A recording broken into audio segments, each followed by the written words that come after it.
if you will. We've always talked about that, James, right? Hmm. Back in the day, we had a lot of fun, but we didn't have a lot of money. So this is definitely the golden era of FGC. If you want to definitely every like take it to the next level, right? every year we move on forward is the golden era. It's getting better and better, but again, I still argue that we as the FGC need to do a good job of trying to keep our personality and the spirit of which the FGC was born off of intact. So that's kind of the goal right there. But Solstice and Razo, Intel and Excedrin, and again, you know, people have often said, oh, we need, more, we have to go to PC to get endemic sponsors, and that's definitely not the case, right? I mean, you're a big enough thing, people from every walk of life will come and sponsor you. So it's awesome to see Splash and Excedrin and Nerf coming to sponsor all these events. It's really awesome. The way I always explain it is FGC is the rawest esport, and what you take up from that, take as you will. But I hope that never changes, no matter what. Yeah. Oh man. Okay. And like I said, Solstice winning that NLBC, I swear. I mean, like I said, he was good ahead of time. Don't get me wrong. But he was definitely, I think it was like fifth place in points or something like that, even under idiosyncrasy. But then he won NLBC, and then he just went ham at the last Series E and looking good so far here. But never mind, Razo getting the big damage, tying it up. Ooh, there's the red RC with the scaling. Yeah, not going to be enough. Goes to the reset here, and slamming down the sword is going to take it over Rosal. That game one. Solstice looking unstoppable right now. Yeah, this is really huge. Again, fourth place right now. I believe he was at 90 points or something like that. I mean, still well behind, I think, the 170 points, I believe, that Razo has right now. If my memory serves me correct. Again, I am old and senile and I do not remember things like I used to. But it was something around there. So still a lot of work to go. But if he can win this event and then win again next week, like 3 wins in a row. Can you imagine how all of a sudden he would just jump up there? Yeah, sometimes the only strategy is you got to stack it up. So stack up those dubs. 50 points of pop, they'll add up pretty quickly. And if you're getting the 50 points, well, the rest of the pack ain't getting that 50. So very big deal here for Solstice. And again, and one thing I do want to point out as well, in the beginning of the season one, we didn't see too many of the Series E sponsors like making it in that top 3, top 4. Now look at this. I believe we're in top 4 territory, and every single player is a Series E player. So, I mean, just really goes to show when you're in these brackets consistently, playing with these top level players, your growth is going to be exponential. Yeah, and it's been pretty consistent too. Last week, let me see, last week the top 3 were definitely Series E players. Yeah, and then Bean was just kind of hanging out there. The top 3 last week, top 4 this week, and none of those players were Shine. And we know how good Shine is, right? So, oh man. Yeah, things have definitely been shaking up and changing throughout this first season of Series E. Just goes to show how much the meta can change and how much players can grow, right? And like you mentioned earlier, Solstice getting that win earlier last week, I mean, just such a huge confidence booster, and just that alone can drastically change your results. Oh boy, look at that damage right there. Not quite enough to kill. Just needs one more good solid hit. There it was. The counter hit confirmed into the Daru. It's going to give it to Solstice here. Ties it up 1-1 here in game number 2. Okay, we'll see if Razo can tie things up. No burst available for both players, but I'm sure they'll both get it within this round pretty shortly. And there's Razo's burst now available here. The run up, the grab here, the pressure. No burst being burned by Razo, and the corner pressure continues. Yeah, and we saw right there from Razo. Tried to go for a meaty shield. He was expecting a wake up something from Solstice. I didn't see if Solstice had the super locked and loaded, but he's going to be able to get the range. Yep, you cannot burst Ramlethal. She's a Valentine. Do you not remember Elfelt last game? Do you not remember what she did to you when she got in the corner? Burst safe. Yeah, absolutely. So, oh, dang. Okay, cool. checking some stuff, getting some information here. Yeah, and look at Yeah, this. We look at got this. we got one of our esports arenas locations. Not too sure which location, but look at this. Gonna go ahead and show us the local action going on here. Gotta show. Oh dang! All right, and back into it. Yeah, it's really cool. You can type exclamation mark location locations, and you Okay. can actually see all the different places that you can check out here for the esports arena. So I need to do that in the chat for you guys over here. Locations. Yeah, and that's so There we go. important, right? The local scene is really the backbone for a lot of FGC communities. A lot of FGC communities thrive in that offline environment. Thank goodness for Strive netcode, and we can kind of expand from there. And the standard of rollback kind of being increased, but we definitely didn't have that before. So it was No. primarily an And, offline community. and again, shout outs to Strive because Strive also really was responsible, I think, for letting a lot of the Japan and the Eastern countries really see what rollback is about because Western Western developers have been talking about it forever. Killer Instinct, we've got it in Mortal Kombat and such. But unfortunately, one of the first games to get rollback in Japan that was a big game was Street Fighter V. And their rollback wasn't great, obviously, and definitely made a lot of people kind of sus on the whole concept of rollback. But when Strive came out, even a lot of the Japanese players were like, "Whoa, this is what rollback is all about? Sign me up!"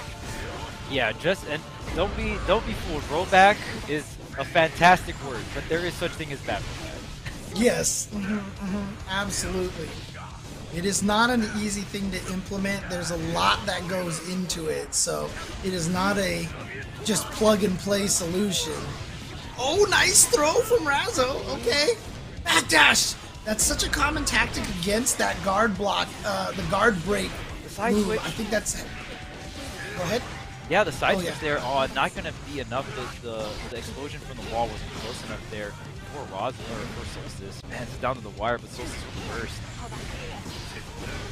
GGPO is the creator of rollback. Basically, it's the first rollback solution implemented by Tony Cannon and Tom Cannon.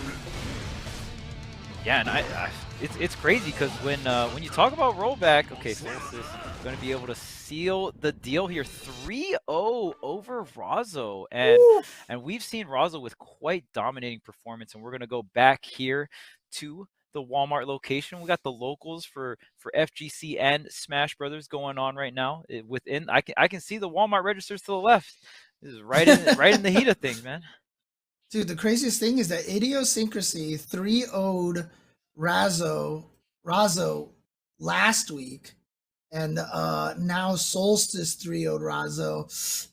Let's see, and then it was Jonathan Tanay who eliminated Razzo last week. Okay, sorry, my bad. For some reason, I could have swore I remembered seeing Razzo and Solstice fight each other last week, but that did not happen. Okay, never mind. But there you go. So Solstice is going to advance forward. He's going to be fighting Idiosyncrasy coming up next here in losers finals, and whoever wins this will be able to go up against Jonathan Tanay.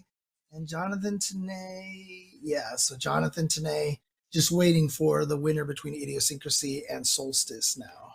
Yeah, and Solstice was the player that was able to take out Jonathan Tanay double jeopardy actually last week. So I think Jonathan Tanay is rooting for Idiosyncrasy in this losers finals here. Sometimes you gotta have a bracket buddy, you know what I mean? Like you gotta have your good old bracket buddy that takes out your demons, and you're like, all right, bracket buddy, we'll just meet each other in grand finals, and you have a big old smile on your face. Always try to have your bracket buddies.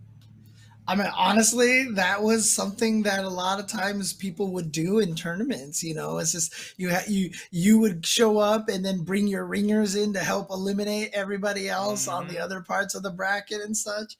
I used to always remember Alex Vi coming into some of these tournaments, bringing his boys, Rob Ingram and Don Snedden, coming in there, and then they would wreak havoc all over the place in the losers bracket while Vi just chills in the winners bracket.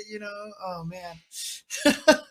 Yeah, it was uh, what do you call it? The G4 Invitational I did on Monday. I got to see Alex Valle and Jimmy. So shout outs to those guys doing Nice. mad work for the SoCal scene, of course. They were streaming the Smash event. So shout outs to all the old heads, man. You guys always keeping it Yeah. down, And, paving and, the and way for us. honestly, shout outs to Rob Ingram, who I just mentioned. He has gone through a lot of very serious health problems, and I know they just had like this big little gathering reunion for him and stuff, and a bunch of the old school heads were there. It was really cool to see, and really, really happy to see. So, shout outs to Rob. Much love to him. I mean, hope he stays healthy. Hope he, continues to enjoy fighting games, and definitely all thoughts to Rob. All right. But in the meantime, let's go ahead and throw it back to Yeso and get his thoughts on this event going so far.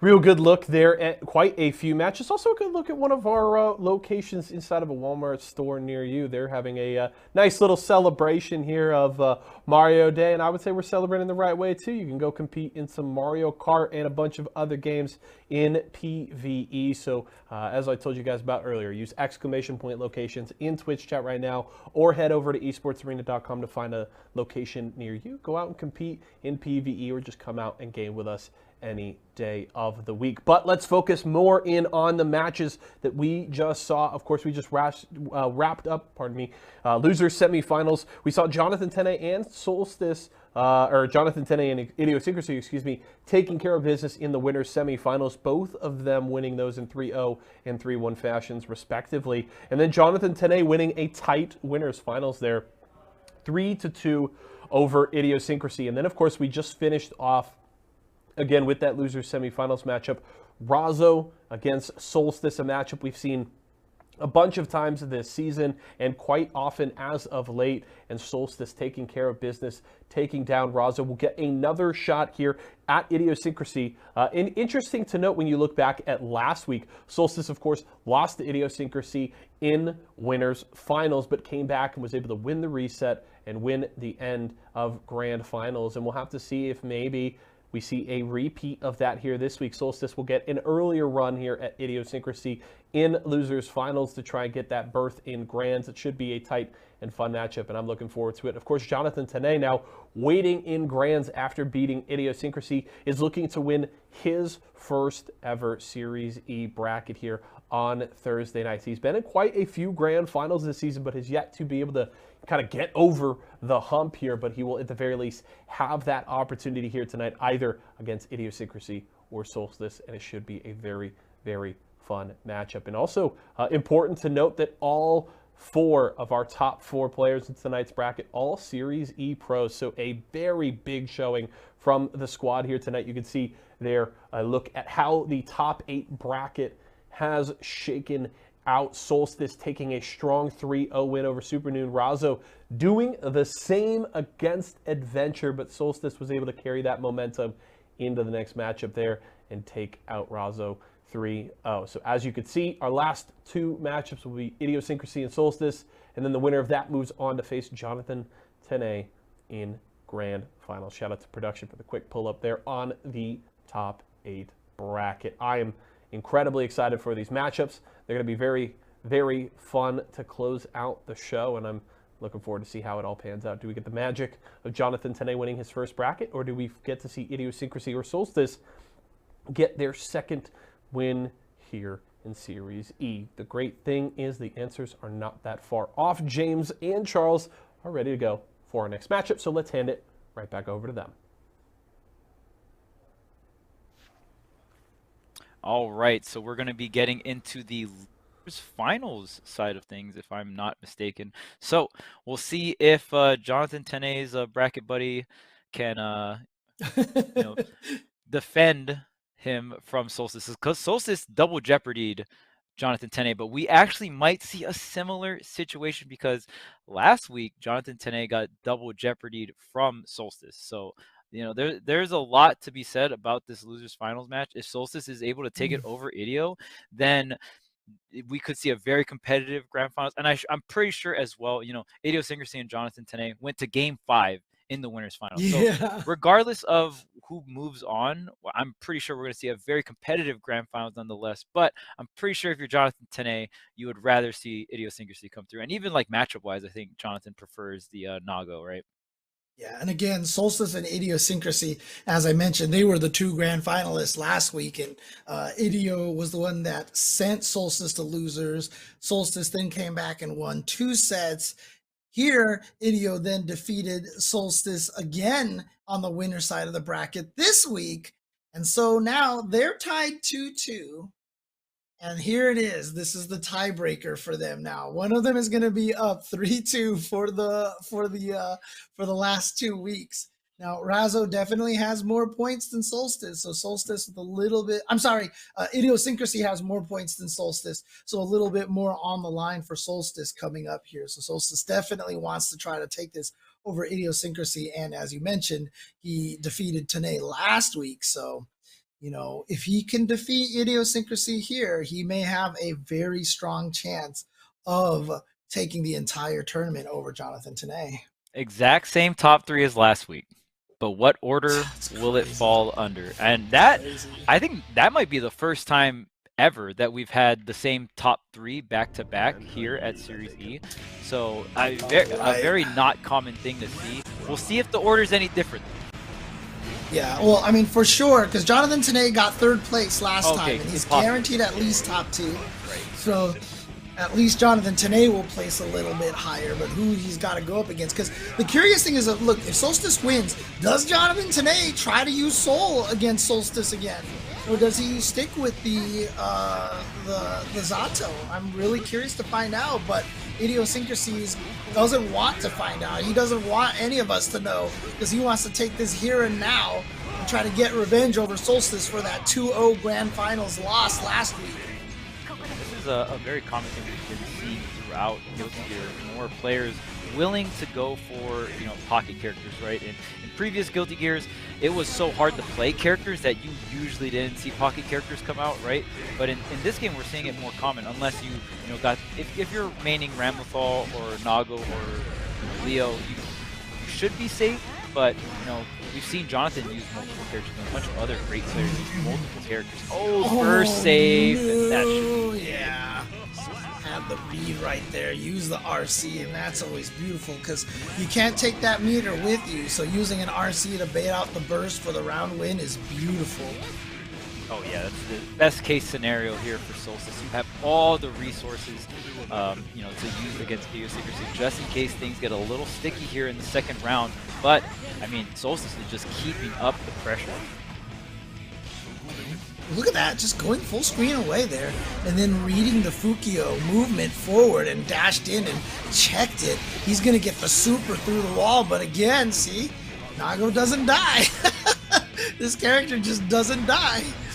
Yeah, look at all this meter that Solstice has to use. You can trade with it, but nonetheless, the counter hit will seal the deal, and Solstice still had that positive meter, still had another stick of meter ready to roll after that situation. So looking really good.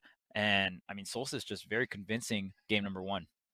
Yeah, really, really nice awareness that Idiosyncrasy was going to try to use that YRC to reverse that pressure, because he got the sword. And, you know, in that situation, Ramlethal wants to start the block string and push you into the sword's explosion. So he dashed up, but he didn't do anything. He actually just dashed and blocked. And sure enough, Idiosyncrasy with the YRC blocked it and was able to punish it. Ooh, there's the counter hit, but just going to back up with the Fukio and staying at this far slash range, doing wonders. And you just see Idiosyncrasy the whole time just walking up, abusing the fact that a Beyblade could come out at any given moment, and just being able to walk up to his opponents and just get that close slash off. Oh, there we go. Wait, was that just the trending that I just heard in the background? Yeah, I thought I heard a dog bark. Termy be barking. Termy, that's what it was. Yeah, I thought I heard a bark. I was like, wait a second, what the? Okay, there we go. All right. The corner carry from Idiosyncrasy, and we see how important it is at round start to really push your opponent, right? Like, there's certain moves that you have to respect, but sometimes when you block and you just hit push all the way to the corner, it can be such a bad situation for you. Got caught by the sword and was close enough for the explosion. He wasn't expecting that. So here we go. Gets the wall splat, the wall break. Okay, what's the Mix However, here, gonna run up. Yep, got that time for the Oki there. BRC to keep the pressure going. Yep, into the swords. Caught him low. Not sure what Idio was expecting Solstice to try to do, but the super is going to get him through the wall, through for the kill, into round 3, 1-1. Yeah, sometimes you just have to guess the gaps that Ramazan might try to use, and you just get blown back for, the counter hits or whatnot because Ramazan kept it tight. But this time it's, oh man, but here it is, that close slash. We saw 3 in a row and forcing the burst from Solstice. There was definitely more to come. Like that close slash is it's plus. You have to respect it, and so he gets to just walk up and keep stealing turns on you all day. Look at all this meter from Solstice. Gonna ensure the corner push all the way up. Another red RC to just keep the block string up. Gets the opening, closes out. Now Solstice is up 2-0 here versus Idio. Dude, if Solstice and Idio fight each other, and Solstice is in winner's side, Idio definitely seems to have an advantage. But if Solstice is in the loser's side, Solstice has won. Like I said, they're 2-2 right now. But the 2 wins for Idiosyncrasy have been the winner's side bracket, and the 2 wins for Solstice have been on the loser side bracket these past 2 weeks. And Solstice looking like he's going to make it 3-2 because he is up 2-0. And this is probably something that Jonathan Tanay does not want to see. Back in to the far side, so try to get the fight here. And believe it or not, there are a lot of players. I mean, it depends on the player, but some players, they play better in winner's bracket. Other players, they like it when their back is against the wall and they're in loser's bracket. It just depends on the kind of player/personality you have. And I've definitely seen a bunch of different types of playstyles or personalities and like where they thrive in the bracket. Oh no, the flip missed off of the wall bounce. Not sure what happened there. There's that 6P from Nago. Such a good 6P moving forward. That upper body intangibility, but the red RC to close it out. The explosion. Oh, the blood pop. Oh, he wasn't expecting that. Oh boy. Oh god, I think Idiosyncrasy tried to activate the baseball super right there. Because if he did, that would have been bye-bye Solstice. Didn't get it out in time, so he just ended up getting hit. Okay. Finally goes in there instead of the frame trap, just goes for the throw. Yeah, and that bite going to drain all of that blood, which means the Beyblades are back online, which means you have to respect it, which means Idio just gets to walk up on you. This is why it's just so scary. Oh my lord. Just walks up and you got to respect it. You got to hold that, the blue RC in to the 6P. A lot of slowdown and a lot of intangibility. Idio going to take that round. I'm telling you right now, that last round, the way he kept walking up to Solstice, I feel like he's learning from Hotashi here, because that definitely was a very Hotashi-looking round. Yeah, and I mean, it looks so weird sometimes if you're the spectators. Like, why not just hit him at any given moment? The Beyblade can come out. There's so many different threats at that range that really makes it so Nago can move forward so freely. I remember too last week when these two were fighting with each other in grand finals, Hotashi definitely was saying like, oh, I can tell you why Solstice is coming back and winning this now. I can tell you what, Idiosyncrasy is doing wrong. I wonder if they talked with each other afterwards last time and maybe tried to give, maybe Hotashi tried to give Idiosyncrasy some advice. I don't know. But right now, Solstice is still in this, and if he's gonna take this, there it is. And Solstice, no matter what, still wins it with a 3-0 over Idiosyncrasy. Yeah, right there, Idio couldn't get anything started. And it was like every game was close. It went down to the 3rd round. You wouldn't have expected it to be the 3-0 that it became, right? But Solstice just was able to close out that 3rd round every single time. Yeah, so Solstice taking it 3-0 here, and in the past 2 weeks 3-2. But again, all of Solstice's wins have come with his back against the wall when he was in losers bracket, so he's winning them when it counts. And now the interesting thing is Jonathan Tanay, you mentioned that he was double jeopardied by Solstice last week, but that was also because Jonathan Tanay was going with Soul, and it just didn't look like it worked very well. But there might be a reason. I mean, he might just feel like the Zato versus Ramathal match just sucks. Yeah. And so I'm curious to see what Jonathan Tanay is going to go with here in grand finals.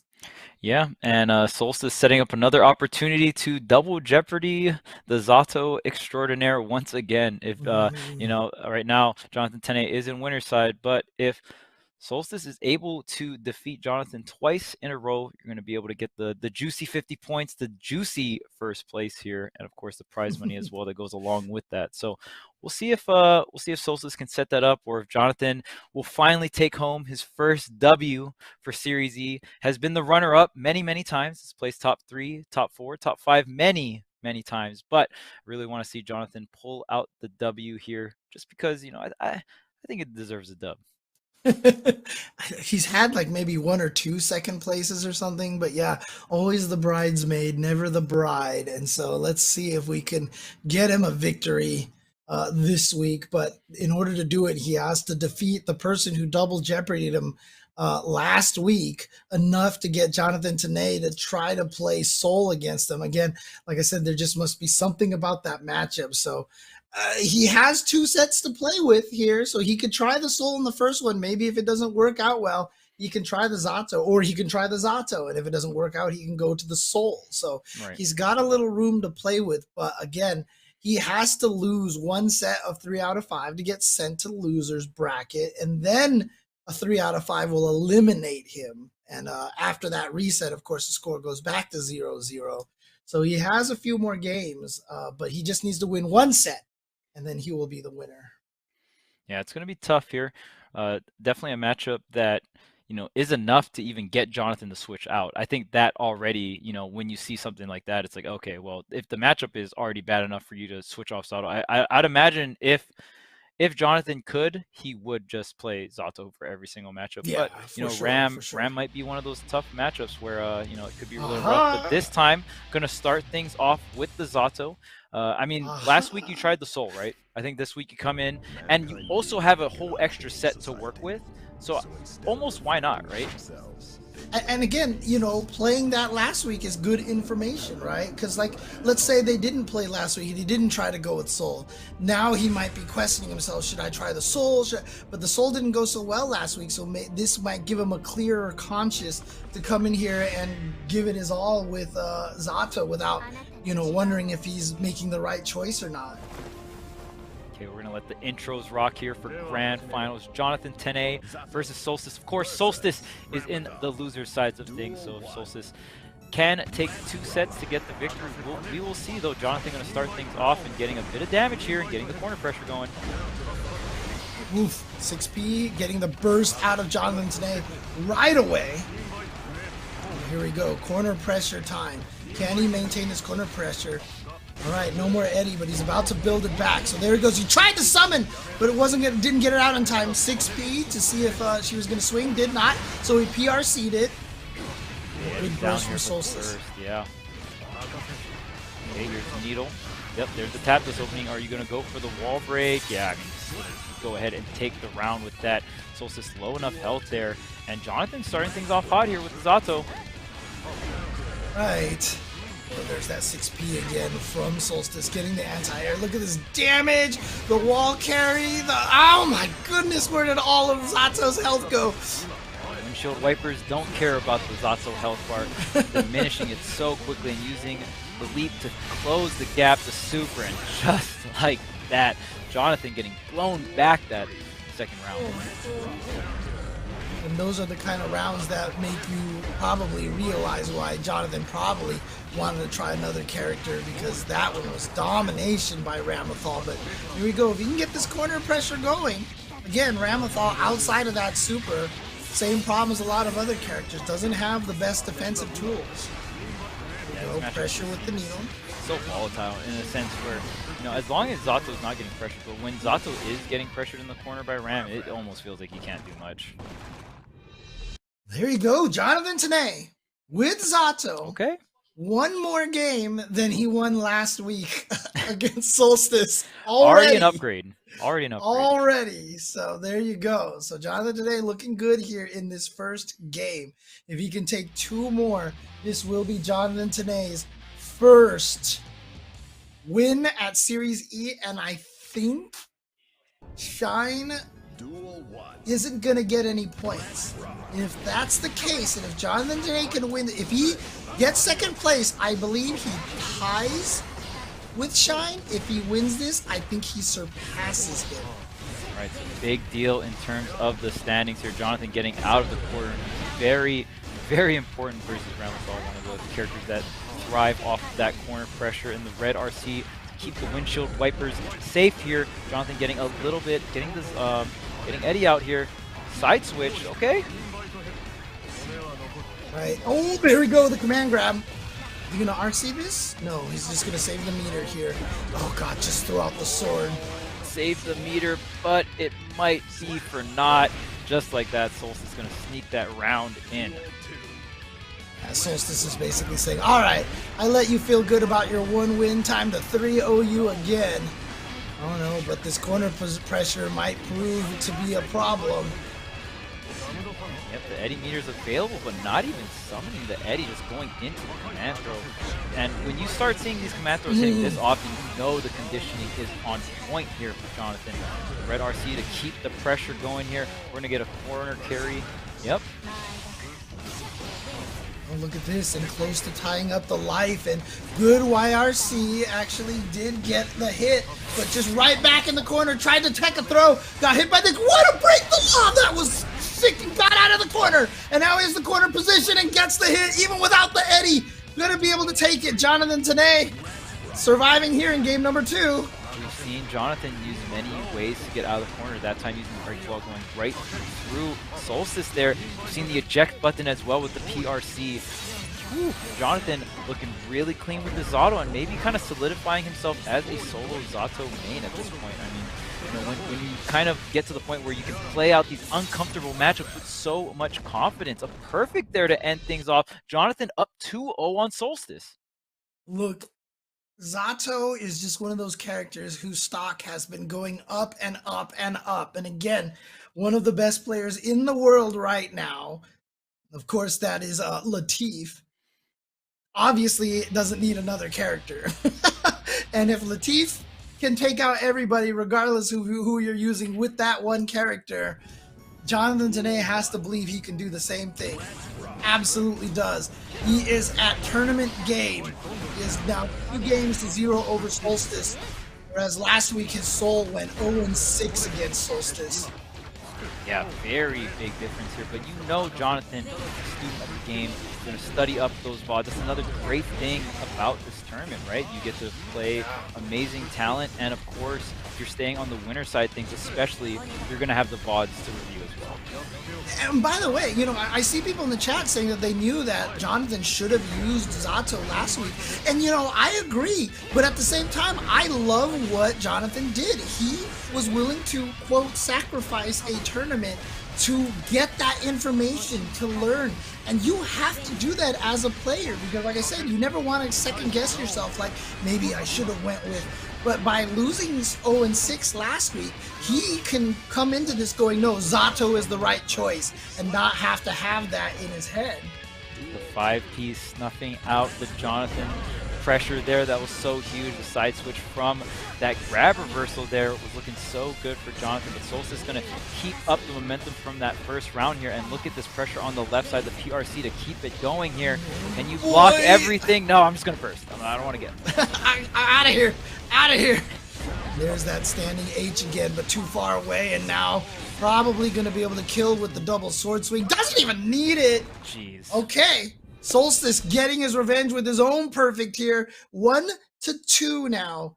Is this the turning point for Solstice, who did 6-0 Jonathan Tanay? Obviously different character, but Solstice also did obviously reset the bracket against Idiosyncrasy, and loser's bracket Solstice is definitely a different beast. So let's see how this goes.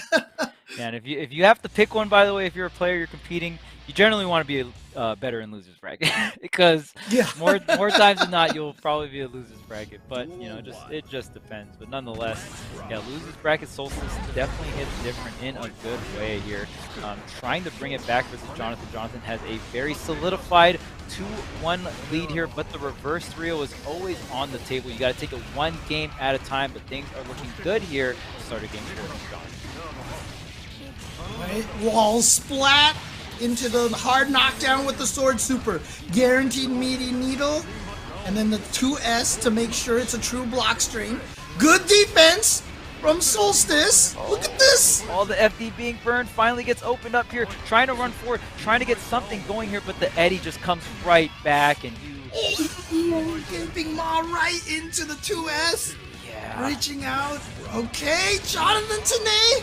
Tournament point. The heart's got to be beaten fast. It's not just 300 points. $300. There's a lot of points on the line, and almost puts himself into a really strong position to guarantee he keeps these sponsors. They've been flying him out to all these tournaments, and they get paid a salary. This is huge.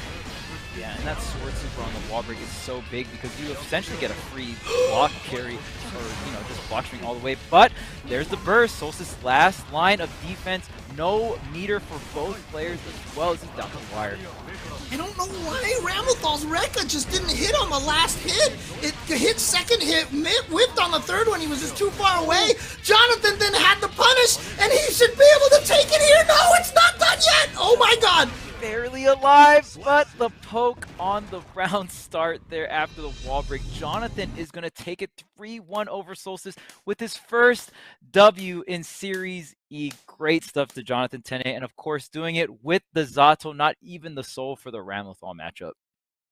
Jonathan Tanay with his first win, and as we said, he has been so consistent. Second place in points despite not having won a single Series E. Well, you know what? That the distinction is no longer a truth. He has now logged in his first Series E win. Congratulations to Jonathan Tanay. Let's go, Jonathan. And like I said, I think he was at 210 points, and I'm pretty sure Shine was at 250. Which means he should be at 260 points now. I think Jonathan Tanay leapfrogged over Shine and ends up in the lead at this point.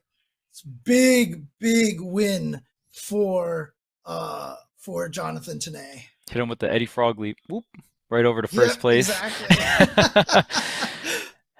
Yeah, and it's crazy because especially with this tournament series, Series E, I feel like we got to see like the start of Jonathan's Zato journey. We're seeing him play a little bit more and more, still seeing the soul here and there, but really like the beginning, if you will, of the Zato journey, and coming full circle, Jonathan finally getting a W, and his Zato has improved drastically throughout this Series E tournament. So shout outs to Jonathan, always on the grind, always trying to push this character as far as possible, and now finally getting the first Series E W here. So congratulations, he played amazing. So again, congratulations. Week after week, these same top three as last time, as you pointed out.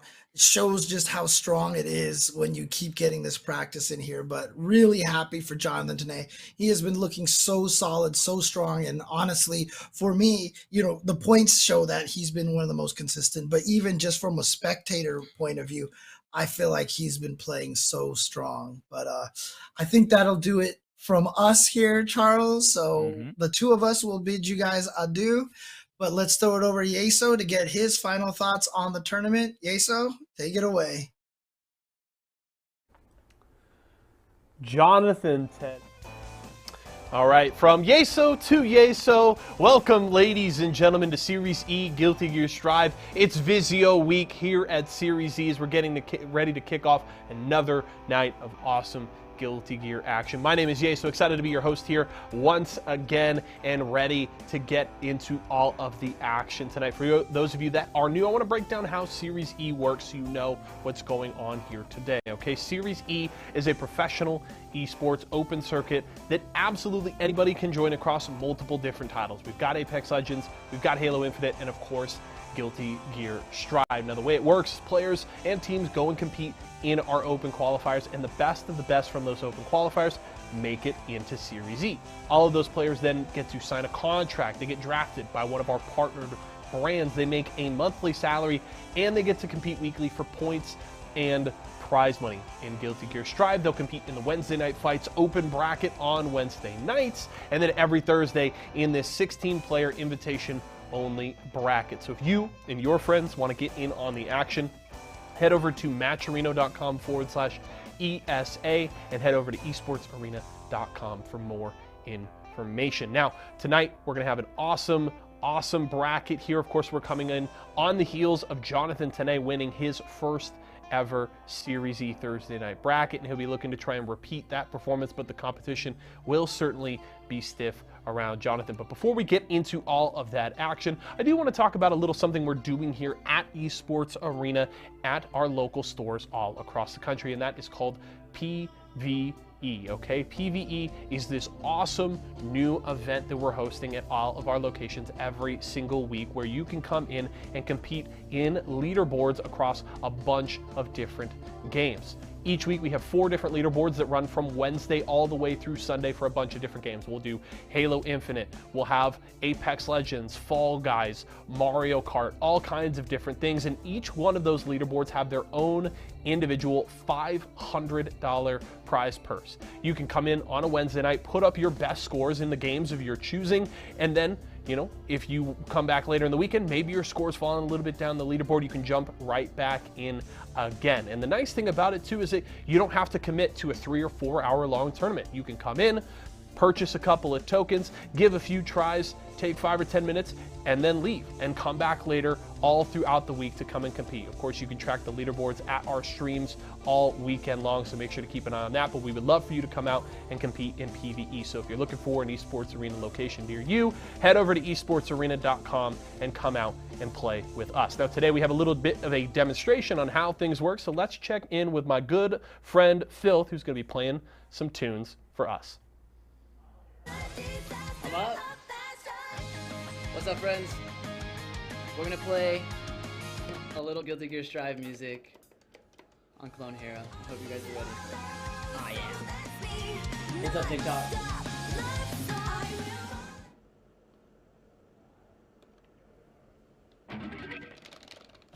Ooh.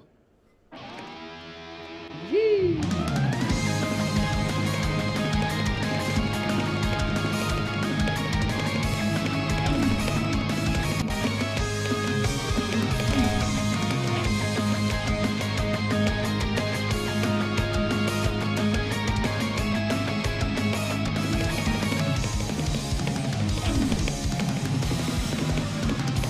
Over time, most things fade away.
Thank you, thank you, thank you.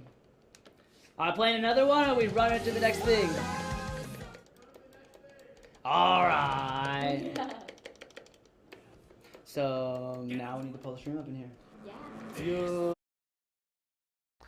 Round of applause for the Filth Man himself. Awesome, awesome playing there. And that's the kind of thing you can do at PvE. I don't know that we have Guitar Hero in the leaderboards yet.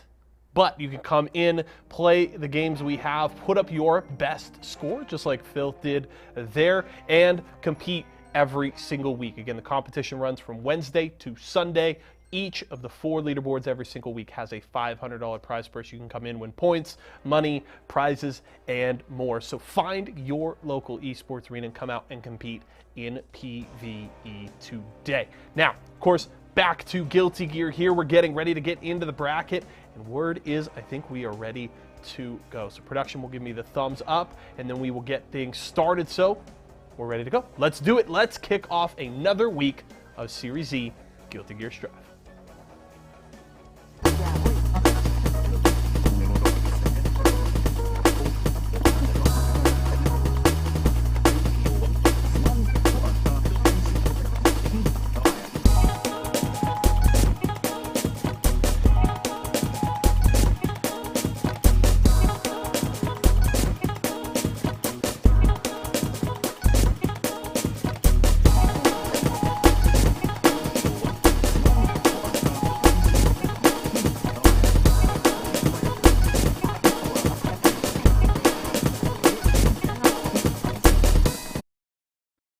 Hello and welcome to another week here of Series E Guilty Gear. Charles here, joined by Saint Cola. I gotta give it up though. The clone hero was looking clean. The May theme though, kind of going in. That was super sick, and what a lead-in. You know, I usually don't like that song. I know a lot of y'all don't like that song either. But guess what? I loved it when he was playing it, and I'm gonna love this sick Guilty Gear action because once again, this will be the best Guilty Gear you see all damn day because we got a lot of top tier at play, people. In terms of the player base, we got the best of the best in the U.S. coming through as we get closer and closer to the finale, and what a finale is going to be. But before we get to any of that, we got to talk about the stacks because them savages are out for that. 300, 150, and 50 for first, second, and third, totaling out to 500 per week. And again, this is double elimination as per usual. The typical that you would see the first of 3 best of 5 situation as well. We're going to send people down into losers where they can fight it out, which I wouldn't want to be there. You wouldn't see me there. And you see all the rest of the rules as well. Random select stage, people can switch their characters, and the winner cannot, and all such things as they go on to keep their sponsorship. We do have players out here trying to keep their sponsorship alongside the best in the U.S. You also have to give a little bit of thanks out here to the sponsors coming through to supporting these players, giving them that monthly allowance, that sponsorship, that real deal out here with the salary, especially Vizio coming through this week especially. But man, oh man, I got to give love out here to Series E for putting this on, all the sponsors and stuff like that, giving these players something to play for as we can move on to Arc, Revo, and more. Yeah, absolutely. And look at all of the partnered players here. These are the 6 players that are sponsored here, are Series E players, and they are duking it out. Only 2 can keep their sponsorships, and then the other 4 will have to go back into the battlefield to fight for those sponsors. Obviously, the invited players, we only invite the top of the crop here. You see a bunch of names here that you're very familiar with: Supernoon, Stealthy, K7 Show Off, Adventure. The list goes on and on. So really excited to get into this bracket. Not only are you fighting for your sponsors if you're a Series E player, but you're also trying to get the grind, right? And that's the great thing about the netcode for Guilty Gear. So many different tournaments you can enter, and especially with one of this caliber, with all these amazing players, you're going to get really good practice, and you don't want to go into that losers bracket early, right? That Shark Tank, the Series E Shark Tank, you don't want to be there. Absolutely correct with it. Nobody wants to be around that area. Nobody wants to get down in the dungeons with the demons, dog. Nobody wants to be in there. We've seen people rise from the depths. We've seen certain players come back from the brink, and we also saw Jonathan Tanay taking a big win last week. That was super sick with it. I don't know what's in the water with the Zano players, but I do know this: we are starting it off. Series E Guilty Gear Strive. Let's get it, people. If you haven't, tweet out the people know what's going on. Get the action, man. Oh man, it's Mean Bean out here going against Alethea. And the great thing that I personally love about Series E was we have a pretty good balance of characters. Obviously, we see the standard meta characters, the you know, the Nagos, the Leos, but of course we got players like Bean rocking the chip. We thought that character was dead, and I don't see why. He is a lot of risk, a lot of reward in some of these situations, right? He can put the pressure on you, but you can't get hit, touch, or tap like that because he can get dusted. And this is what I'm talking about for reward. Just putting on the pressure, especially when he puts him in the corner. Plus, he on the Gamma Blade, but the neutral jump from Alethea seals it, staying solid. And we see Eno kind of rising up, kind of like Zato, right? Zato is definitely rising in the ranks of, usage and players finding success with the characters. And out is going to be big damage here, struggling through to end that off here. 2D knockdown. Once again, sets up the situation with the clone, the plus frames. And what a whip punish. Knew that Alethea wanted that far slash and came in with the whip punish. Oh, man, this is looking real bad for Alethea. And the bar back for Bean is going to be real big here. That tension means more of those extensions. Yeah, you want to kind of stall out as much time. Alethea is the one with 50 tension, is going to be used here. Now Bean in the driver's seat here is going to have another 50 tension to work with here for the mix, and right on cue, Bean going to use that for the instant overhead. Right, game to game right here. Round to round, I should say. Well, puts him down with the Psycho Crusher. 2D knockdown. Fast fall with the FE. I always love seeing chip players utilize that, switch up how they come through, and that sets up shop for later on, like puts the mind games on it. Uh-oh. Speaking about Bram, look at all the brawn coming through from Bean.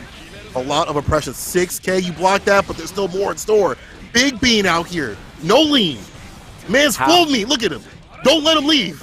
How long can you block the video game? I mean, we've seen characters, even, sometimes you could be playing that mini game, right? And it looks like Alethea could not block the entire game. Bean just hitching up that tent, and Alethea could not get out of the tent on the right corner there. Just the pressure was continuous, and Bean was like, you know what? It's my turn all the time.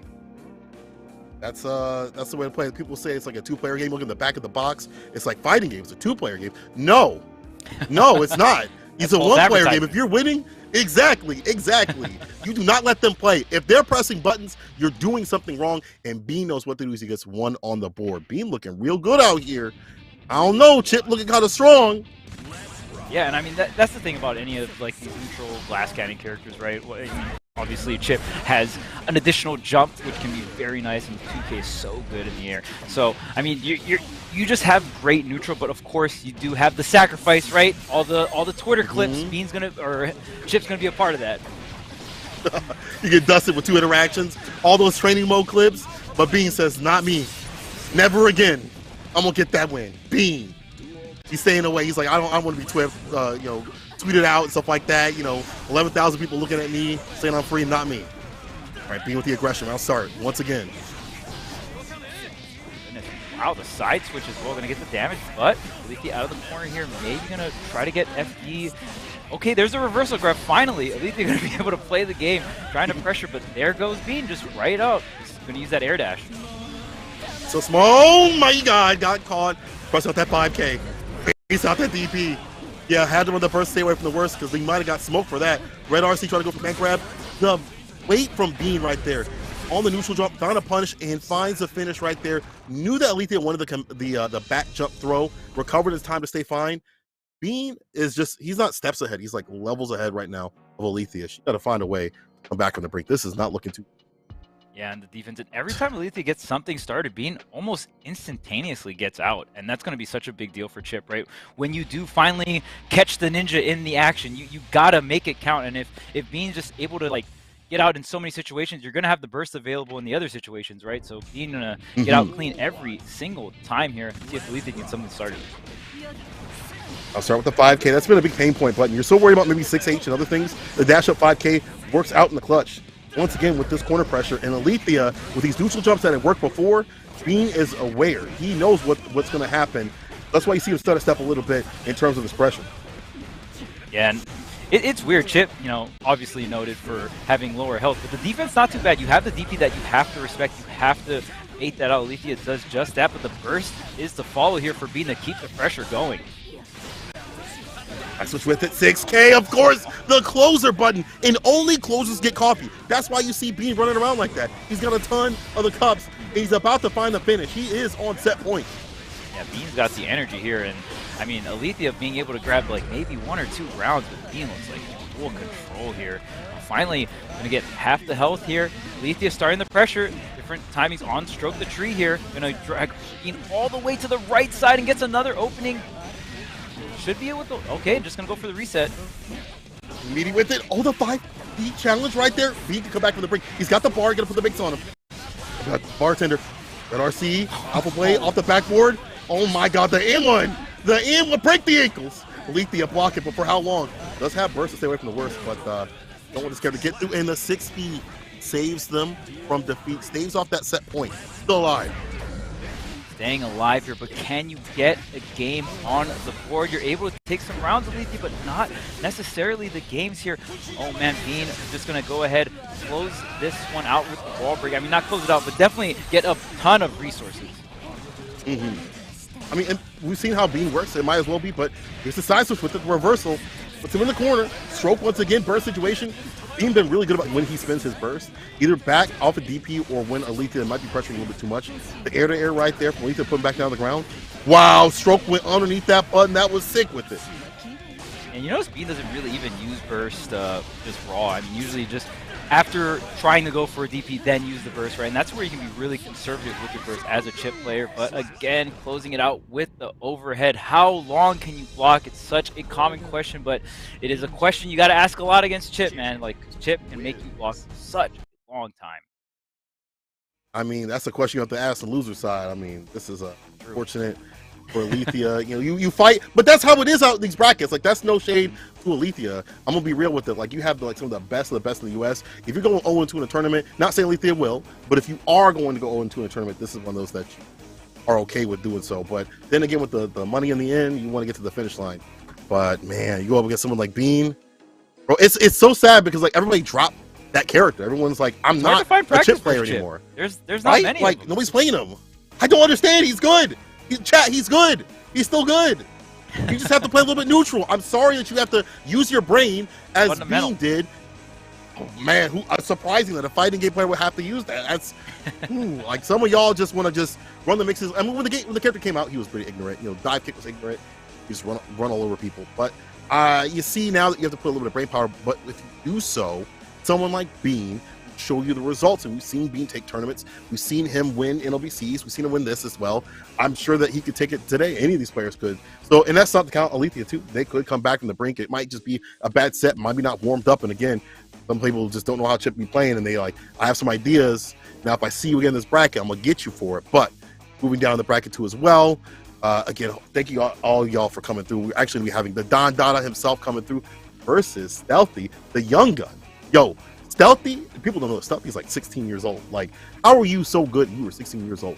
Make no sense. Yeah, I think this is Stealthy's first fighting game, if I'm not mistaken. So, pretty crazy. And I mean, doing it with Axel and Stealthy, I mean, really out here getting results with the Axel, right? So, really sick to see Stealthy do it. Doing it big here too, and we see Stealthy out here quite a bit in terms of the Series E, right? Especially in the beginning Series E, we saw a ton of Stealthy, and Stealthy got so much practice. And again, I always like to push the experience here is so important, right? You get to play against such amazing players and get all this crazy experience, right? And even just playing against someone like Bean, there's not a lot of chips, and even the character variety here we have at Series E consistently is very impressive. A lot of variety. Stealthy's coming through the Axel. I was watching Latif talk about Axel on a stream. It was Flash, and they brought up some good points. Zoning takes a lot of work in this game because you're not really doing a lot of damage to the Axel, right? If they're running into your buttons, yeah, easy victory. But once people understand how to play Axel, things get really difficult. That's why you see the dash in situations, round start, dust when catching people blocking low.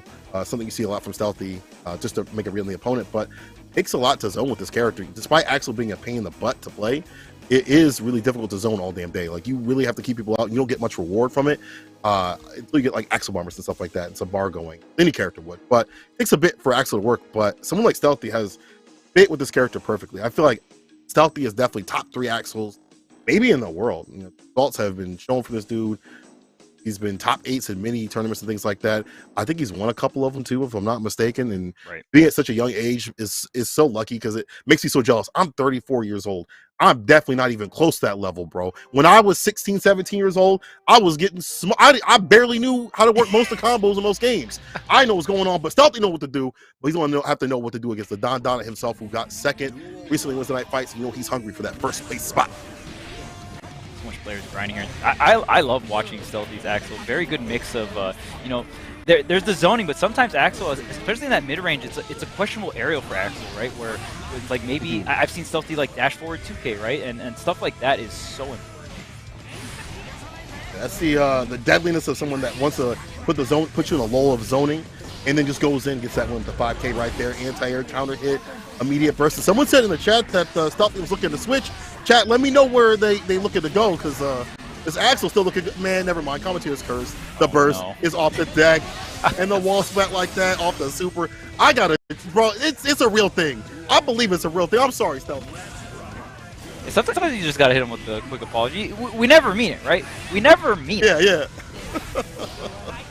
Who want to see it shine? I'm sorry. But then again, Don, you know he's hungry for that victory, and I know he's hot after not getting that first place spot in Wednesday night fights recently, and this would be a real big one for him to get it done. But Stealthy back ends on the wheel, the 2 and 10.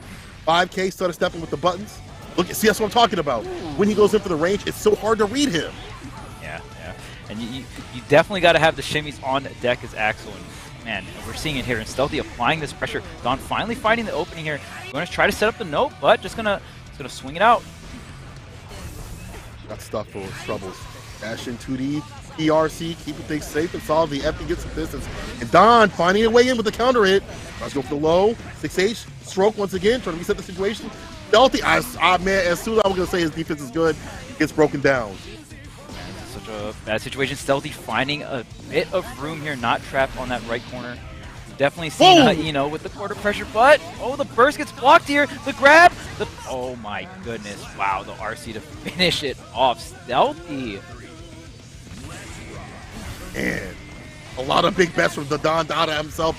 Didn't get that Gucci that he wanted right there with the gold burst. That would have been sick because he had tried to read the rhythm of Stealthy, but again, it's so hard to figure that out. He just puts you in this lull of like, oh, you're going to press these buttons here and there. It goes in for the dash, and that 2K, 5K, those are really good buttons. They lead the knockdowns and conversions that Stealthy would really like to have.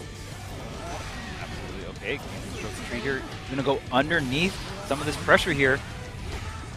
Yeah, man, look at this. This range is comfortable, and that's exactly what I love about Stealthy. He's not afraid to run in and get pressure going. I mean, Axel, you usually want to be that character that's zoning full screen, but sometimes having the mix and having the threat of running up on someone is such a huge deal. Man, Lion, Stealthy, I don't know if you should switch, dog. The way you out here stopping the Don Dada himself, and we did see some sick stuff from Don. He tried to come through with the note with the PRC, and then did the float with the Chemical Love right there. That was tight, but it wasn't enough to get through into Stealthy. And then Stealthy again, running the rhythm of he's controlling the narrative of the neutral. Controlling the narrative of the neutral. Man, I like that. Let's go, Stealthy. Let's see what it do. But Don, not out of it just yet. He's going to go ahead and get that first game here, so back into it. Going in here, trying to get the note going. Trying to get up and over. Okay, here's the opening. With the FD with the pushback, though, Stealthy. Great defense. All right, let's see some offense from Don. Got to see something different. The explosion with the Rinsen. Trying to lock him down. And just poking out with the 5K and the 5P right there. There's the stroke, though. Goes low. That's a pretty good button, it seems like, or sorry, special, to go through some of these normals if Stealthy's getting a little bit too antsy with the same buttons over and over again. And Don about to get that win. Wall break. Yep. We got an RC trade here. Both of them at the 50 tension, but Don is going to have another 50 tension here to come through. Stealthy is very aware of that. Gets the anti-air. 2H. One touch for the finish. Stealthy with bar. So does Don.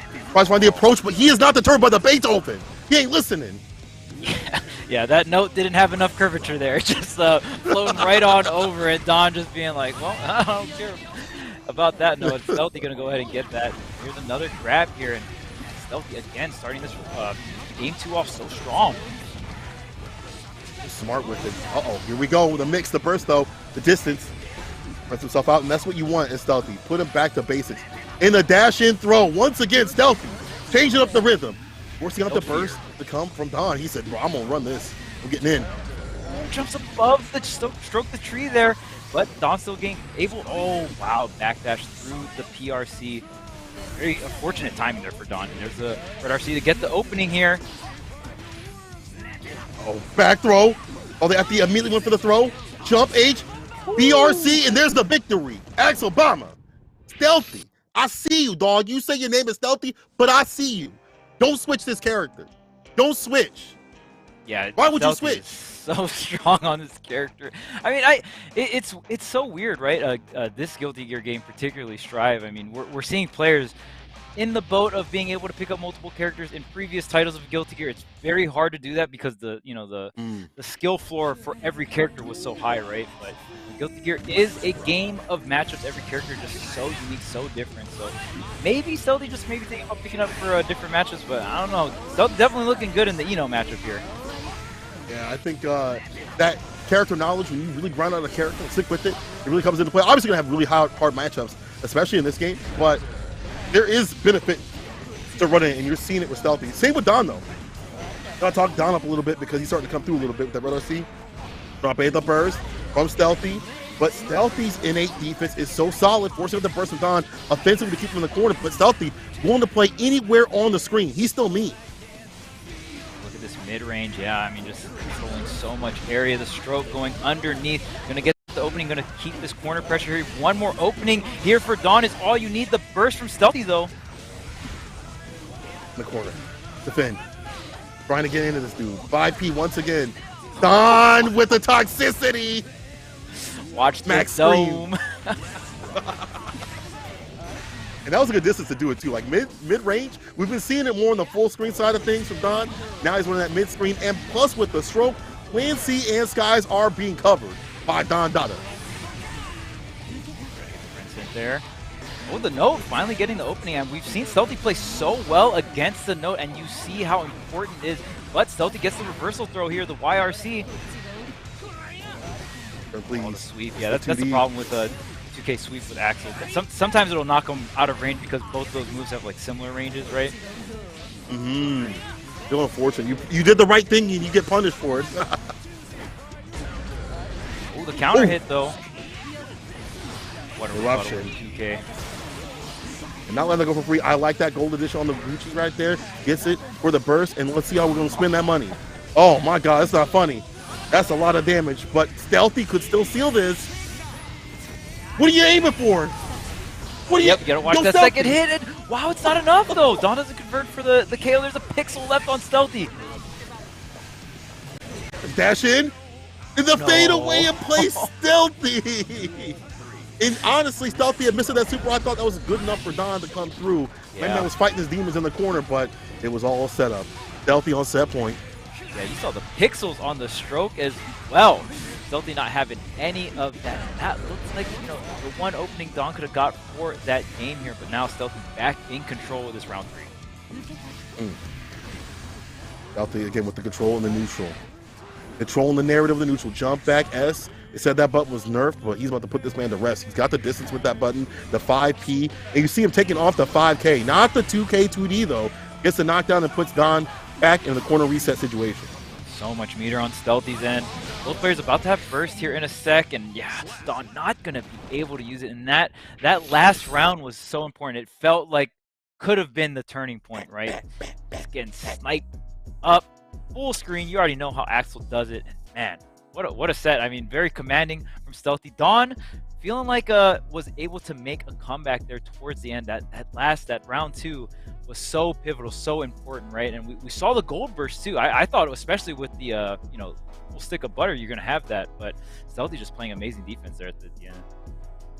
I mean, usually we see the Don Dada, just engage in maidenless behavior. A lot of the dirt, a lot of the grind, you see from Eno come from this dude right here. We weren't able to see that, especially in the last couple of weeks. So maybe we'll be able to see that loser side. Maybe he needs to get warmed up just a little bit, but Stealthy though. That Axel, chat, who is he switching to? Because I don't want to hear that. Honestly, it don't matter. It don't matter. Just keep playing Axel. And who knows? Coming up this week, we are going to get an announcement at Arc Revo. There could be a buff, to Axel. Your lower tier characters might go up a bit. So in my eyes, I say stick with it. Like you don't know what's gonna happen. As a Leo, I'm going Leo and Nago these days. I'm shaking. I don't know what's gonna happen. I'm a little scared. Oof. Please, yeah, Nago please and Leo Arceus. definitely finding a lot of success right now. Nago and Leo stocks are very high at the moment. Very, very high. But we've seen Solo Axel have success as well, right? So, Yeah. definitely not a knock to the character. We've seen, I've seen many Solo Axels in, various top stages of a lot of tournaments. So, definitely a character that feels like has a relevant place in the meta. But it looks like up next we got Leo, speaking of, and Ramothal, two characters that have been, very solidified in the meta from the get-go. Oh yes, we're talking about meta characters. These are the tippy tops. It's not even high tier. The narrative stops here. They're not even high tier. They are god tier, and there are god tier competitors behind it. I'll give them credit. We kind of mock the top tiers in any fighting game, but you got to give credit to the players that come through and earn their own fame out here, because someone like Razo and Super Noon are definitely two players who are super strong. Anybody can play Leo. Like I can play Leo and get the Celestial, but to do work in tournaments, that's a different story. And Razo, same with the chest. Round start with the 6P, gets out the corner situation, but Super Noon going in. And they've been having a lot of trouble in this matchup. They've actually been thinking about like maybe finding switches to deal with this character and Nago, but Super Noon sticking with it. Running it back to Red RC for the wall break here. Not gonna be enough. Man, you are going to have a lot of resources. But Razo just starting things off here. The RCVP are used, but continues the pressure, the reset with the throw, back turn once again. Oh, but the super situation. Yeah, Super Noon calls it out. Gotta watch it with full meter, right? You can go for the super, cover yourself with the RC. So almost an option you gotta be ready. Oh, for sure. Closing right there. Gets locked down, 2K2D knockdown, side switch with it, back turn in the cancel. That's one thing Razo is really good about, is making sure that they're constantly going back and forth through the stances. You get better neutral in one stance, and the other one has more aggression and more offense and more mixes. Tries to come through with the 5K, but does get the throw, reset off the K. Ooh, you see him stutter step with the 5K? Oh my God. Into the super. Just like that, and that's gonna be it. Wow, the round just completely going over to Razo there, and you saw Super Noon getting that first wall break. Looked like control all on Super Noon's side, but Razo getting one knockdown, getting one situation in the corner, was able to cash out, and Leo does damage. He's also good about extending that damage too, and putting him in some bad situations and putting themselves in back turn situations. That's what separates a really good Leo player from the scrubs like me. You see these back turn situations and how they keep solid and switch up when they do the DPs. That's why Razo is one of the greats. You've seen Razo in so many top 8s, top 3s, even winning a ton of tournaments here with this Leo. Definitely has solidified themselves as one of the best Leos in the world. But there it is, going to finish off game 1. Razo going to go ahead and mark that one on the board. Super Noon got to step it up here in this game too. Looking difficult. You see Razo coming through with a lot of these aggressive plays. I like the BRC also in the wall break situation, just to see if, like, if you throw out a button, I'm going to come through in the right sort of way. Some of those buttons might actually be able to stop that. I have to check that in a situational kind of thing. But I like that against the 5K. And I see y'all talking in the chat saying Geo don't need to get nerfed. Too bad. She won a tournament. Daisuke's vision is on her too as well. So if you're a Geo player, we all know the score. That character's cheap. Oh, that character's way cheap. Right. Don't cap. Don't cap, chat. Don't cap. Geo is definitely the character that's like we all know is BS, but they're trying to fly under the radar. You know what I mean? Like, yeah. They're in the submarine underneath the water, like they're lurking.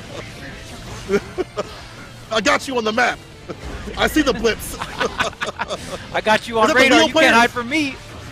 Listen, chat. I already said Leo was cheap too. All right, but y'all gotta go with how cheap Geo is. But I guess we're seeing how cheap Leo is. And once again, as you pointed out, Charles, the damage from this character is ridiculous.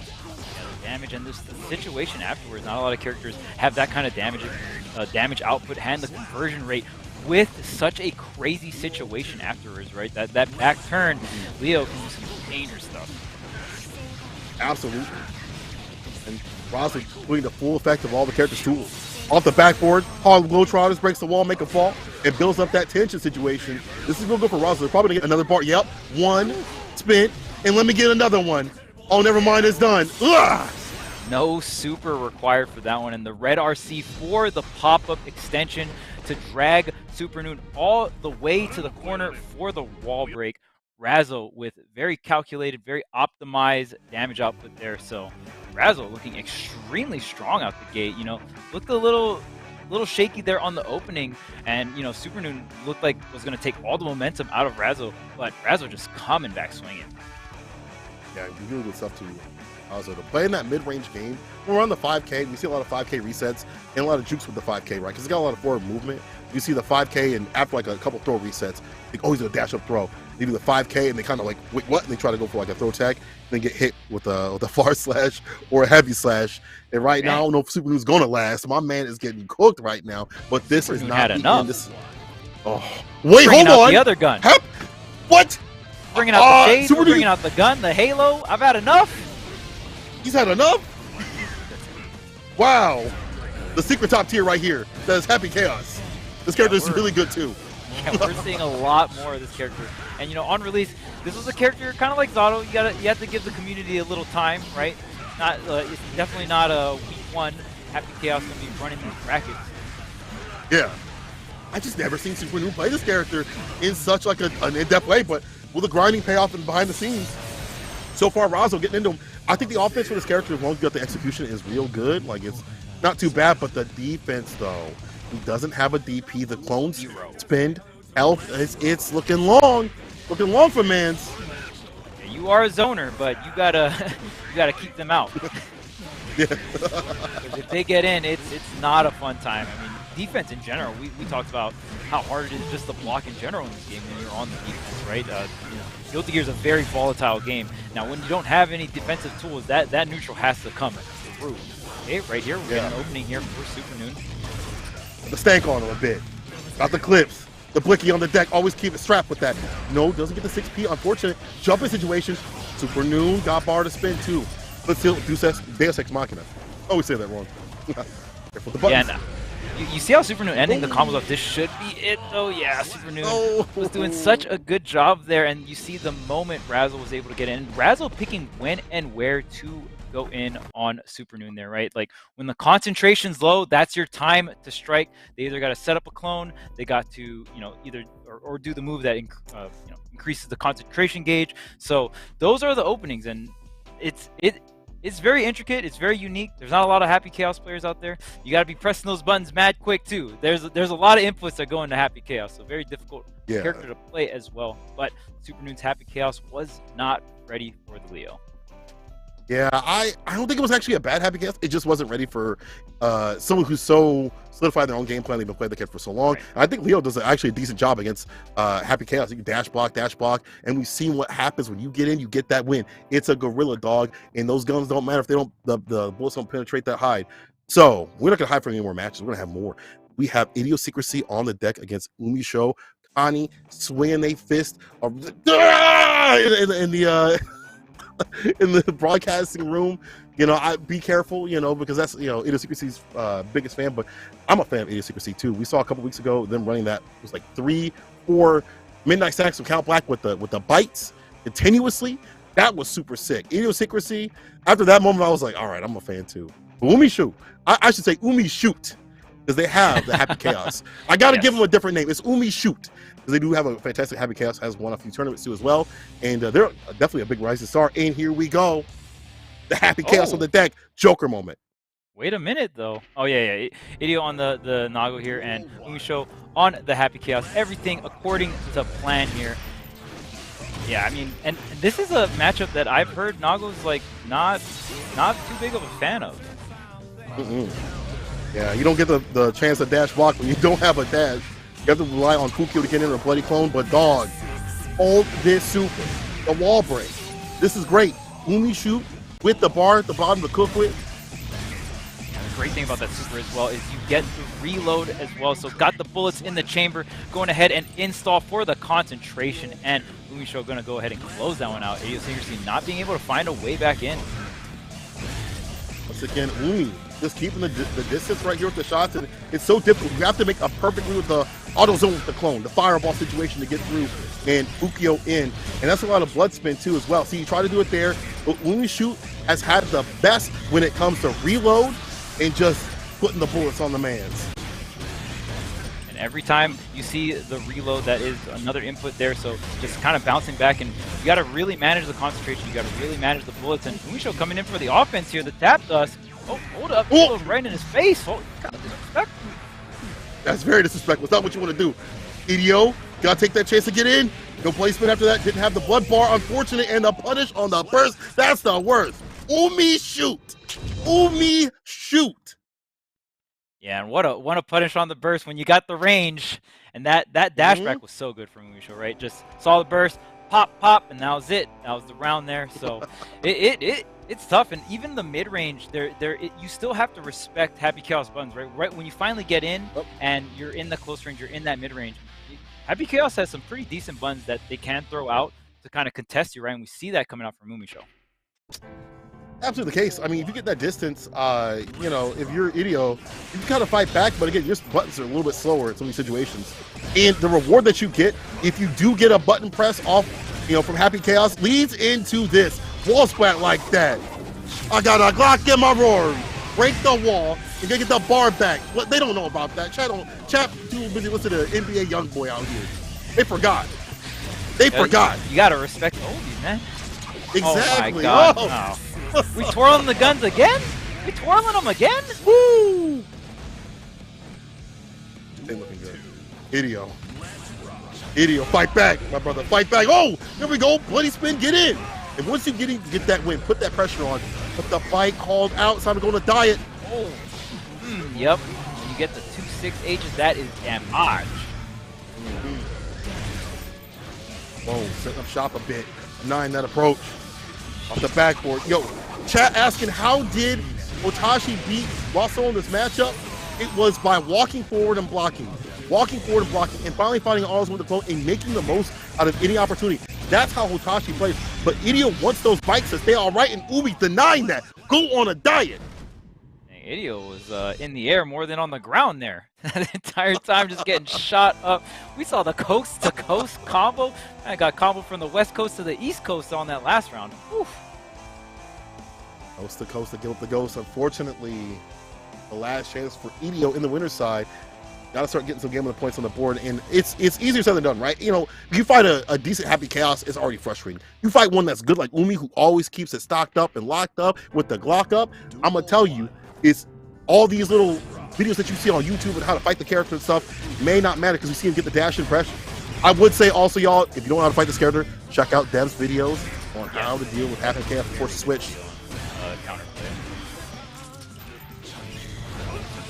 Okay, here's you get in here and you gotta make it count. Let the wake up and the 5D, they're gonna show so much work, concentration. Okay, you're in, and this is where you gotta make it count. We've seen Idio get a couple of openings, but when Umisho is able to defend against it with those options, that like really limited options, it really goes to show defense of the character. Oh man, and that's your life. That's what we're talking about. Once you get in, you get that win. That's a Nago round. There are characters that can fight Nago. There are characters that can beat Nago, but you can always have Nago rounds. He's never out of it. That's the strength of this character. Umi, shoot. Gotta keep it locked on him. Oh dang, we got the squad in front too with the peace poles while we're twirling the guns here. Gonna get the reload. He's still on the right side. Oh my God. Approach denied. The shots once again. One touch for the win. Look at this. This is getting painful. Hold on now. Oh my God. The clone to stave off the 5H, and that's the finish. Ubi shoot on set point. And hitting the wrong Happy Chaos there. Idio not happy with that one. To go ahead and block that and was able to finish the round. He was able to get around here, but still getting shot up. And set up to really set up the concentration. Throw the curse back on, and that thing is so powerful. Even if you block, you still get cursed. This is the worst right here. Ubi shoot. Listen, he ain't going close range with it. Look, he's flexing on him. Is that necessary? Ubi shoot. Again? Just light him up. Oh my God, the stake. Oh, did you just give away the game? The bloody spin in situation, counter hit, 6H, the gold burst, back at distance, one touch, the ceiling. Ubi shoot, thinking about it. Look at the pose. He's got the clones. You gotta burn your FD just to not get chipped out here. And again, and we're out of meter. Ubi shoot. I ain't gonna rumble you. I'm gonna put a gun to you. Ubi shoot. I'm telling you. Dang, and that burst was it. That was the game. That it really came down to that. Idio got the opening, and it was like, if you know when they're going to burst, that's going to be everything, right? So, camera. Hey, let me shoot my camera, man. He's messing up everything. Dang. He probably shot my pixels too. Give my pixels back, Umi shoot. Give my pixels back. Yo, chat, if you think they're gonna nerf this character, you are in for a unfortunate time, because Arxus don't play that game, bro. I'm telling you right now, if you think Umi is getting this character, there's like what, 3 Happy Chaos players out there. Loso, Umi shoot, Right. who else? Y'all can't name another one, but that's how it is. That character takes a lot of work in terms of execution, but you see the reward in store as Umishu moves over a big favorite that is Idiosyncrasy. Jeesh. Yeah, and that's a hard matchup to roll. And I mean, we talk about Deb, all the time sorry. in any fighting game, right? Of course, that is Idio just running into Umisho round 1. Sometimes it be like that, so you gotta go early to the Shark Tank, right? No one wants the early ticket to the Shark Tank. Nobody. That's But true. sometimes you get that round 1 ticket and you just gotta deal with it. True, and you got to deal with the pressure that comes down from being at the bottom with all those sharks. You see the fins in the water, don't jump in. Listen, chat, Deb gonna ban me? I'm a sub. I give her burgers every day. I'm out here giving burgers to Deb every day. I'm supporting the burger diet of Deb. Shout out to Deb. I haven't watched her stream. Don't tell her I said this. I haven't watched her stream in a bit. I've been busy with it. But wasn't she playing a lot of biking? Did she go back to Seoul Happy Chaos too, chat? Let me know. But Deb doesn't compete as much. But yeah, maybe that's why. Just recency bias. But I got a little bias in some of my commentary, but I know one person who doesn't, and that's Cieso. Let's hear from him. First 4 matches in the books, they were all 3-0s. Well, let's just go back to the finish of the set that we just watched. Umisho, Idiosyncrasy, the second Happy Chaos. We got a Happy Chaos from Super Noon to start the day. Snuck it in there at the end of that set. We've got the replay. We just gotta watch the end of that round again. Production's gonna pull it up for us here momentarily once we have it ready to go. But Happy Chaos, I don't even know what to say. It's so silly. A couple of times we saw Idiosyncrasy, was able to take a round in this last game. And once the Nago is able to kind of box the Happy Chaos into the corner, you can really start to take control. But this is just silly. Idiosyncrasy is just sitting over there, just trying to buy as much time, just trying to block all of these bullets, and really does not get the opportunity. Able to get Umisho into the corner here momentarily, but the counter backs Idio off, and then we just get to watch the shooting gallery. Umisho's just out at the range, unlimited ammo, just free fire. Nobody's around, and Idio just has to sit and watch as his health bar gets whittled down. I remember before we saw any Happy Chaos in the Thursday night bracket, and I was excited. I was like, let's get it. New character. I'm excited for it. Let's bring it out. Do we really need Happy Chaos in the bracket, though? Do we? I mean, shout out to Umisho, right? The reason Umisho's here. Won Wednesday night fights last night. Big showing. Beat Dawn in grand finals. Well played there. But do we really need Happy Chaos in the bracket? Shout out to Umisho. It seems like we're kind of players are maybe even still getting used to this character. It's not super popular, it would seem. So these matchups aren't necessarily as figured out as things like the Nago, the Ram, etc., that people, so many players play. You see so regularly in the bracket, and it seems like players like Umisho and just bringing out the Happy Chaos can really throw a wrench in a lot of these players' strategies. And well played there. 3-0, closing it out 4 3-0s to kick off the show there. So really well played across the board, and we'll keep it rolling. But I do want to talk about a couple of our Series E players here. Of course, it is Vizio week, so we're going to be talking Jonathan Tene and Razo. And I want to pull up some stats here for these two players because very specifically, of course, both of these players have won a Thursday night bracket, but they will both be competing in the Arc Revo America Finals this weekend. So they will be the 2 representatives of the Series E pros at Arc Revo this weekend. And I want to take a look at their stats so far this season.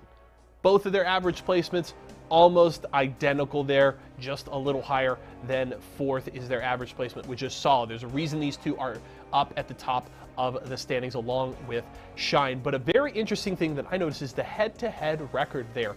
Jonathan has won 5 of the 7 sets these two players have played against each other in this season. And very specifically, the only 2 sets that Razo has won were the Grand Finals and Grand Finals reset on January 20th, almost 2 months ago. Those are the only 2 sets that Razo has won. But to note, a 16-3 game score in favor of Jonathan today.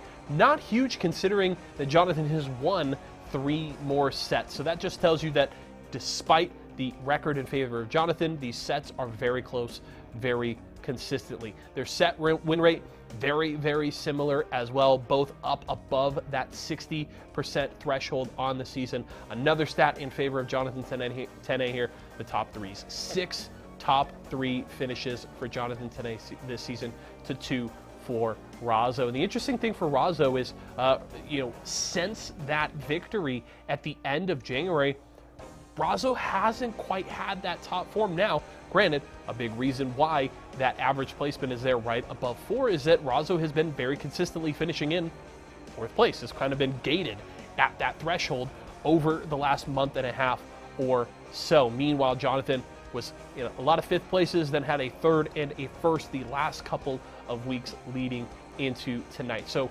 very interesting to see if maybe we see these two players running into each other in the bracket here tonight. It would be an awesome setup for this weekend and another awesome look at a matchup that has been very fun to watch all throughout the season. So definitely keep an eye on Jonathan tonight and Razo. Our next matchup, though, is ready to go, so I'm going to hand it back to the casters to keep it rolling. And welcome back to the Series E Guilty Gear Strive edition out here, people. This has been some fantastic action. We've seen some Glocks on the deck, and we ain't done yet. My name is Sinclair. I'm joined with Charles Dog. How are you feeling about that massacre we had just saw? Happy chaos.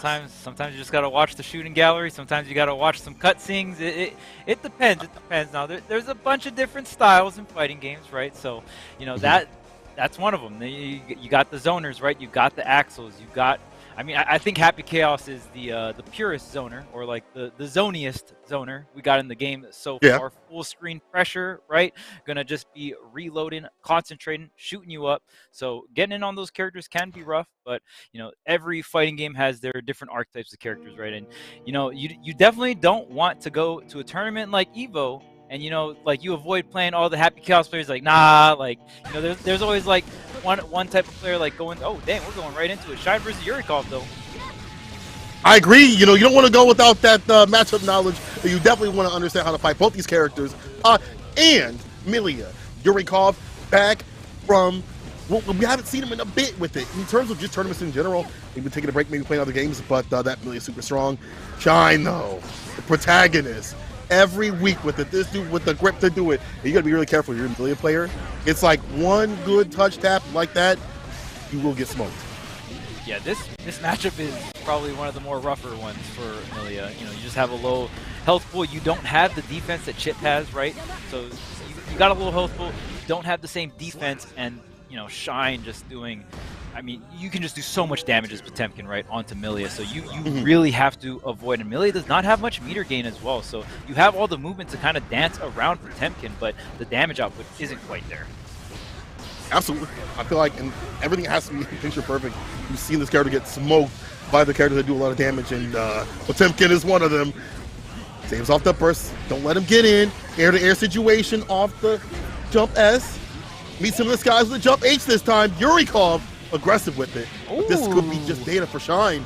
The side switch off the OTG. All right, Yurikov setting up the situation for success. The YRC going to force the meter here out of Shine, but the super on the wake up. Ooh, Material Girl. Knockdown. Jump H. Yurikov challenge. Yo, he could get burnt like that. I ain't seen that in a bit. From the top shelf. The grip. Going to be quite a bit of damage here. Yurikov still has the health lead. But we'll see if you can get the last hit to close it out here. Both bursts. The burst here might be available for Shine. No, gonna close it out just in time as the burst comes through. Whew, huge break for Yurikov. If the burst came through, that would have been treacherous waters. That would have been real unfortunate. That would have been bursting to you hear the hero theme song, because remember Shine is Yep. yeah, he plays like he's the hero, dog. It's like he is on the front of the cover of whatever game he be playing out here. He's be making these ridiculous comebacks. So we have seen him go down like a couple games and then just make it back from the brink. And part of that is the grappler lifestyle. You get the data and how someone wants to play. You're like, okay, so you're like this. Then you start making the reads. You start being like a librarian. Yep. Let's see if we can do so. Grapplers traditionally characters that you cash out big on the reads, right? Maybe not going to have the most consistent neutral, but when you get a hit, it counts. Fine. Slide head knockdowns, but Yuri still caught in the skies and finds a punish on the slide head. Counter hit, doesn't commit. Maybe trying to bail out that burst, but this might be the worst. You caught up in the corner against this character. This is what Shine wants, but immediately Yurikov is out of there. He knows. That's one great thing about Milia. I mean, you do have a low health pool, but you have a lot of options out of the corner. Not a lot of characters have, you know, the 2 air dashes, the catapult, right? You have a bunch of different things that kind of can trip your opponent up in terms of out of the neutral here. And again, the conversion would be a big chunk of health here. Oh, the RC to keep it going, though. Oh my goodness, the wall break too? You breaking the game. You're breaking everything. Everything's shutting down right there. Yurikov is out the turd. He's like, even if reality could go away from me, and I'll still fight back. But Shine, again, he is a protagonist. They had to change. It was an alternate reality shift right there. They had to change everything in his favor. They're like, hold on now. Can't have Yurikov win. He's supposed to be the hero in the end. Let him get his win. Shine getting in. I didn't know Shine had the reality stone in that gauntlet. Hold up. Reality stone. Wrong game. And still in the corner here, and keeping Millie here can be difficult, but the left-right switch is dashing right under. Now Yurikov has the opening here. Okay, gets the disc, the wall break. Yep, charge dust. Back to neutral. Not too bad for Yurikov. The Shine's the one that has to get in. So Yuri not, oh man, as soon as I say he's not getting in, dashing in, Yuri gets thrown for his trouble. 6H, that risk H is Soldier Boy cranked. What a jumping and a call on the Garuda, the mix. I actually feel kind of sorry for Shai right now because Yurikov is getting into him. Oh, never mind. No. Never mind. The carry cancel after the YRC, and there's so much things to respect there from Potemkin. Great meter management there, and man, and you even like pointing out the chip damage from Garuda is so huge in the matchup, right? Like usually the chip damage it matters, but for Milia it like really matters. We saw 2 Garuda impacts. Right. This is like almost a Milia combo in terms of just the amount of damage Shine is able to produce right on knockdown. So you see a lot of the times Yurikov's using the burst on wake up to Garuda impact, but you still take, I believe Yurikov still took the damage, even bursting the you know, the Garuda there. So looking rough here. Shine evening things up. Oh my god. Man, just the also Yurikov just calling out these Garudas too preemptively with the jump H's, finding full punishes. Also on the side heads too. He's so aware right there. Now we're 1-1. I'm sorry I said I felt bad for him.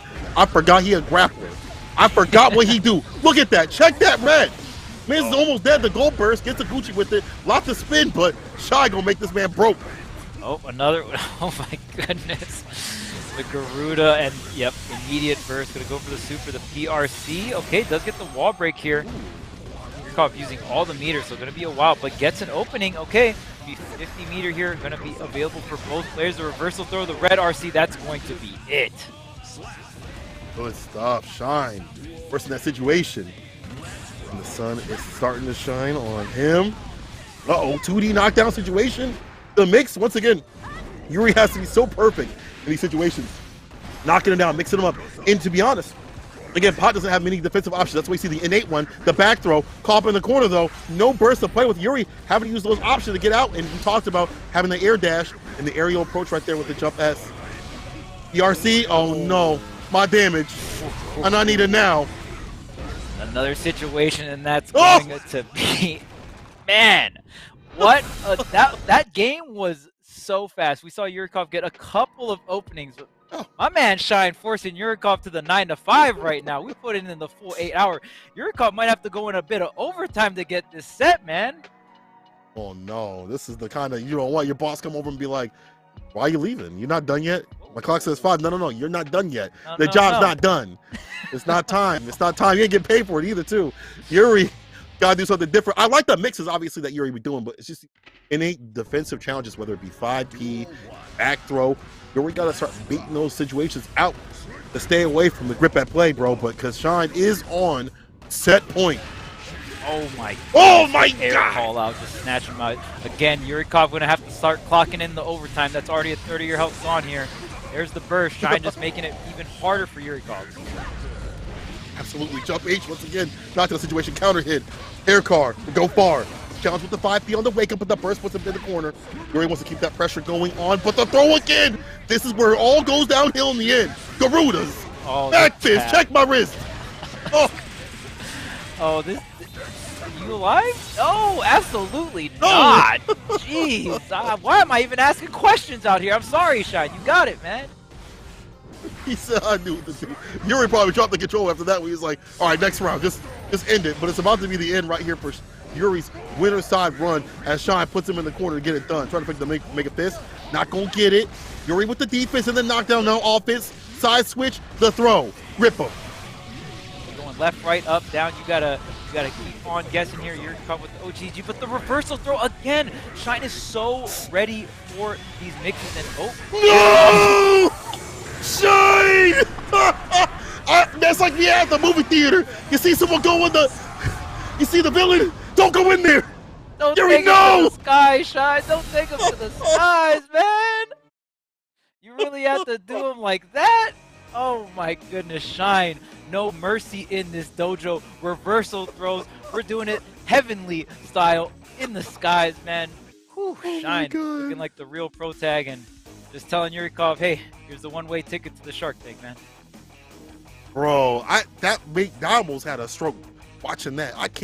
I wasn't even playing, and Shine about gave me a heart attack. That's one of the things you got to keep track of the bar at the bottom, right? You got to see their options and things like that. Yeah. But my man, Shine. I DQ myself. Out here. I mean, too. Whew.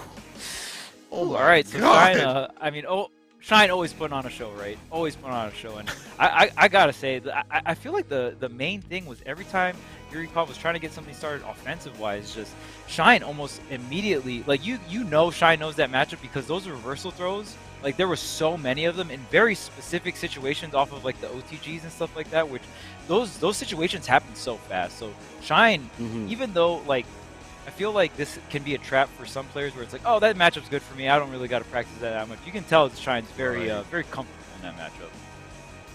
Yeah, he is very, very comfortable in that matchup. And Yuri, I feel like Yuri had he had the right reason, things like that. But it takes too many hits to do it. But right now, the hits don't stop. Panda's on Punk going up against Adventure. Yo, Punk. He is Panda, but Punk. You know, I saw him come back and fight in the can opener yesterday, and he got second. And my man was just like, I ain't supposed to go this far and see how far he can go in this tournament. But man, the fact that he was like, I'm just playing. Like, he's just a threat. His footsie game, maybe not the most optimal soul, but his footsie game makes up for it. And like that, based on the burst. Punk, no need for introduction for Punk, a fighting game legend at this point, right? Able to pick up so many different fighting games, beat a lot of different players and a lot of different fighting games and talk all that snack along the way. Punk is a living legend here. And coming back to Strive here, maybe kind of picking it up after hearing the Evo lineup, right? I mean, it's one of those things where you see that tournament, you start getting hungry, like, wait a minute, I missed this game. And right now, Adventure stands in his way. The jumper situation, does he know how to play this against his character? This is one of those harder characters to play against if you haven't played it in a bit, and Adventure with it. And not only that, the way Adventure's neutral is makes it even more difficult. He's got really, really great neutral. So if you can understand the matchup, it's still gonna be difficult. Adventure from SoCal here. Used to be a PM player, actually. So really sick to see, the Smash Brethren doing good here in Strive. And okay, gonna pick it up with the super, get the wall break. And I mean, we talked about character diversity, right? We had Bean on the chip. We got Happy Chaos shooting up the guns here with Unisho, and now we got Adventure here on the Jacko. Look at that. The Jacko doing a ton of work, but don't let Punk get in. Don't let that footsie game going. That's the strongest point. You got to keep him out. That's what it's about. The union's in play. When you kick into the dust, the PRC, first at the ready, gets some distance, the dash underneath, like that from Punk, gets the counter hit, red RC, corner carry, the corpse run, about to get it done. Reset, yo, the wild throw, red RC, you're so nasty. You are so nasty for that. Punk just needed one. He was like, yo, just give me one opening, though. And we even saw the corner carry into the reset, getting the wild throw, and had another stick of meter there to finish it off. Punk with a phenomenal ending there on that round. Can continue this pressure? Once again, his footsie game is his strongest suit. You have to go around that, and you have to keep him out. And it's easier said than done. You know, you're playing a character like Jacko, who can't really play the neutral against this character. And the 5K beam with the quickness can get out of some situations that many other characters can. And the RC Punk! Are you kidding me? The RC against the burst. Clip that. I need that right now. I need that right now. Listen, chat. Burst. I need that right now. Give me the burst. Give me the back. burst. Give me the health bar. Give me the round. Give me the game. Punk taking it all. Oh. Give me everything. All of the above. I checked that box. All right. All of the above. I cannot believe it. That's so wild. He won't optimize the combos. He'll do sick things like that. He'll read your soul. I mean. Yeah, he'll read your soul. When you think about it, if you were to pick one, I mean, I think what's more valuable in fighting games is being able to get those reads, having the fundamentals right. Even if you're a tad bit unoptimized, it's okay. You got the reads, you got the fundies. Oh, someone said he missed the super, came out his burst. Yo, listen. But either way, Punk was still ready with the heavy RC and the steady. Yo, Adventure coming back to the break, not face. He's definitely been in bad situations like this. We've seen him in top 8 of Frosty Fosters, things like that. That's in his name, and us his Twitter name, as he should claim it. That's a lot of good fame. But yo, but does Red RC the burst to get the distance? Punk trying to come through with that banner bringer, and the super finds a gap like that, and the Tyrant Rave. Here. And I mean that's the thing about some of these like setup or zoning characters, right? They're not going to have the guts, they're not going to have the health bar. So when you get in, you can make it count. Jacko having a little bit more, better defense than the Happy Chaos, but still really well. Absolutely. Pick up the minion once again, locking down the neutral. I like this. Put him in the corner. This is where the Yugi makes the most of their money. And it's not funny. Look at that. That risk gauge is great. Oh, he pressed out. Finding the gap in the opening. There was 3 of them rotating there, so Punk knowing exactly when and where. The repositioning with the blue RC to keep the corner, get the wall break. No, the reset here. The YRC gets baited, and it's so important to know exactly when and where your opponent wants to do those defensive options. We are seeing Punk cash out big on that here in this matchup versus Adventure. Bro, that is this is a difficult one. I mean, if you're Adventure, one of the best points of Adventure's style is his footsie game. His footsie game is really good. Despite the fact the character does not have good footsies. Like, she cannot play with Soul, or in most of the characters in the cast, you see that Adventure is able to get going because of a good footsie game, and he can't slug it out like he usually wants to. He can't usually set up like he usually wants to, and plus, Punk is finding the right moments. I'm not 100% sure if he just like knows the gaps. Maybe he's consorted with Sonic Fox, and they definitely know how to play this character, and maybe found some tips. But he's been finding a way out and is now on game point. That's crazy. Gets the counter hit here. Big damage going to set up the minion in the corner. This is the situation, but the sweep not in range. Punk going to be able to get up and over here. In once again. The revolver on him and the throw. This is not looking too good. Tries to fade away, bait out the burst. Still has the corner pressure. The burst, offensive style. I don't know if that super going to reach. Actually, it will. Yes, sir. Sarcophagus. Yep, and just like that, Adventure barely out of range of that far slash there. So really good stuff. Going to use the meter to seal it out. Still has the burst available too to get out of this corner situation. Oh, not even going to use it there, Punk. Knocking on the door, but not going to bait the burst.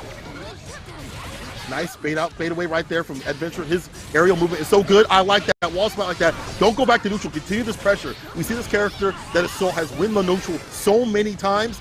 Keep him caught up in the corner where you can do the most damage with this character. But Punk unafraid. I feel like he doesn't even look at the health bar at the top.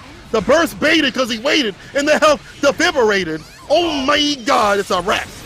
No super required there to end that round, and I love that Punk used the YRC right as Adventure popped the install, because we've seen Adventure take rounds away so many times, right?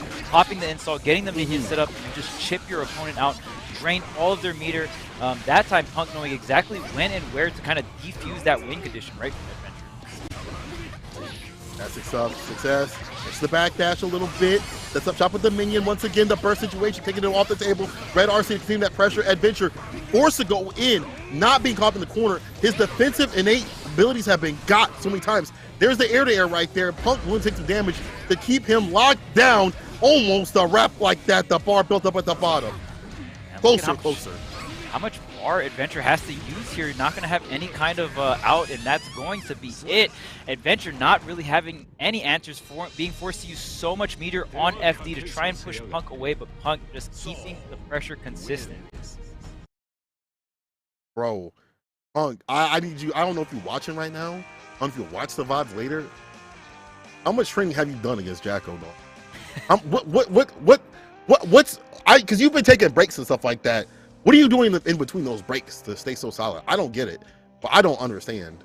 I'm confused. It just seemed, I don't know if it was just straight intuition or anything like that, but man, it felt like Pug knew exactly when and where to use resources against Jacko. And again, even for me, just watching like right after the install, using the YRC to kind of just like destroy the minions, you know, back Jacko's pressure off. That's so important. And I feel like for Adventure, you almost have to make sure if someone does do that, you have to pop your install when they don't have enough meter to YRC, right? To almost get out of that situation for almost free. So yeah, amazing. Like I just feel like Punk hit all the check marks when it came to the Jacko knowledge checks, right?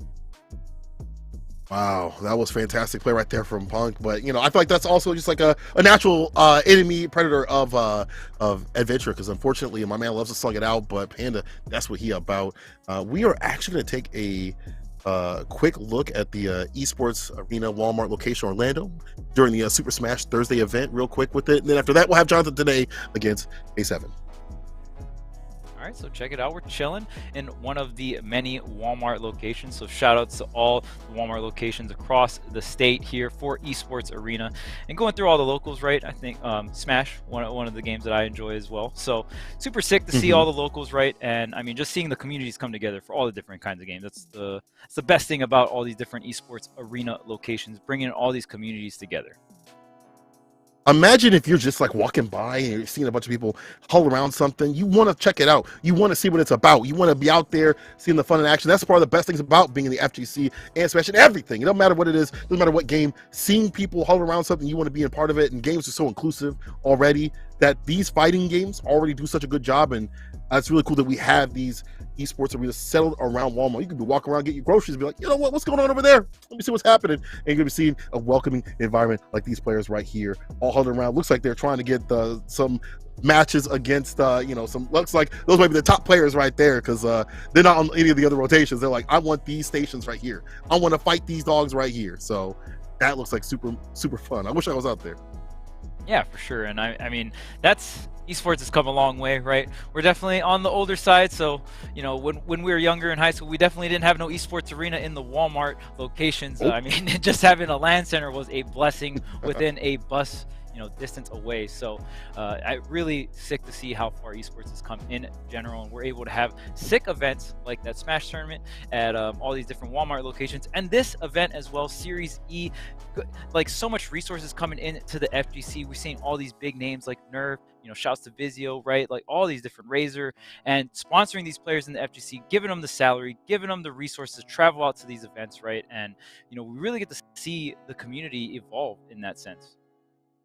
Like, really like the fact that we have just more opportunities, just in general. Like, going back to the old days, we used to like walk into like Aladdin's castle and stuff like that. And if you didn't have a big scene out in your city, you can only fight, these just random people or whatever. Maybe some people don't want to play your game and stuff like that. Now you can go online and play a ton of different people, especially thanks to Guilty Gear's pretty good netcode. Being able to play people whenever, and then also have the offline. Like, you could play your online stuff, get ready for your locals offline every other week or whatever may have you, and continue that process, that practice. That's why I think the Guilty Gear scene is really strong, is because we've been grinding so much online, and so we come offline, people are ready. See the same people winning these tournaments online and offline. K7, shout out to them actually coming in the next match against Jonathan today.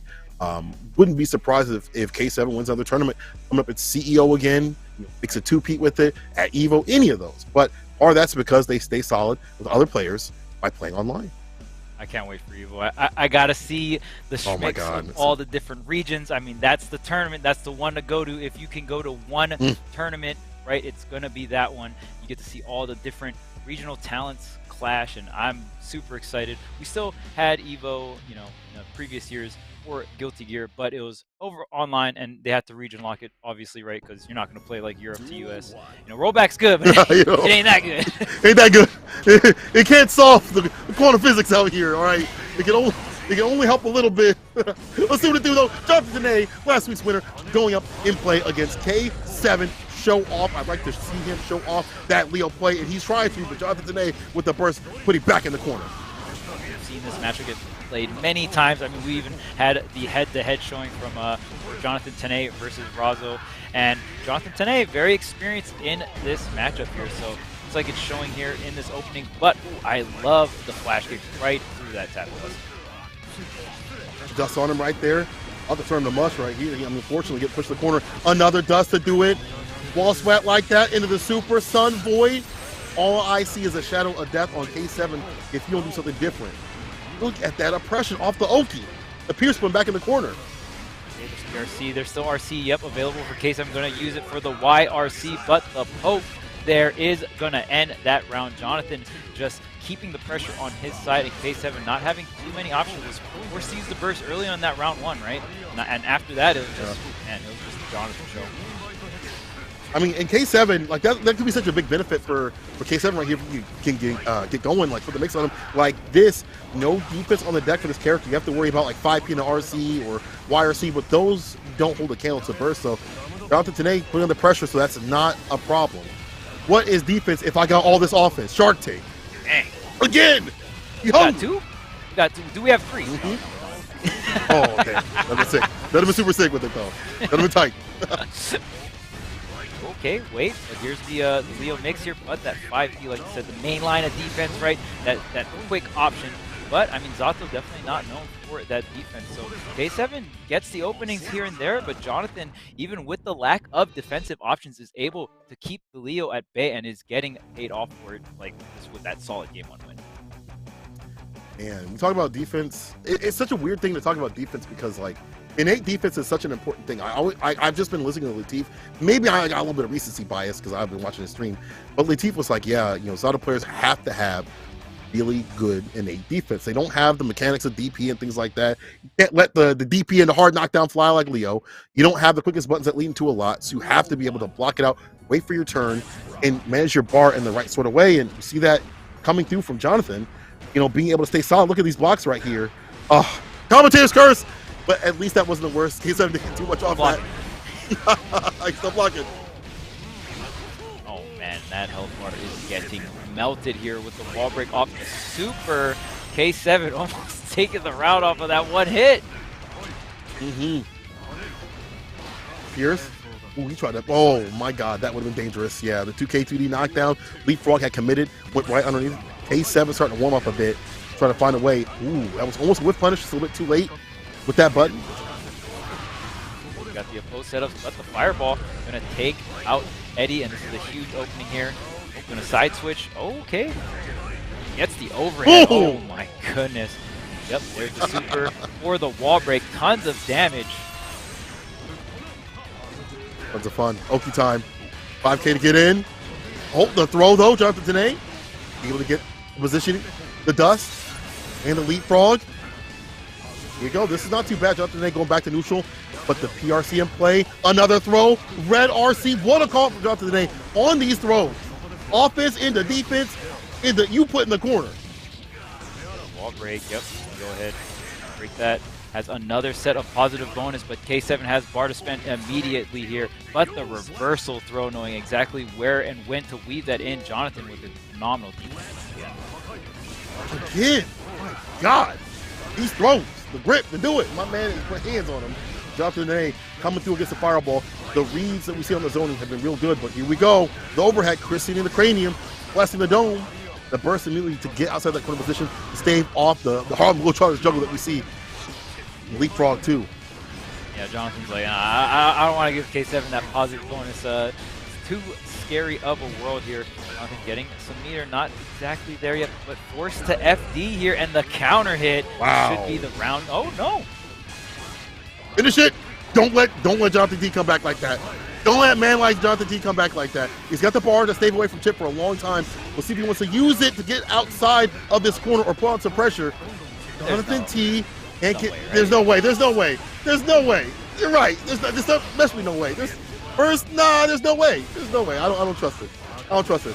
Jonathan running out. He okay. Ah. Oof. Dang, man. The oppose wasn't there that time. Could have stopped that fireball. Couldn't eat it with the drunken shade. He was not hungry enough, but I'll tell you who's hungry. K7 coming through. And I like that he finally put it back in his own like momentum path, because what we saw right there with Jonathan Tene trying to come through in that long range game, you know, K7 wasn't falling to it at all, forcing Jonathan Tene to stress out a bit. Now we got a match. This is not just going to be no clean sweep off the feet. We'll see things go to the limit. Let's go. Yeah, Leo's fireball is a great tool to get rid of Eddie, right? And like you said, I like how K7 slowed things down. Leo, usually a character, you get in, start going for the unga bunga buttons, right? But sometimes you can take it slow. You got the fireballs, right? You don't have to rush in. Exactly. Leapfrog, 2S, 2H, wall break, positive tension coming back in the situation. The knockdown with the invite hell, the applause. Look at that, just challenging. Said, I wish you press a button. Do a lumberjack. I wish you would. One touch to seal it. Eddie coming in with the standing ovation, the drills to follow, and that move is so good, right? And like even one, it has great range. Two, it just drags you into the corner. And you see Zato players during the drill, you just see them pushing their opponent to the corner, just getting it for position. A best 2H, ground pound misses, but it's not too bad. He had the back turn right there, forces the burst from Jonathan Tene. Like, he's got a lot. Try him with the helicopter, the DP, waited and baited, side switch. Good for John T. And that whole time is Eddie coming back here. Now you're stuck in at the corner, the oppressed setups as well. Going with the sword to get the Eddie back off the wall break here. K7 with some meter. Oh, the cancel. Dash up tech. K7, how's your defense? Oh, the throw though, it don't matter though. Eating him up a bit, the bar at the bottom building up, trying to get the throw. Once again, side switch situation, overhead. K7 gonna hit him with the super. The wall break, that's not enough to do it. He's still alive. Barely living here. Jonathan has some meter, but K7 has the Oki here. The RC's trade the burst, and K7 using everything, using the full stick. Okay, and finally gets the last poke in the corner. K7, oh my god, gets in so many situations where, could choke away the lead for that round, but K7 closing it out. Back at him though, Jonathan Tene with a fantastic round start, and that's been really good for him to just take off a lot of the health situation from K7 and get the wall breaks to get the positive tension. But he's not even going to be able to use it in the end if K7 doesn't let him play. Red RC off the 5B, no opening though. Oh, from the back door, it's not Domino's. Don't open up. You didn't even order this pizza. Into the sun void, darkness. All I see is darkness. Breaking the law, breaking the rules, man. Getting the side switch there, that was clean coming out from Jonathan, and using the drill lockdown on block, like I was talking about earlier. Not only dragging him to the corner, but switching sides on him. Jonathan looking so solid there, closing out that game 3. Absolutely good stuff, Jonathan. And some of that just starts from how he starts the round, right? Like, he gets that corner carry, wall break from that one interaction, gets the bar, and that sets up shop for things later on, whether it be extensions of the 5P, whether it be just the idea of a YRC coming through, and plus he has the burst and some of that, offense into more offense leads into defense later on. This has been a fantastic play from Jonathan today, but I don't think K7 is out of this just yet. I don't think he's out of it. K7 more showing tank. Closing out one of the rounds there in the last game, looking really solid. K7 just has to watch out for the Jonathan pressure, the Jonathan defense, and these command grabs are hitting. Once again, the applause. Clapping hands. The applause. About to send this man to the stands. You about to become a spectator. First. Denying that. Forward movement right there. Jump H. I'd like to see more of that from K7. Jump H got a lot of reach in the DP. Hard knockdown. Hold this. And right there, whiff punishing the grab that Jonathan has been getting so much. Okay, keeping him in the air. Oh, I like the conversion. Keeping him in the corner. This opening should be it, but no, not going to get the opening, but gets the overhead to close it out. It was the K7 show the entire round. Absolutely. Good stuff. The K7 to come through like that.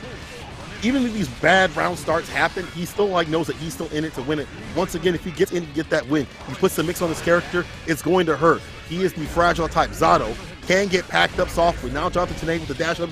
2D, don't matter. I got a DP. You're free. Side switch. 2K, 5K, red RC, quarter carry. Okay, you got one more shot here on the defense, but there's the wall break. Not going to be quite it. Not going to get a full conversion, but it is Jonathan with the 50 tension ready to go here, and the offense with Eddie.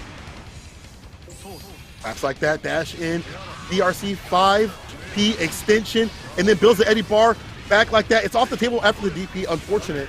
Jonathan Nate is definitely one of those that willing to challenge with the 5P.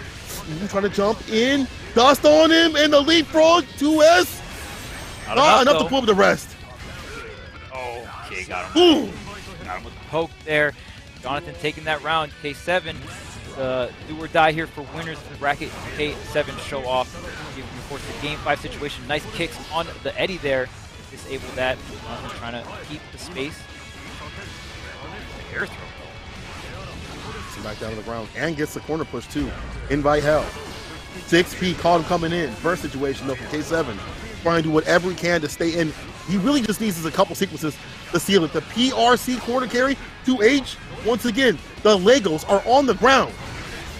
Man's been stepping in them. Backdash though, Jonathan, every time K7 is trying to fight his way out of the corner, Jonathan just being barely out of range. The PRC, but the first trading with it. Had to do it.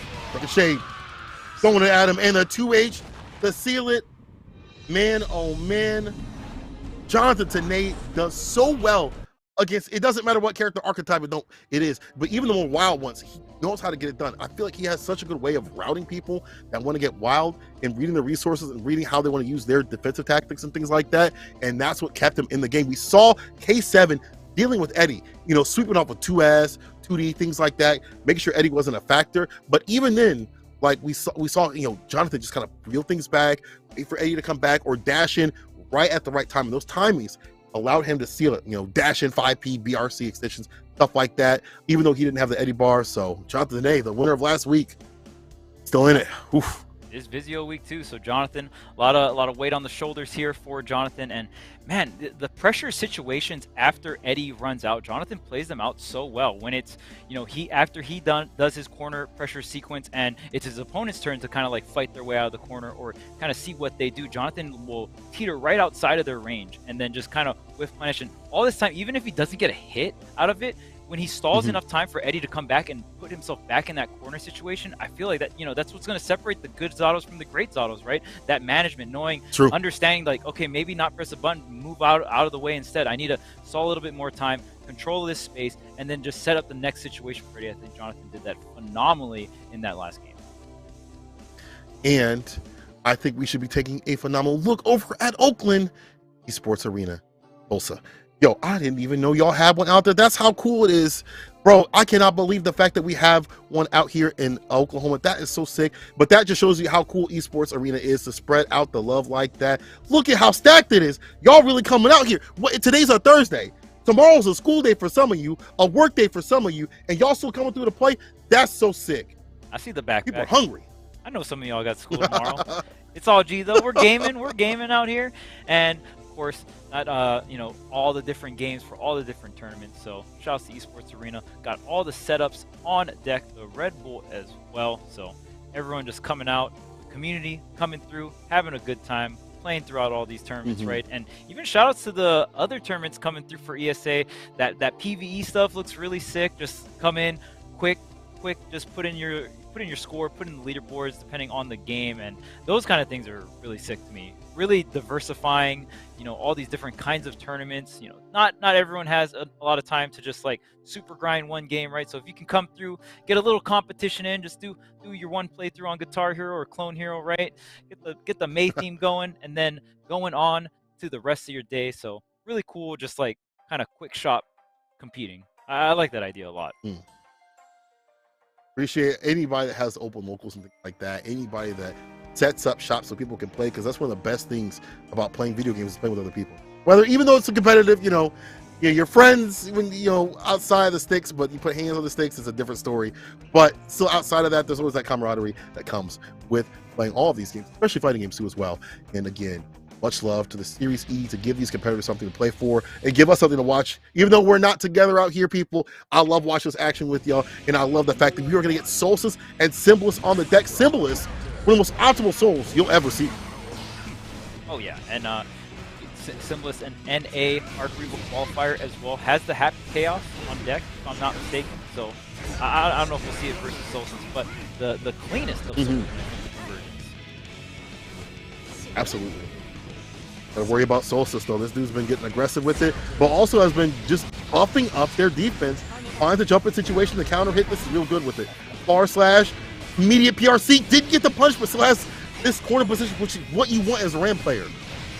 Yep, bouncing up, down, the explosion with the wall break, and that with the optimal conversion. Gonna get the windshield wipers with the wall break. Just take that round.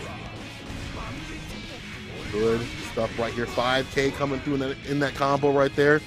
Backing off a bit, trying to see what he's trying to do, trying to leave. 5P, 6S. Not a big punish from Solstice. Only getting the 2S. Uh-oh, 2K I mean. After your fist to face the plus frames.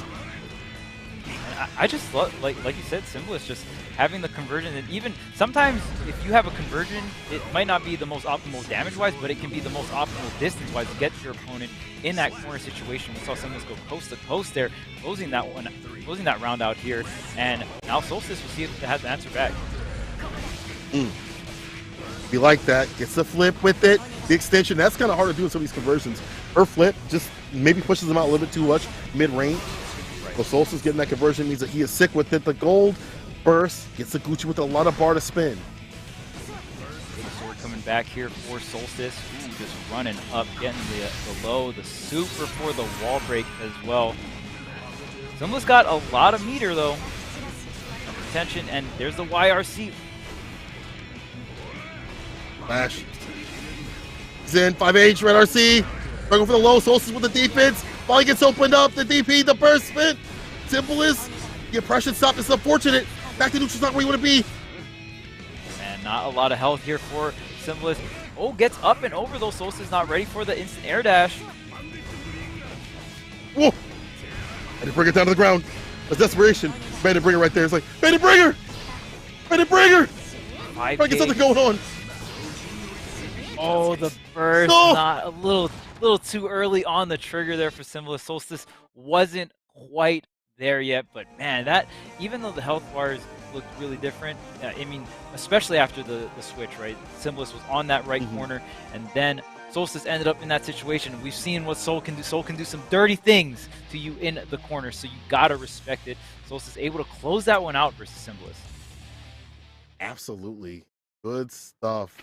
Or for Solstice to read that, Symbolist is breaking down the neutral right there and the defense and things like that too. And I think that's a really important thing for any fighting game player, and really good for someone like Solstice who already likes to be aggressive, who already wants to, as soon as they see you break down a little bit, they're in.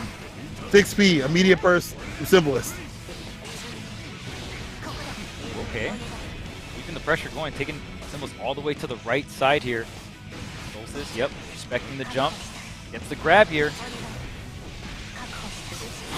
Then RC super, oh my god.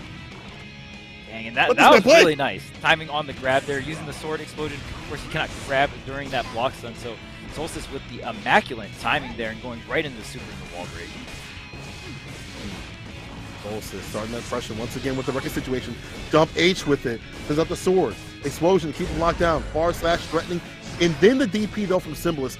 More of these reversal situations. We saw the burst being baited before. Oh, never mind. We've seen it right here, and it's not fine. That's unfortunate. That's another time the burst has been baited because man like Solstice has waited, and that's a wrap, bro. Oh my god.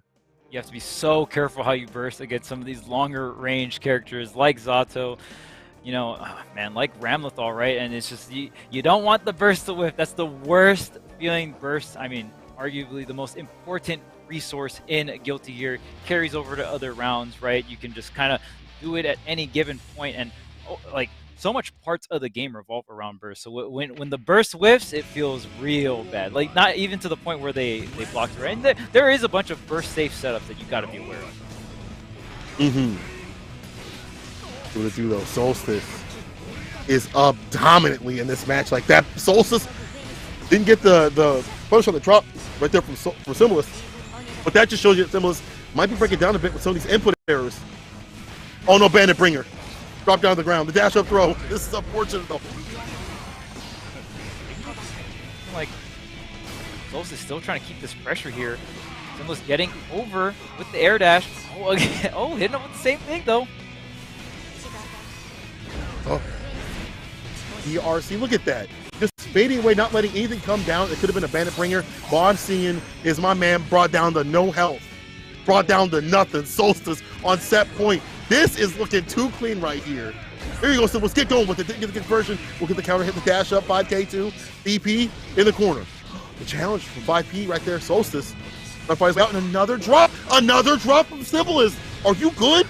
Is your pad okay?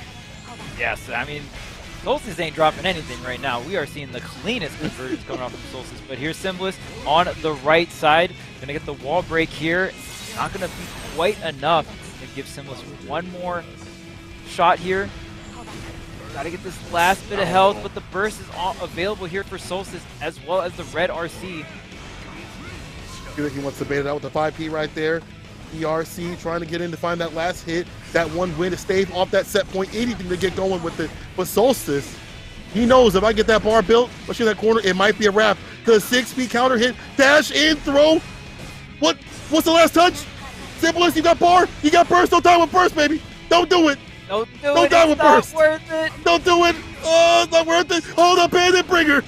The hero died. The Bandit Bringer. That was Symbolist. desperation. Oh man, that definitely was. But you know what? Take those. It worked.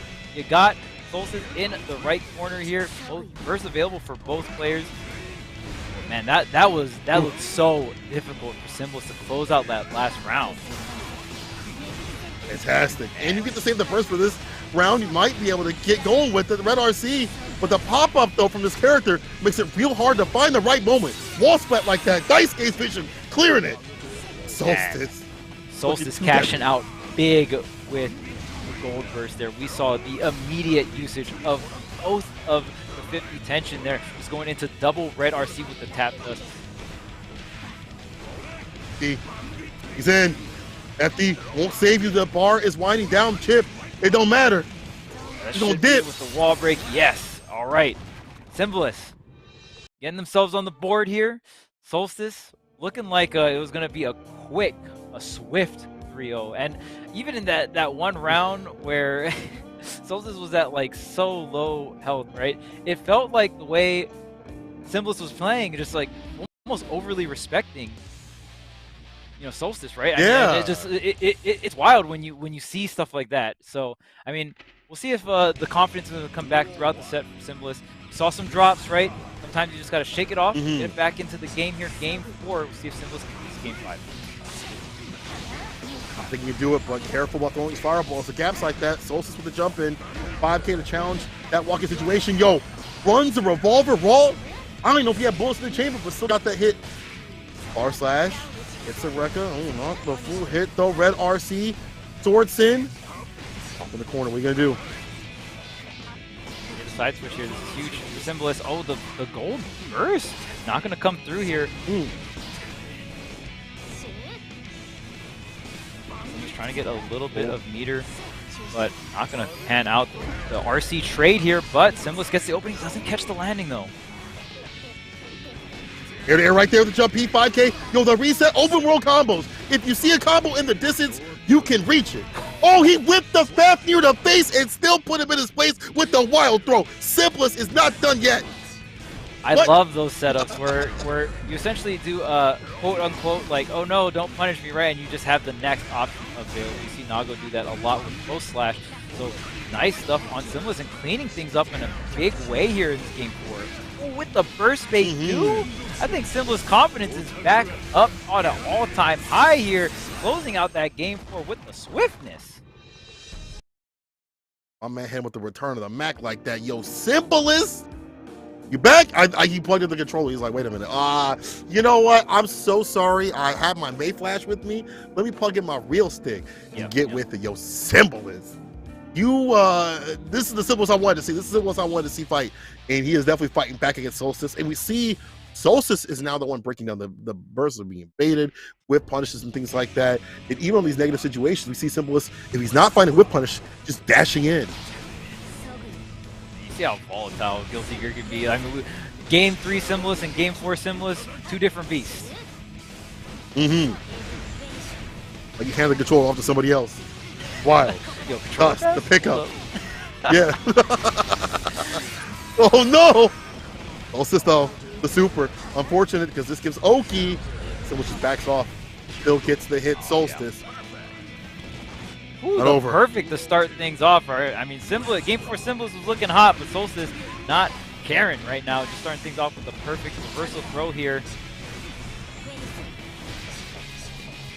Up in the corner, jump P, knock down the throw. Reset situation. Oh no, the DP though. That's what I'm talking about. Get wild, not mild with it. He busting out a bit. Jump P finds a conversion to 5K. Has the extension. That button is too good. Air dash out of the corner here. Okay, we do get the conversion. The red RC backing up, and what a backup indeed. Baiting out the burst here. Symbolist still has burst available as well, but got the on the windshield wipers here. Oh, and another burst bait. Didn't get it though. The punish. Don't that bar to go far, but unfortunately, almost out of there. Symbolist trying to stay alive. Solstice trying to seal it. This could be anybody's game. One Swordsman, dash up situation. The blocks. The punish. Solstice steals it in the end against Symbolist and gets the win. Solstice. Backing up just enough, and then with the whiff punish. All right, Solstice, I see you clutching it up, not even giving a single round to Symbolist, even after that dominating Game 4 performance, and just starting things off with the perfect and then closing it out clean off the 2 rounds there, Game 5. Man, good stuff. Fantastic stuff from Solstice. Again, that their defense has gotten better and better every single month, and we see it here in like the most treacherous of situations where like you are definitely like, man, I gotta hold back. I gotta not get opened up by Soul. He's knocking at the door. Far slash, close slash. Knock, Says knock. I'm good. I'm solid with it. Oh, stay solid with it. And moves on the bracket. We move on the bracket too as well. Oh, yeah, absolutely. And man, that was our last round 1 of winners. So our bracket cooking up and looking really good, and we're going to throw it over to Yeso to talk more about our winners round 1. Nice back half there of winners round 1, and that sets us up for winners round 2. And of course, a nice finish there. Very tight set, the best one we've seen so far of the day there between Symbolist and Solstice. And Solstice ends up coming out on top with the 3-2 victory, and will continue on. Sets us up for what should be a really fun round 2. Our matchups there will be Bean versus Stealthy Razo and Umisho, Shine versus Punk, and then Jonathan Tanay versus Solstice. And just for a quick update for y'all at home on what we've seen down in the lower bracket, Dawn ends up going 0-2, loses to Alethea 3-2. Supernoon has moved on, took down Idiosyncrasy, and Adventure beat Yurikov. The last losers round 1 matchup over there will be K7 Showoff against Symbolist, and of course the winner will move on there. So that's the state of the current state of the bracket there, and I'm looking forward to this winners round 2 matchups. I think Jonathan Tanay and Solstice, and then Razo and Umisho are definitely a couple of ones that I have my eye on, though. Shine and Punk, that should be pretty darn fun. I'm looking forward to that. But do want to remind you folks again, we talked about it at the top of the show, that we've got a special new event that we're doing at all of our arena locations all across the United States, and it's called PvE, where you can come in, compete in a range of different titles. Each leaderboard for each of the different games has a $500 prize pool that you can get your hands on. There's points, prize money, all kinds of awesome prizes from our sponsors as well that you can grab. So make sure to come in and compete. Find your local esports arena over at esportsarena.com. You can even use exclamation point locations in Twitch chat right now. Now, we've got a special presentation here, something that you may see in an arena near you in PvE competition. We saw it at the top of the show. Let's get some more tunes from our good friend Filth.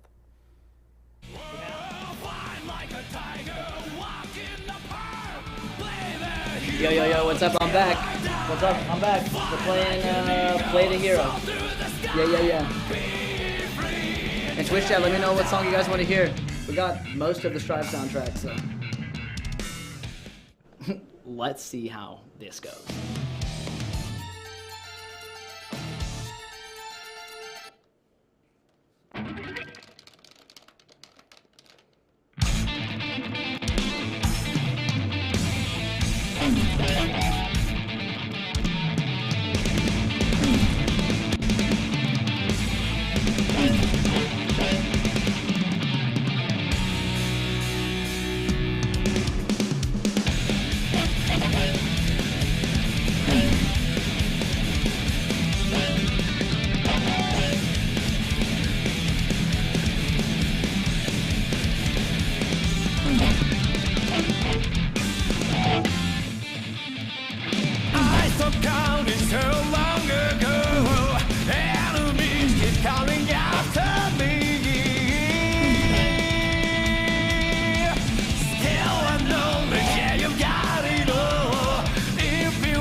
For granted, if you don't seize the chance, it's over for you. Life never goes the way you want, that's how it is. No matter what happens, face it all head on. Whoa, fight like a tiger, walk in the park, play the hero till I die. Fly like an eagle, soar through the sky. Be free till you die.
Yeah. Do we have time for one more? The Potemkin theme? Yeah, okay.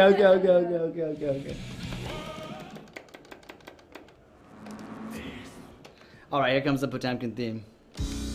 Then we'll get back to your regularly scheduled programming.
One day all will locked away.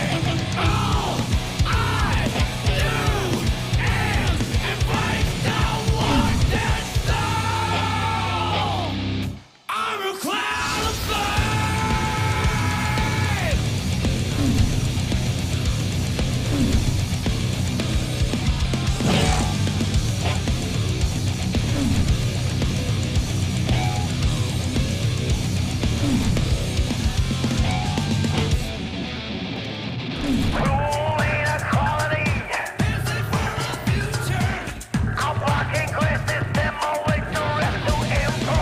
People trying to delusion without reaching out for truth. So shielding and the truth by two I'd rather you.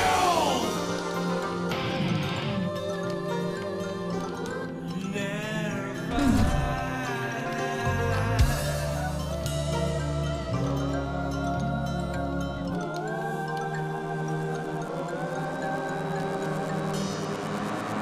Discord, preside society, your society. One day, creeps into society, your society. I'm a fool, I know nothing. I take the role of a silly clown, but I will turn my back on life. One day all will rock away. All I do is embrace the wounded soul.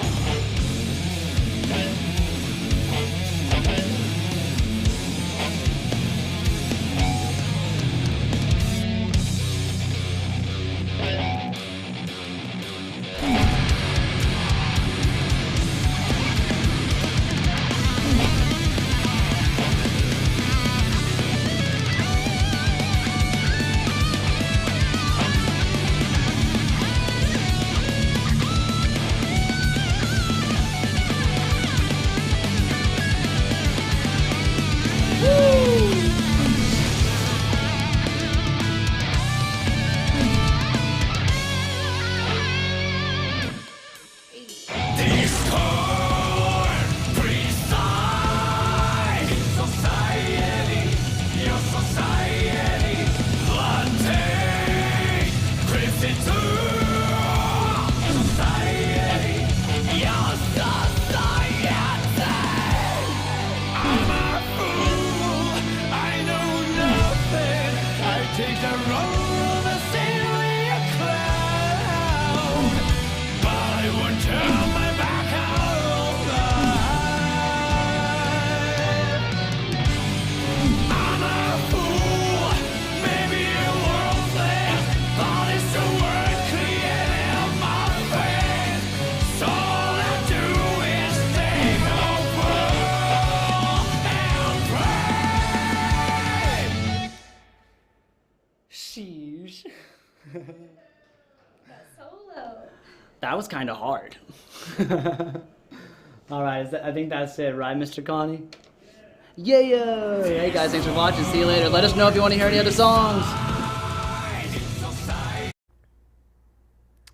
Shoutouts to our friend Made by Filth there with a couple of tunes from the Guilty Gear Strive soundtrack there. While we won't have Guitar Hero this weekend, we may have it in the future. And if you want to come out and compete, again, points, money, prizes, all on the line for each of our leaderboards. Competition starts Wednesday, runs all the way through Sunday. So come out to your local esports arena and come and compete in PvE. We would love to see you there very soon. But Guilty Gear action is ready to go, so I'm going to hand it right back over to Charles and Cola to get us ready for the next match.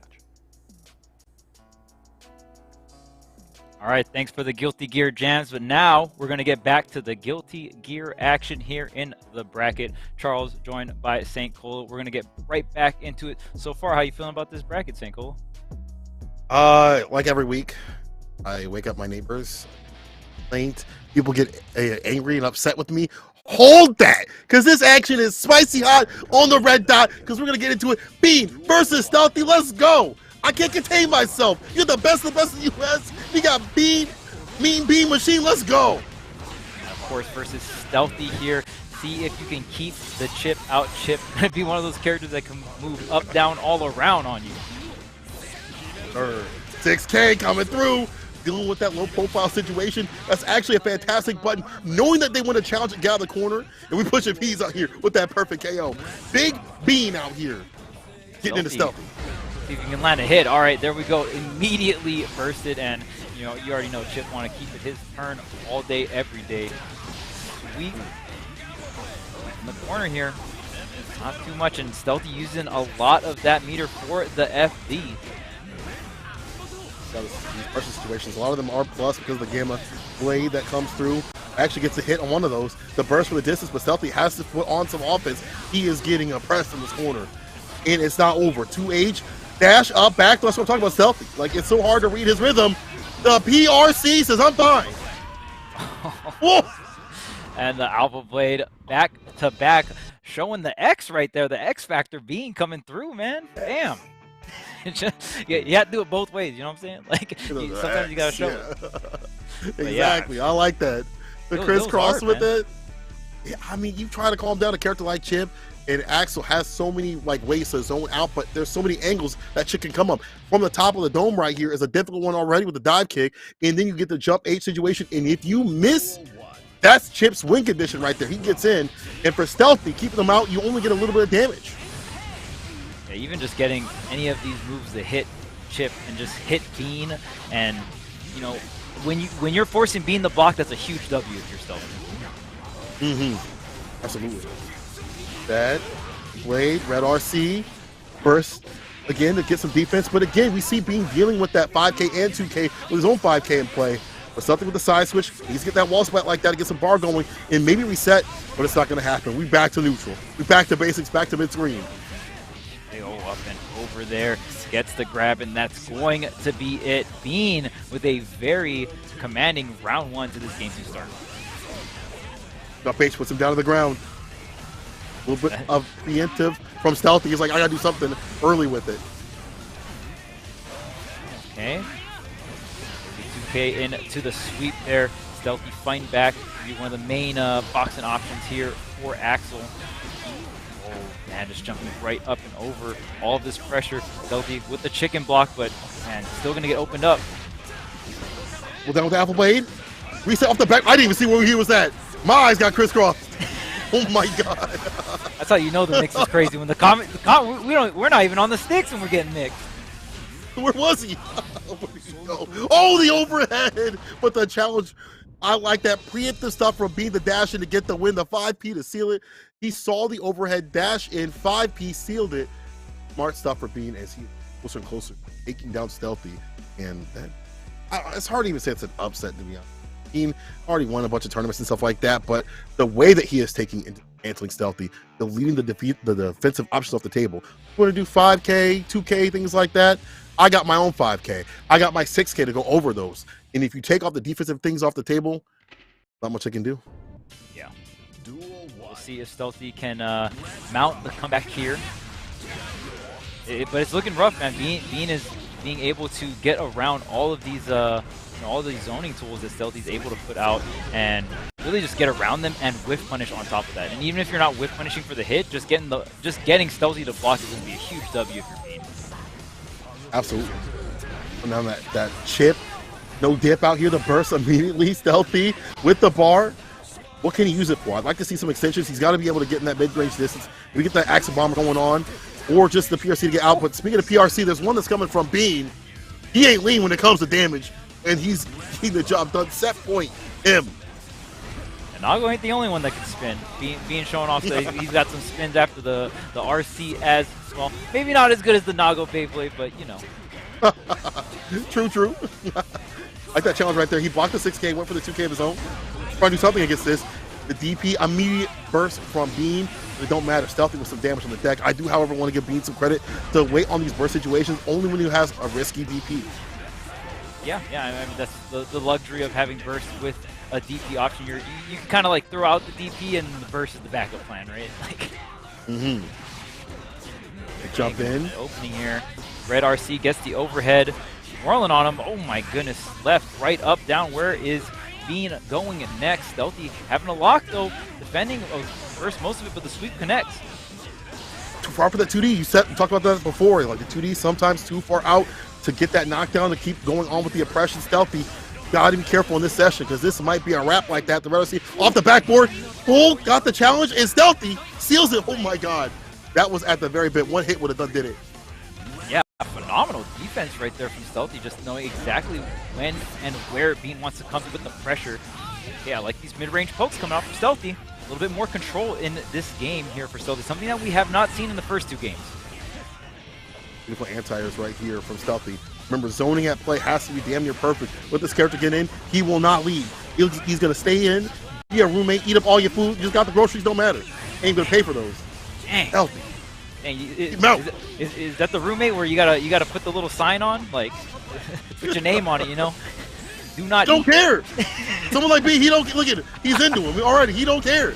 He's like, I didn't read the sign. It's going to the trash can. Did I put this here? Oh, I didn't see nothing. I didn't see nothing. I didn't know that bread was yours.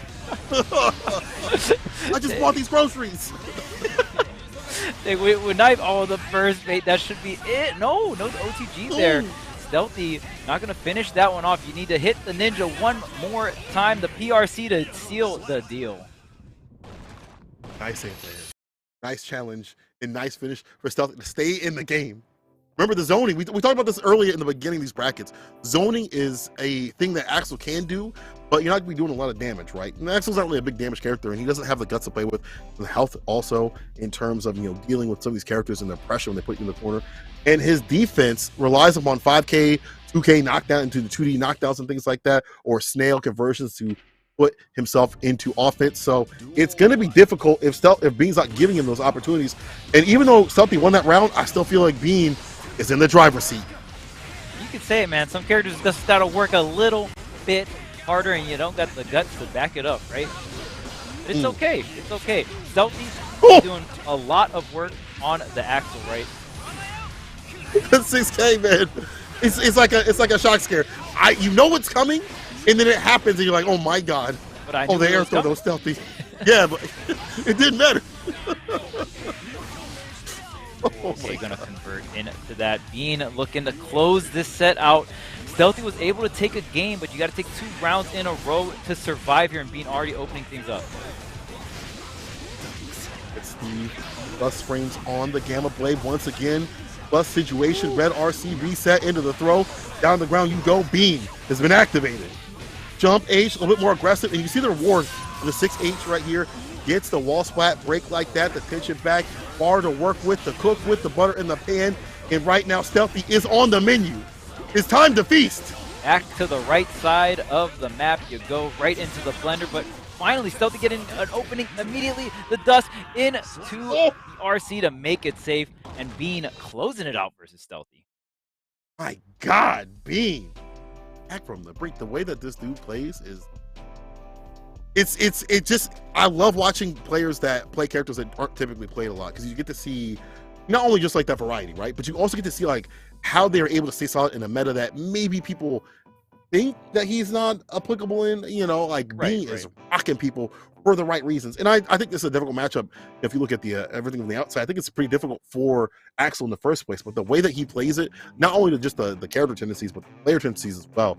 Man, Bean has been putting the work in this character. And y'all, if y'all been playing Chip, you dropped him to the side, it's time to pick him up. And now we're picking up some more action. Umi shoot against Razo. Oh my God. The big one. Razo. Arc Revo.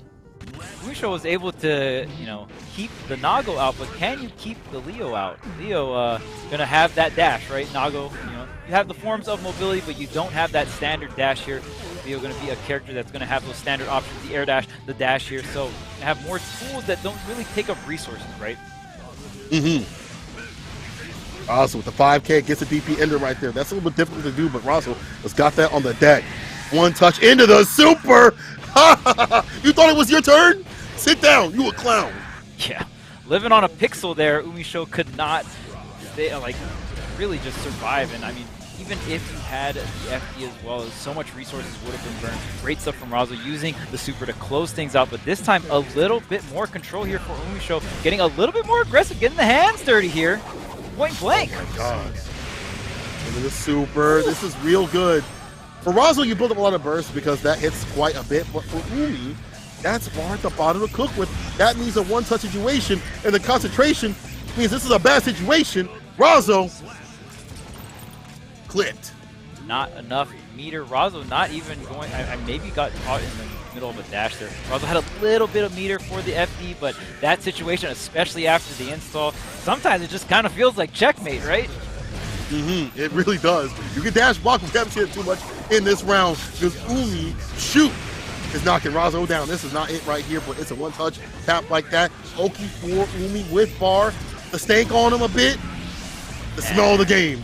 This is the smell of the game for sure. And you saw it, like, even after, you know what's so messed up? After the super wall break, right? It's Oki, but for Umisho, it's like, actually, it's a free curse into a free shot, right? Right. I don't need to get up in personal. I don't need to get my hands dirty with the Oki. You cannot block the curse. The curse is hitting, Right. and you gotta hold this next shot. And then the situation after the pushback, right? It gets really wild. And when that curse is on, the reticle gets to you faster, right? So whenever you do bring out the gun, the reticle isn't exactly on you, but with the curse, it gets on you faster. So the zoning even more powerful for Umisho with the curse. And when you get that wall break with super, you just guarantee get the curse off. You see that Umishu is putting some of these curse situations in the middle of his block string. So even if he doesn't get the clean hit, he's going to get the curse to apply that pressure. But right now, it's all Razo, all damn day. Meaty fireball in play. No vegan. 6H. Don't press that damn button, Umishu. Careful. Yeah, there's a lot of different smells of the game. And, you know, when Leo starts putting you in the corner, there's a bunch of smells. And that's why we like Guilty Gear, right? That's why we love Guilty Gear. Right. The super. The guns here, no wall break. Far out for that, but this is not too bad. Yo, ERC comes down to the ground with the throw. Guard break, overhead, burst. Doesn't get the gold, but that's still good. Gets the distance and the snake again, the curse. Look at Umi. I feel like they styling. Like some of that, I feel like it's just styling. Like you don't need all that. You don't need the clone to stop that pressure. But sometimes it does help to stop the Berserker Slash. And Razo cannot last against this. This is almost impossible in some of these situations. And there you are, all the way back there, the burst to keep the pressure going. The very edge of the hitbox there. Now Razo has the corner pressure. There's no burst on Umisho. There is no get out of jail free here. You gotta work to get out of this situation. DP spin it, had the red RC to stay solid with it. 2S, 2H missed right there, and Umi with the immediate punish and the pickup. Coast to coast. Make this man give up the ghost. Oh my god. The super actually will get the wall splat and the break. The push from Umisho there, fantastic conversion. Going to be able to get the wall break, and when you get that wall break, you get the extra time for the Oki. But here's the grab pickup here, concentration, but you don't have the space to use it. The super, you know, boxing to lock him down. The YRC, never mind, you a clown. Get hit, hold it, Razo. Oh man, the wall splat animation for Happy Chaos kills me every time. He's just like hanging upside down, like this dude is goofy. He's different. He's definitely different than other characters. His animations are so good. And so is the things like the clones, those are so cool. And The only thing he's right missing there is his clown shoes, man. That's the only thing. That's true. That's true. And the Joker makeup, because I know a lot of y'all Happy Chaos players are probably Joker fans too. Umi shoot, getting it done.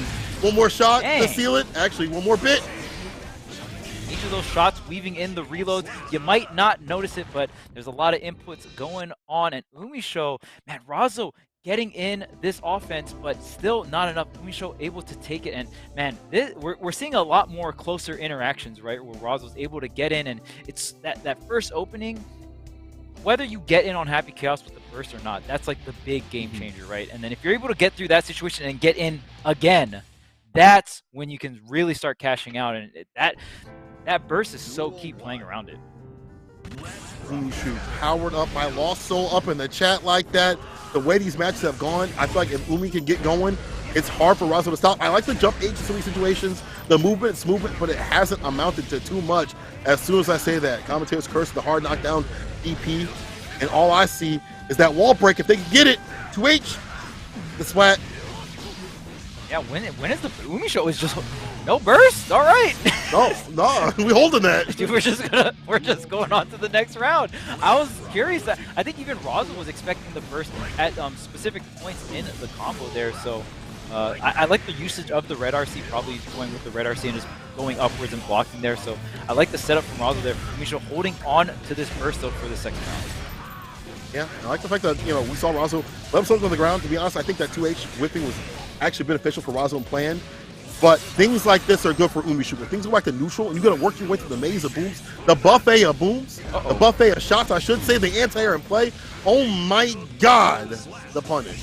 Right, and the RC trade there, but, you know, Razo caught slipping after the flash kick there, so Umisho going to go ahead and take the run, and still has the burst available for this third round, and starting things off with putting Razo in the corner with the reverse throw, forcing the burst early. Oh, blocking the burst is huge. To get the gold, thought something was coming after that 5K situation, maybe a 6K, but not today. Umishu has the lead, the curse is applied, the damage applied too, and right now, that winner side might be denied. Razo may not be moving on. Oh, we got fireballs, the clones just blocking, and oh no, could not get could not even continue watching the match like that. I'm out. I'm over it. Oh, no. Whew, all right. Well, I think it's a feeling we can all relate to, you know. Right? Definitely a feeling we can all relate to. The swift disconnect get me out of the winner's bracket, and you got to plug back in, all right, Raza?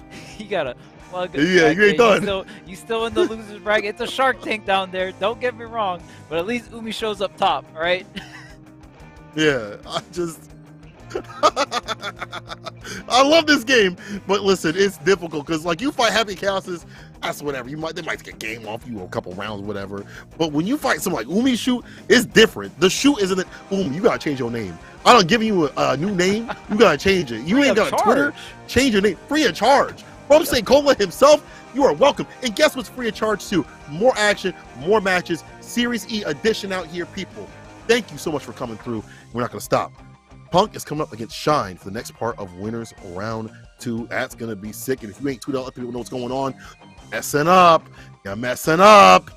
Now we talk about Shine being the pro tag here of Guilty Gear, but Punk, you know, honestly, kind of the pro tag of the FGC. We see Punk going through one of the few players that can go to a tournament like Frosty Fausting and being in top 8 of multiple games, right? That is that says a lot. Not a lot of players, you know, can do that. Players like Punk, players like Sonic Fox, and you know, there's obviously more players that can do that as well. But I mean, there's just a rare bunch of people, a rare bunch of talent, right? That's true. It's hard because like everybody's getting so strong up in these games. For him to come back like that and just start smoking people through winner side, where I feel like he's, you know, maybe not had the most fun with the game sometime. I feel like he's found some entertainment this week, putting people on defeat right here. He's got to take down. He's the nemesis today though. The Shine is a protagonist, but the jumper situation forces out the burst. Let's see what's in store right here for Punk. Okay, using the backdash there. Oh, keeping the pressure here. Okay, here's the far slash connection. What's the conversion? Ooh, I like that. The double 5K. Just waiting for the, and getting the wall spot with the super as well. Punk starting things off with a tear here.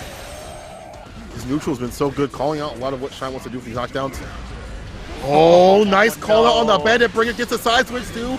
This is where it all ends. Oh, never mind. Where it begins for Punk with a punish. That Tyrant Rave was so sick. Hey man, Punk showing Shine that I got an explosion too. It's a little bigger. Just has to use a little bit bigger, all right? Just has to use some meter, but. Oh no, Shine. Maybe this is all grappling data. Once again, with the super situation, going to build up that bar pack and then some with the tension. Punk just is the neutral. I think is really good. You know, the footsie game is good, but Shine, hold on now. The sun could be on this man. He's heating up. Yeah, there's the explosion that doesn't use meter. Good old Garuda. Oh, and the Piercy tried to snatch him up. Air grab though. Get it. Make a fist, puts him down to the ground. Go slash backdash. Punk blocking it out. BRC snatch. Block. Yo, the backdash, the read. Yo, get another read. Give me your burst. Put it in the bag. Put the burst in the bag. That was a robbery. First in the bag, man. Punk always taking. Punk, why you gotta take everything, man? Why can't you just take one thing? Punk always wants to take one. A, B, C, and D. You want to take it all. Everything. Damn. Greedy. Why are you so greedy? Why are you so greedy, bro? It's funny because like when you go to Punk stream, whenever he streams, he's like, "Give me your burst" at the highest, and he's just screaming, "Give me your burst!" So He wants I it know all. that y'all. He wants it all. Like, but and that mentality may come out to bite him if some of these burst baits don't get red. Shine stay solid, and you give Shine another chance to win. Because we see what happens for Shine. If he can get some data, he might be able to get that win, dog. But here we go. That was all data, baby. The Grapper lifestyle. I'll let you take a round to go down if I can get my win. Just bar at the bottom to cook. Oh, he's in. Break the back out. That Get really dead. combo? I'm baffled right now. That was so far. A pixel though. Punk barely survived. Has some meter here, but okay, just gonna slap right out of the sky like a fly. Get out of here. Just fantastic play right here back from Shine. Once we got bar going, that's when you see the damage really come out from the character decisions in the end to get the win. Hooks it right back at him.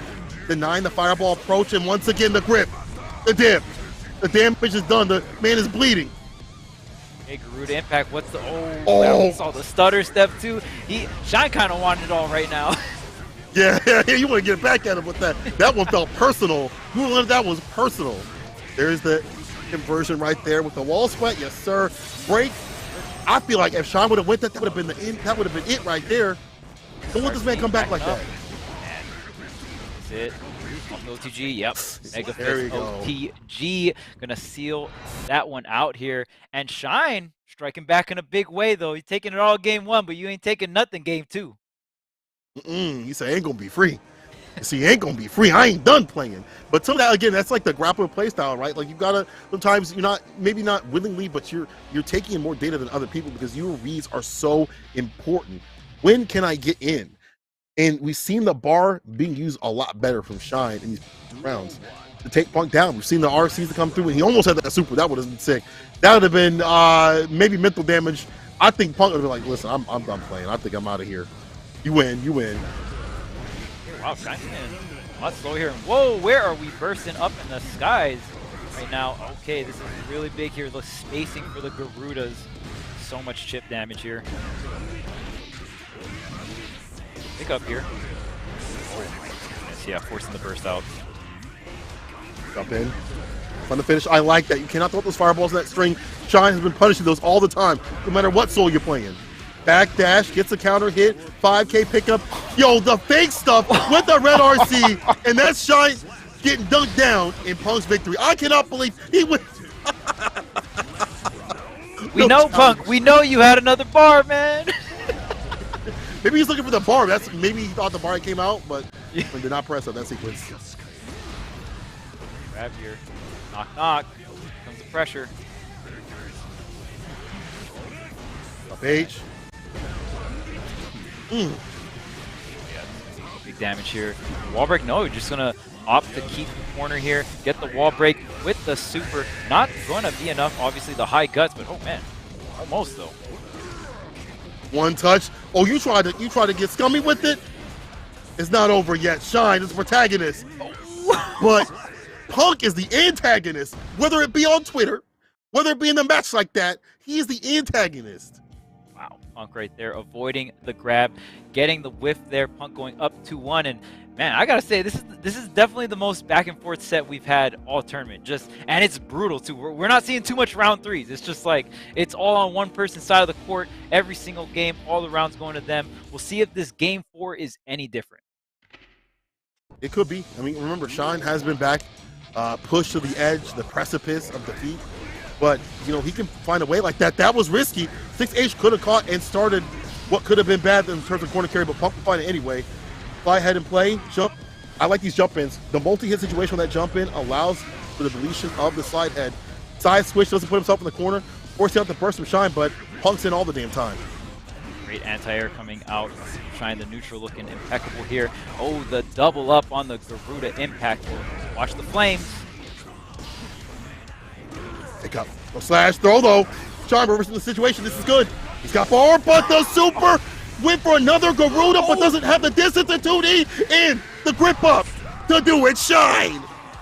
Where are you swinging the Super Punk? Because it was all whiff all day right there. Shine able to pick it up.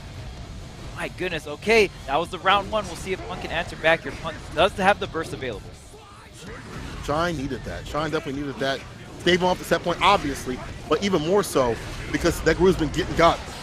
The trade didn't have the right range. Punk still has the burst available, not really having a good opening here. And look at this, there's so much space that Potemkin commands, right? These normals are so huge.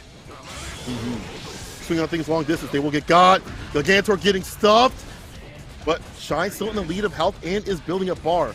That's why even walking forward, building up that bar, that tension situation, that means it could be an anti-air. And Punk, you get up in the skies, no surprise, he will take you down. Yeah, you see Punk backing away, not trying to get gripped up. Yep, knock knock, bar slash in the corner. Not the funnest situation here. Punk making full use of that, the jump out of the corner, but the 5K gonna catch that jump over. No way. 5K, he's in, Red RC. The throw, no, denying that. I got my own. Okay, But the is it gonna super again? But the PRC, the grip, Shine seals it. What? Back and forth counterplay. Oh my God. Yo, Shine, you nasty. You nasty. That was so good. Shine was like, I've had enough of my Garudas getting supered. I've had enough. I got the bar. I'm going to spend it, and I'm going to get the punish. My goodness. The Pop Buster 2. What a punish there. That was so sick, yo, Shine. You're definitely the protagonist. You've been blessed. You've been blessed right Very now. amazing. Is the blessing enough? My goodness. Oh, man. Is he blessed enough to take it, though? Charles, is he blessed enough to take it over Punk, though? Dude, it's crazy. This is going back and forth. Game 5. I don't even know if we've had a third round. And immediately, Punk is going to call out the burst, cash out. Oh, gets the bar slash as well. But the reversal throw, Shine is so good at getting these reversal throws in so many situations. Absolutely. Punk still in the lead of health, but Shine does not matter. Positioning is what matters to him in the end. If he can get that grip, he can get that win. Look at how any of these hits are building up the tension. That walk forward situation, Punk would love to find the finish in any way. RC, but he doesn't get the opening here. Oh, whiffing there. Is it enough? OTG, yeah. Oh OTG! My goodness, what a conversion. Shine was so clean right there, and using that PRC just to get that little bit of extra damage to close out the round. Punk starting things off with a burst bait and still losing there. And I really like the fact that Shine's able to keep someone like Punk caged up in the corner, especially when like that neutral is really difficult to deal with already. Soul does a decent job against his character in the neutral. 5K immediately against the Garuda. You can't run that for free. Backdash in the corner, you won't last because you don't have much defense. And Punk, yeah, gonna get that wall splat like that with the Bandit Bringer into the super. Not gonna kill, but it will put him on Oki. First is available for Shine here. What is, okay, there's the YRC first layer. Still has one more line of defense. Punk just needs one more hit for the opening. All right, final game, final round. Of course, it would happen on game 5 here, Punk versus Shine. Of course, it would happen with somebody returning back from maybe taking a break with the game. And Shine, someone that's been just cooking people left and right. I feel like he's cooked damn near everybody in the Series E bracket. Punk might be the next one on the menu. Backdash, gets the counter situation to pick up the DP. Or get that wall splat, let's get the Oki jump in. Close slash burst offensively. Smart the pot for Punk to cook with. Red RC, of course, on the revolver. And the counter it. Why are you pressing buttons? If you feel the press, if you get touched, tap one more like that. RC, oh, okay. Pop Bust is a lot of damage here. The impact. Punk has positive bonus here. He's about to have 2. Okay, but has to use someone FD. The super. PRC. He's not going to go for the super. No more. No more. No more. Yeah, I mean, so much got used just for the FD, but the DP to close it out. Oh, man. Punk betting it all on Shine there. No fear. None. He really just... Punk, you really just did that against Shine with all that corner pressure? With all that rage that character has? Are you good? Are you good, Punk? I guess you're going to have to move on the bracket with his side. Sheesh. Punk oh my game God. 5. You saved it for game 5. You got to save those. You got to save those. I'm dead, bro.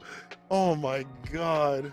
what a crazy set. That was definitely the most back and forth, even though the only game 5, I believe, was the one that went to the 3rd round, went the distance, right? But man, what a back and forth set between both the players, and so many hard callouts. Both players, I mean, for Punk, you usually see that kind of style coming out from Punk, but Shine, it's more of like the style plus the character, right? You got to do the hard callouts if you're playing on the Potemkin, but still very entertaining set to watch both of them just go at it. It was really amazing. Fantastic play from Punk. You see that footsie game coming through, and I like the adjustments back and forth in the corner play with the supers and things like that, going back and forth, like the spacing, and Punk like afraid to use the super in the end right there because of the spacing that Shine had been implementing, making him really afraid. So they say, I'll take the other option in terms of reversals. That's the DP and sends Shine back down to the demons where he don't want to be. And where I want to be is watching more of this action right here. Jonathan today going up against Solstice. Man, my heart can barely handle this. The privilege of DP, chat. The privilege of DP. You're absolutely right. That's why I play Leo. That's why I play that character. I love having the privilege of having multiple defensive options. That's just how it is. Yeah. You win at the character select screen, okay? That's how it is. The first battle's at character select. Always remember that. Whatever, whenever you're in there and you're playing out your match, you chose whatever life. You chose that life. Whatever character you picked, you chose that life. You know, saying that, I think there's the 2 competitors that I've chosen right on the character select screen. Ram, definitely a fantastic pick. And so is Zato, but Zato take a little bit of work, but he is just as good, I think, at least slightly underneath a character like Ram, especially put that pressure on. But the minute you let off the gas, they will pass, and you will definitely go down. So do not let up at Jonathan today. That's not today, not against this character. Pause. Yeah, and we've seen Jonathan go back and forth with Solstice. 2 or 3 tournaments ago, we actually saw Jonathan use the Soul against Solstice. But last week, we saw Jonathan able to close it out versus Solstice on the Zato. So I feel like Jonathan's slowly transitioning. We saw Jonathan mainly starting things off with the Soul, right? Then pivoting over to the Zato, kind of being a mix between the two. I feel like now Jonathan more so working towards being at that Soul Zato, you know? Yeah, and I like that you have these 2 picks. We were talking about this before, is where you have to deal with these matchups. And there are some where Zato just does not feel comfortable in. You know, it's like 3 touches from this character that Solstice is running to get that win. But yo, stops him coming in with the 6P immediately, no dash in. Jonathan sticking with this pick, and you see the strength of sometimes if you stick with the pick, especially if this is your new main, quote unquote, like, you see the rewards.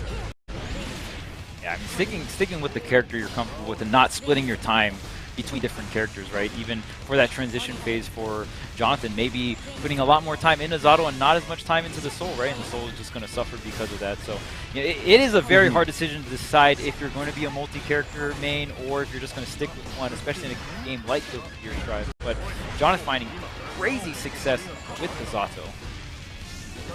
He's definitely putting a lot of work, and it takes a lot of work to play this character. And Solstice is putting the work to just find that one touch. As soon as I say that, again, commentator's curse, PRC corner carry with the applause as much as he can off that Pierce to get that dash in command grab. And that builds up Eddie Bar again. Oh my God, he's hungry. Let me get seconds. Man, not 2 in a row. Not 2 in a row, Jonathan. Yeah, that's the Shark squad right there, man. That's not even Shark Week. The whole fam coming through, man. Both sides of the family. Extended cousins? Oh man, both sides. Dang. I don't know who that is. That's a cousin of a cousin of a cousin of a friend of a cousin right there. There you but go. You know what? That's how barbecue cookouts be. And speaking of cook right now, Jonathan is looking like a chef. He is putting Solstice on the griddle, dog. This is looking unfortunate. I feel like Solstice has found some good moments. You know, that's how Ram is. But the fact that Jonathan's pressure has been so continuous, it's been hard for Solstice to get going. Yeah, and even Jonathan, you know, on the earlier season, you know, early season 1, we didn't see too much players being really comfortable with disarming Eddie. I feel like that's, you know, layer 1 of understanding the Zato matchup, right? Is like understanding your safe tools to disarm Eddie, right? But now we're also seeing that, and Jonathan still being able to keep up pressure or knowing how to stall out time for the Eddie, right? Like that's right there, going for that command grab. There's more just outside of the damage. It just takes a lot of time, so that Eddie is going to be ready to rock right outside the command grab. And it continues on that pressure game. You got the bar for these extensions and the win. Unvoid, yes, sir. It's a hit, but not enough to do it. But this Oki is perfectly fine, and we're so close to more tension. This is forcing Solstice to get it to stop it. Uh-oh. Yeah, we usually see Jonathan bring out Eddie, like go straight into Needle on the Oki off the wall break, but opting to go with the 6P just to finish off the round there. Had to burn Burst because going for that 6P and then Solstice got the opening, had the reversal with Burst, but yeah, very interesting. I just usually see Jonathan like go straight for the Eddie setup. That could have been bad. We saw the dash in from Solstice. But I'll tell you one thing, he was really smart, really strong to not be a deer in the headlights. A lot of people get caught by that dash in throw situation from Ram. Said no. 6P once again. That I feel like is another one of his best buttons. 5P, 2P, and 6P. And this one's looking free. Jonathan about to seal it. He's got the bar for the BRC. BRC right back at him. Entire 6P again. Hey, Eddie gets disarmed here, but for how long using the PRC and this block string to just kind of eat up that time here. How will you set up Eddie the 6P? But just calling it out a little too early here, and there's the eject button. Exactly. We out of there. West and South. The Pierce leap ball keeps him down to the ground. Such a great option anywhere on the screen, and that was so mean. The dash in to seal it. Unfortunate. Solstice with nothing to play with in terms of defense. And Jonathan Dene has learned something in terms of how to deal with this matchup and not just go always go to the Soul Pig. Yeah, and I'm really I'm really good. sick to see a player kind of evolve like to that point with their character, right? Like, okay, just understanding your bad matchups to the point where it's like, nah, don't really need a switch. It's not worth it. I put all my time into this one character, and it's pretty much do or die, right? And it's definitely a trend we've seen in previous Guilty Gear games. But like I said, since the skill floor of this game is a lot lower, it's kind of like pushing players like, okay, maybe I can counter pick, maybe I can just pick up secondary, right? Yeah, you definitely have more time to do so with how the characters are. And it's not really a bad thing, like you still have to learn intricacies and stuff like that to keep stable in this game. Like, there's still a lot of depth with it, but you're definitely able to pick up new characters. But it does take a lot of work to play Zato, and you see the reward, though, from someone like Jonathan Tene. I think he's probably one of the best in the world now. Probably, top along with Latif and, Gobu when he decides to play the character. Again, the dash-in throw situation, we've seen this movie, Solstice, change the channel. Oh, man, breaking the law to fade back into the 6P and the side switch with Eddie. Where is this man? He's in the ground, he's to the left, he's to the right, Frog's coming out. There's so much things Solstice has to worry about. And that's a great point you bring up. Zato is a character that takes a little bit more of a time commitment, right? So maybe not along the archetype of like, maybe I don't want to have pocket with someone like Zato because the skill floor is a little higher. Yeah. Definitely takes a lot more. Like, when you're playing this character, you definitely get beast up quite a bit. But again, those rewards are worth it in the end. And I bet you our 3 of y'all can put money on he ain't gonna get nerfed. Anyway, Solstice with the explosion. The sword explosion once again sends it out. Jump P to keep him locked down. First gauge getting cranked up. Man, I was gonna say Jonathan, okay, did get opened up at the very end, but my goodness, that was like over 30 seconds of pure Zato defense right there. Had some meter for the FP, but still very impressive coming out from Jonathan, and impressive on Solstice to finally open him up. Like you said, that risk gauge was huge there, and Solstice cashing out. Tech. Jonathan trying to get a way to get in, but now put him in the corner. A lot of damage done. We can't take too much of your Zato. Fragile type. Packed up softly. Solstice. Putting him in a body bag. About to, if he can get those last conversions. I feel like Solstice is now wary of this character. Actually worked out in the clutch of 6 feet, converts into the super to break the wall.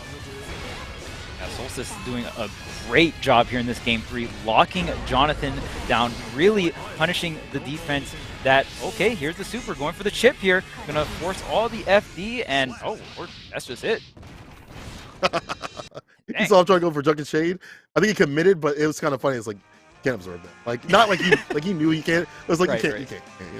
Sometimes you just gotta try. Again, already committed, but that, not bad, right? Good stuff right there from Solstice. And I kind of misspoke. I said, man, why is he backing off a bit in terms of Solstice? But he actually backed up, got the 6P conversion, let Jonathan overextend, and that's how he found that win that last round. He actually backed up a bit, got the counter hit, and now we're seeing more games. Jonathan still on game point, but Solstice making this competitive.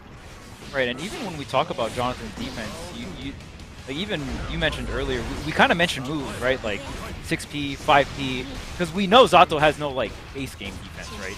So it's more of just controlling a certain area, and we've seen Jonathan really cash out on that 6P particularly when someone's trying to come offensively onto him and use the upper body intangibility, right? So Solstice kind of just backing up, letting Jonathan swing the 5P or the 6P, and then coming in with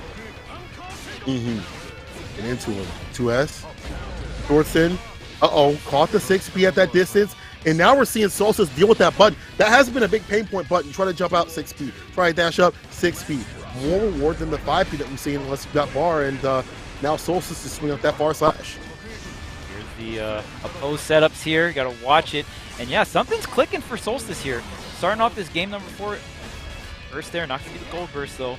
And already, starting things off game 4 strong with the round win here. Starting things off with the corner pressure. And going to get this hit. Going to go for the wall break. No, just going to go for the reset here. Bojan, once again, jump P situation. Go slash YRC, finds a gap, and this is the way to play right there. That YRC saving him.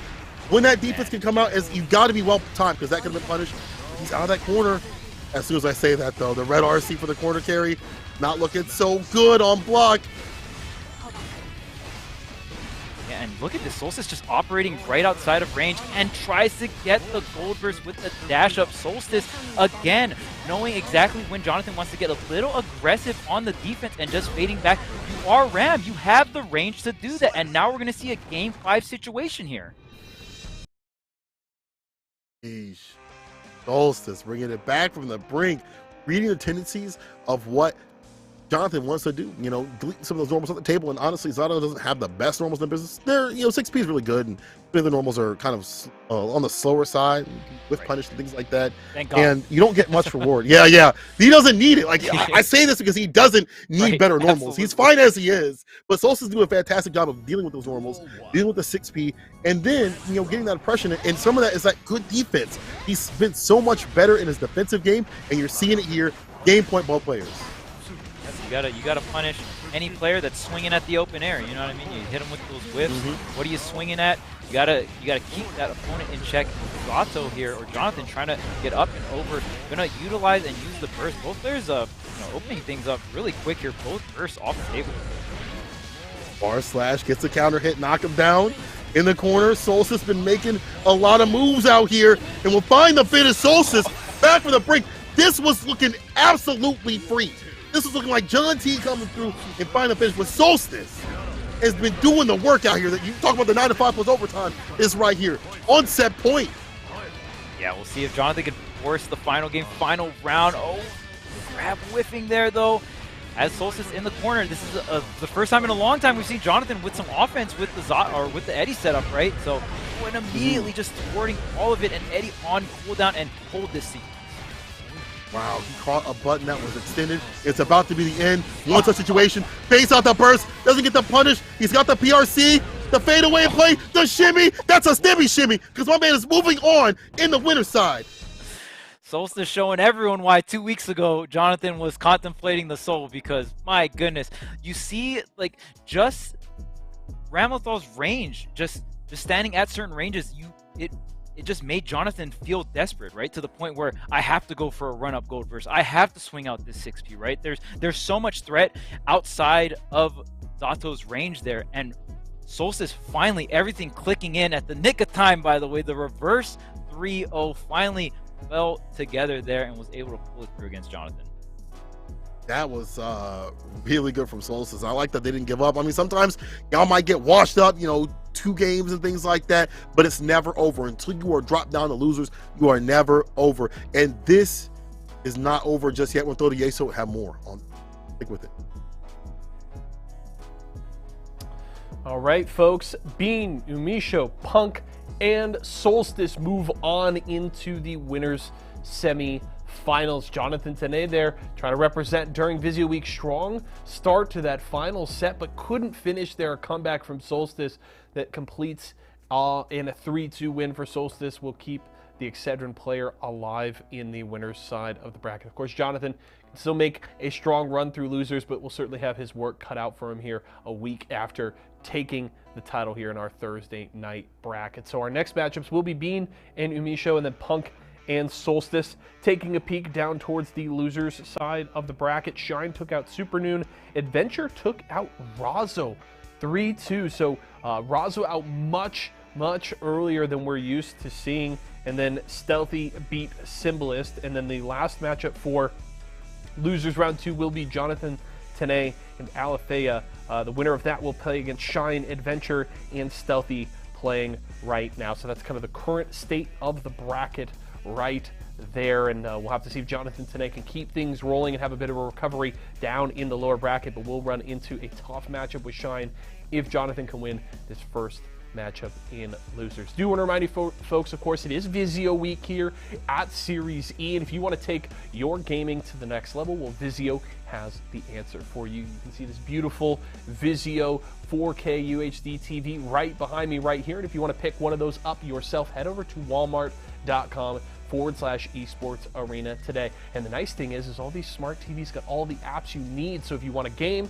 you can game. And then if you want to watch Series E, you can pull it up. It's got all the apps you need to watch Series E anytime you need. So pick one up today. Again, walmart.com/esports arena, and take your gaming to the next level with Vizio. I'm excited for this next round of matchups. I'm just going to slap some predictions out there just for fun. I want to hear what you guys are thinking here for your predictions for winter semifinals between Bean and Umisho. I think Bean is going to be able to have the speed and the pressure to take out Umisho with his chip. I'm taking Bean in that one 3-1. Meanwhile, on the other side, Punk versus Solstice. I'm feeling Solstice here, but I think it goes the distance. I think that one goes a full 5 games. So I'm saying Bean 3-1 over Umisho, and then Solstice 3-2 over Punk. And I cannot wait. I hope we have the games ready to go very, very soon, because I would love to give it back to the casters and just see these matches underway. Everything we've seen so far has certainly delivered the first 12 matches we've gotten to watch, and I think the rest of tonight will live up to that as well. Well, the casters are ready. The games are about to get underway, so let's hand it back to Charles and Cola. And welcome back to the Series E Guilty Gear Strive Edition. We are out here striving for some more action, and we're going to give it to you. My name is St. Cola. I'm joined with Charles, my guy. I don't know why I hear predictions at all. I love Yeso. I don't know why I hear predictions, because I couldn't even call what's been going on. I thought John T was going to take that. I thought it was it for Solstice. But we saw something different, didn't we? Yeah. Solstice was able to dig deep and remember, like, why Ramlethal was able to just really put, Jonathan in such a bad spot in the first place. Really put Jonathan in a spot where I think you got to go Soul, right? So Solstice, really everything just started clicking game 3. It was so sick to watch, and you saw all the baits, and man, that reverse 3-0 was raw. And that's one of the greatest things about Guilty Gear, one of the rawest games out there. Just like this winter semis, man, we got Bean, Umisho, Punk, and Solstice. So incredible winners semis lined up for us, and I guess just a update on the losers bracket. Stealthy able to take it over Adventure. Razo already out of the tournament. Adventure was able to take it over Razo 3-2. Symbolist already out of the tournament as well, and Jonathan is joining the Shark Tank. So we'll see if Jonathan can survive the losers bracket here. Like I said, it's so hard to call what's going to happen. At least I'll be able to tell you what the next match is. Bean versus Umishoot come up on the deck. Yeah, I said Umishoot. His name is Umishoot. He's got the Glock like that. He got the Gat like that. This dude has been lighting up the entire bracket with this character and reminding people why Happy Chaos is ridiculous. But same thing with Bean, though. I feel like, you forget about Chip, he'll make you remember. Yeah, we definitely have one side of winter semis that aren't traditional meta characters, right?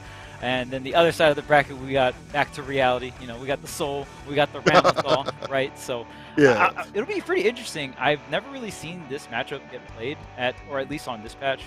Happy Chaos, obviously a newer character, right? And Chip falling out of things after the nerf in terms of popularity. So I haven't really seen these two characters interact with each other. I feel like any character that has crazy mobility is going to give Happy Chaos a bit of trouble. I'm not too sure how fast the tracking will be onto a character like Chip, and I don't know if that's going to be like something that's going to be hard for Umishoot to deal with. Umishoot TM. Umishoot TM. I swear to God, if you don't change, I'm gonna be so upset with you, bro. I don't think they got on Twitter. You better change it, especially if you win. Because I'm giving you the best name out here. It's mandatory. But you might be right. I think it might be able to scoop set some of these stanky moments. Like my man tried to put the curse on him. He might be able to get away, but it's just, I feel like the damage that comes from Happy Chaos when he gets going is ridiculous, right? Like, it's real hard. I hope that is not what I see on the board. We missed a match already, but man, maybe your prediction's coming true where Umi Shoot just getting in demands. The first one already going for Umi Shoot while we were talking. The match already happened. It must have been so quick. They're already in with it. Yeah, I guess Chip can't take too much bullets because Umi Show already has one of the first games here. And yeah, like, is this it? Like, is this super with the wall break? I think that's gonna be it here. Oh, the guts. Okay, we're good. We're good. We got to play with mistake. DRC. Yo, look, he was just facing the other way the whole time. Nani? The single punch, that was so funny after the blue RC. Just one. Oh, but the one shot connects here. Speaking of one, for that first round for Umi Show. Good stuff for Umi. When you shoot out here, my man's just lighting them up. I guess this is a lobby issue, but no big deal. Umi doing what he did last time. Bino getting the counter hit called impressive. This is the lacking part of the character. In some aspects, you don't have the DP at play. Maybe not the fastest buttons either. If you do get the hit, it'll help. But right here, being with it off the 6K, reset off the backboard, pull the Alpha Blade, trying to finish the one touch. Yeah, just need one more opening with the wall break for sure, or just even a single touch at this point. And we've seen Bean's offense, right? Chip has so many different mix-ups, and when you got no defense in terms of your character, you have no frame one intangible super, you don't got nothing. Yeah, you gotta rely upon like the clone with 6 health. When you need that clone at a distance, and I think maybe Chip can get around that with the quickness. Man, bursting against this character is damn near impossible. He was downtown the cul-de-sac like that, tried to burst, and that's the worst, because that's a lot of damage. My man, again with the shots, letting them rock. And the wall break too. We've seen what Happy Chaos can do with the meter, right? The install for the concentration. And then you're just getting shot up full screen here. There's not a lot of health on Bean. And not a lot of meter as well. This might just be checkmate. I actually don't know if you can get out of this situation. You can't now. There's no more bar. No more bars. No more ways in. No more health. There's no more of a lot of things here for Bean, man. And that one was looking rough. That's game 2 going to Umi Show. How do you stop this? How do you stop? His name is Shoot now. Umi Shoot him powered up. I shouldn't have gave him a name, dog. I ain't seen him play like this. He playing clean. And every so often I see some BM a little bit. Not in this match. A previous match, he was like putting the clone out when he knew it was a finish.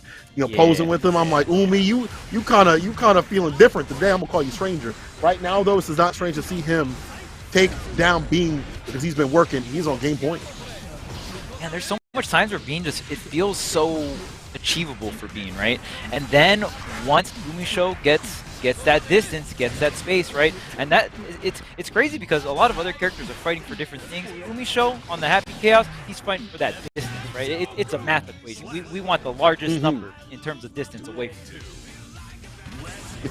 As much as possible. Bean does find a way in and gets the win with that quickness, force on the burst, but stop from dashing in the aerial approach. And if you're not blocking, if you're not coming in with the blocks, don't let that Glock rock. Once again, we see Umi actually getting aggressive with it. Oh, you look like Lost Soul in these dashing situations. FD may not save you. Air throw back down to the ground. Not the face bomb. Oh, we spooking him. Hold up. These clones get me every time, bro. I like, obviously, those clones are not for VM. They're to take a hit, but it's just the silly poses get me every time. It's ridiculous. But I'll tell you what's not silly is the damage as being done. Back the red, my man is half health and almost dead. Umi Shoot, building up that bar, put the big jump in off the H. First, actually puts him in the corner. And now, unfortunately, with the clone stopping that approach to PRC. Drops it down with the shots again.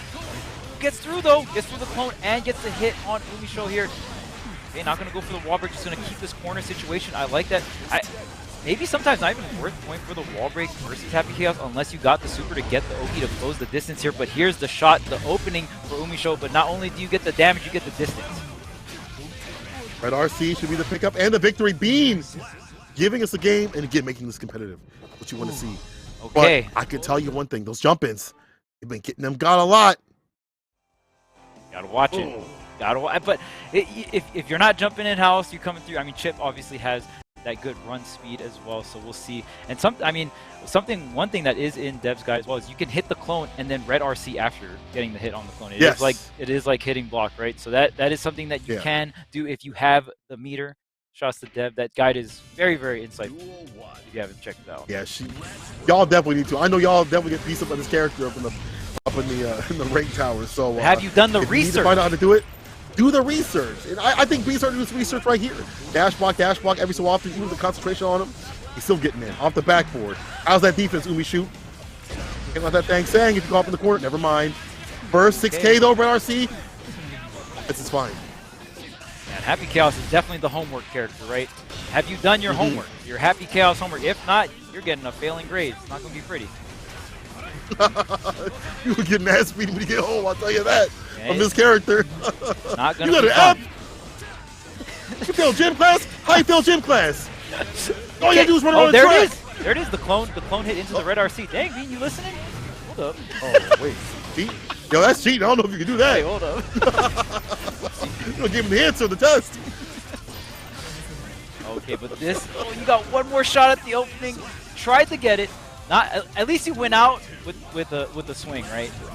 Yeah. And at least you can tell you start to understand the matchup even more as things go on. I think that also is the rhythm of how Umi Shoot wants to play too, because we do see Umi going into these dashing situations.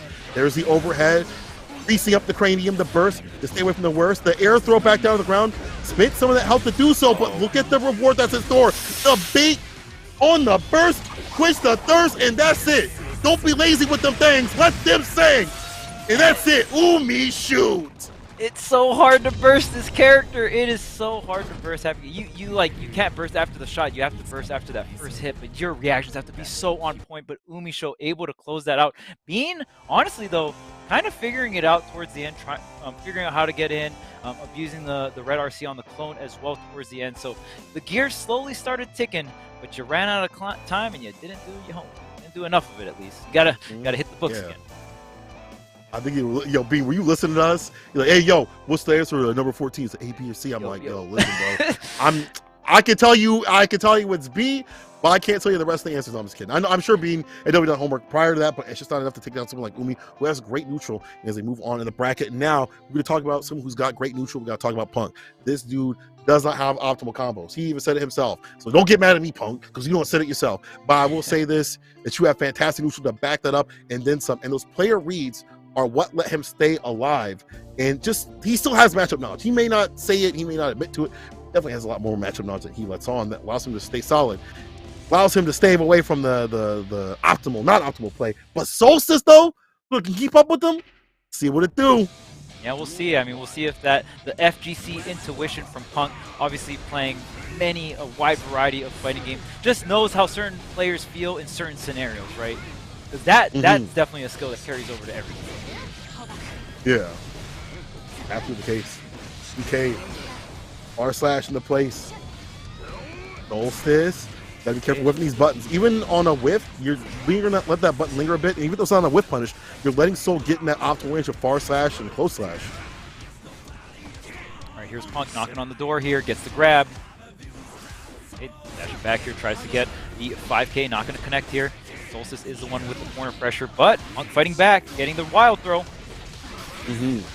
That's a close slash, gets the conversion, red RC. Wall splat like that. Oh, never mind. Let me get that super. Oh my god, that was at the tip. Just enough to get the wall break. Okay, but Punk knowing, see, that's the intuition, right? You know that there's the full bar, the super into the RC is online, and Punk making it look juicy, running up on Solstice, right? You gotta make it look juicy. You gotta. No dry gameplay out here, especially when you're over the top of the US. The best. Jumpy knocking him down. Too far out, but you see the whiff? No matter, I got that hit. Solstice the far slash, we're using that button to full effect, and once again, wall break situation, gonna get that tension too.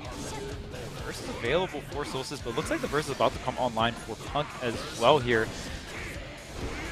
Punk with very little amount of health, but with the hit here, gonna get a ton of damage in. Gonna go for the reset, but the reversal grab, not today, Punk.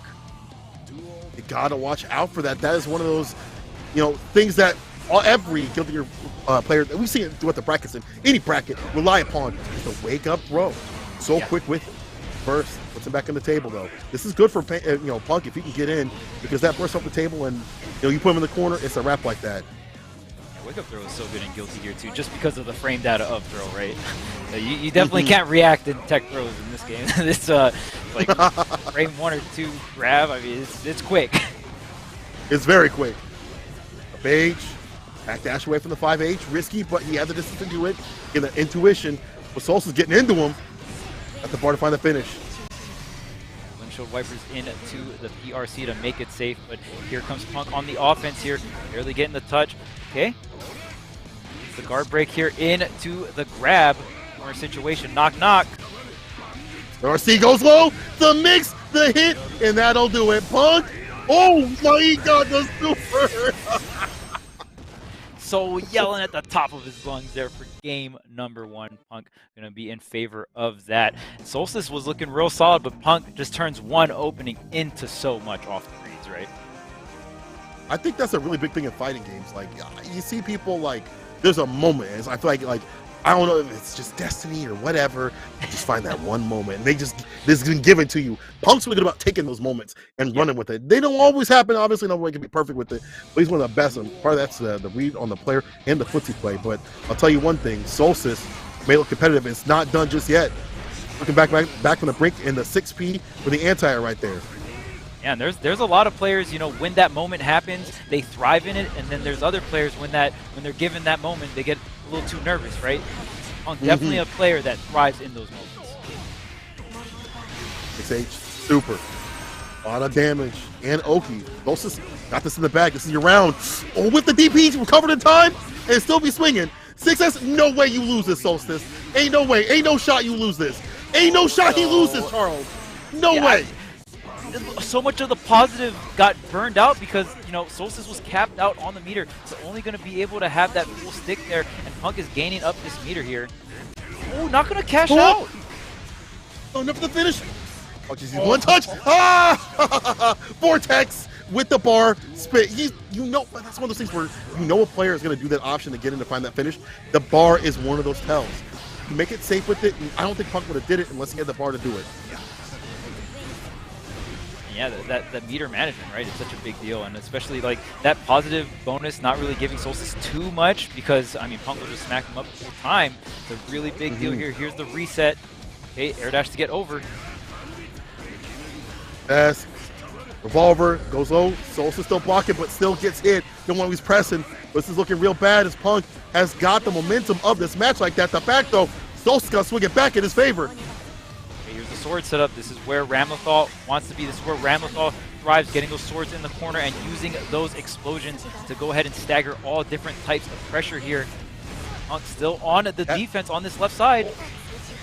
That burst actually worked out. I cannot believe that happened for Punk. Lucky point explosion. Knockdown situation. Solstice gets the last hit. And again, staving off that almost game point situation right here.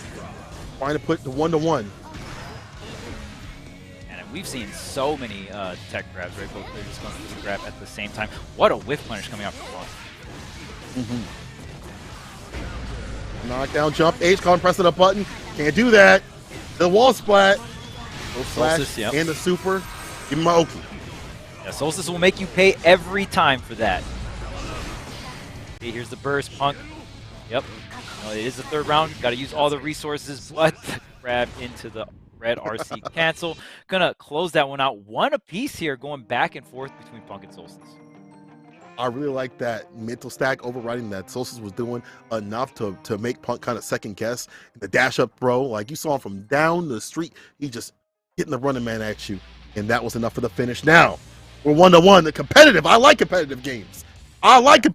Let's go. And that was just like Punk's last round, right? It was against Potemkin, against Shine, going back and forth all the way to Game 5. You love to see it. We love to see it. Sage. 6P right back at him. Forcing out the burst from Punk. That means if you call up in the corner, you can only rely upon the 5K, the 3-framer that it is, and a DP. We've seen that get baited and punished. Back though, the dash up, never mind. What's defense to offense if I get that dash in on the shimmy? Yeah, look at how much damage Punk was able to cash out for that situation, regardless of being in the corner here. Speaking of cash out, here's the red RC, the corner carry all the way to the right side here. Try and continue this corner pressure. There's the sword. There's the explosion. I think it's a gap, but it's not. Nice. Up over the far slash. The dash in, not this time. You ain't snatching Try me a dash, up. you may not pass. Not this time, not again. Never the clown. 2H the finish. Scouting out exactly when and where, and sometimes someone's just running a little too long, and you're like, all right, you definitely want the grab. Because talk about how fast grab comes out in Guilty Gear, but another thing to note is the range is minuscule. You need to get right up in there to get a grab in Guilty. Flash throw though, good for Solstice to switch position right here and put on the pressure. Again, this is where Ram wants to be. That mid-range don't look too much fun. I mean, it's good, but what's really good is that pressure in the corner. Dash up close slash tech again. They've been teching for damn dear life, but I feel like if you start stacking step on either side, it might be good night. Solstice might be going up a game as we go round and round, possibly taking it down to the super. Yes, sir. Spin to win. And yeah, that is going to be more than enough to go ahead and take that round. And we are going to third round almost every single game here. Solstice versus Punk. Well, like I say, I want to see, the washouts are fine early part of the day, but as we get more and more play, I want to see these people just go the limit right here. Fafnir plus frames, FD, fast fall with it. Solstice can't take too many more hits, and Punk's got bar to work with. Solstice shoots first with his, the red RC, immediate burst from Punk. Is the one with the meter here.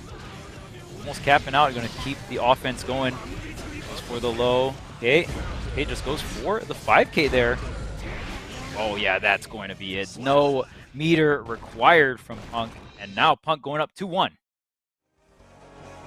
Open up, Solstice.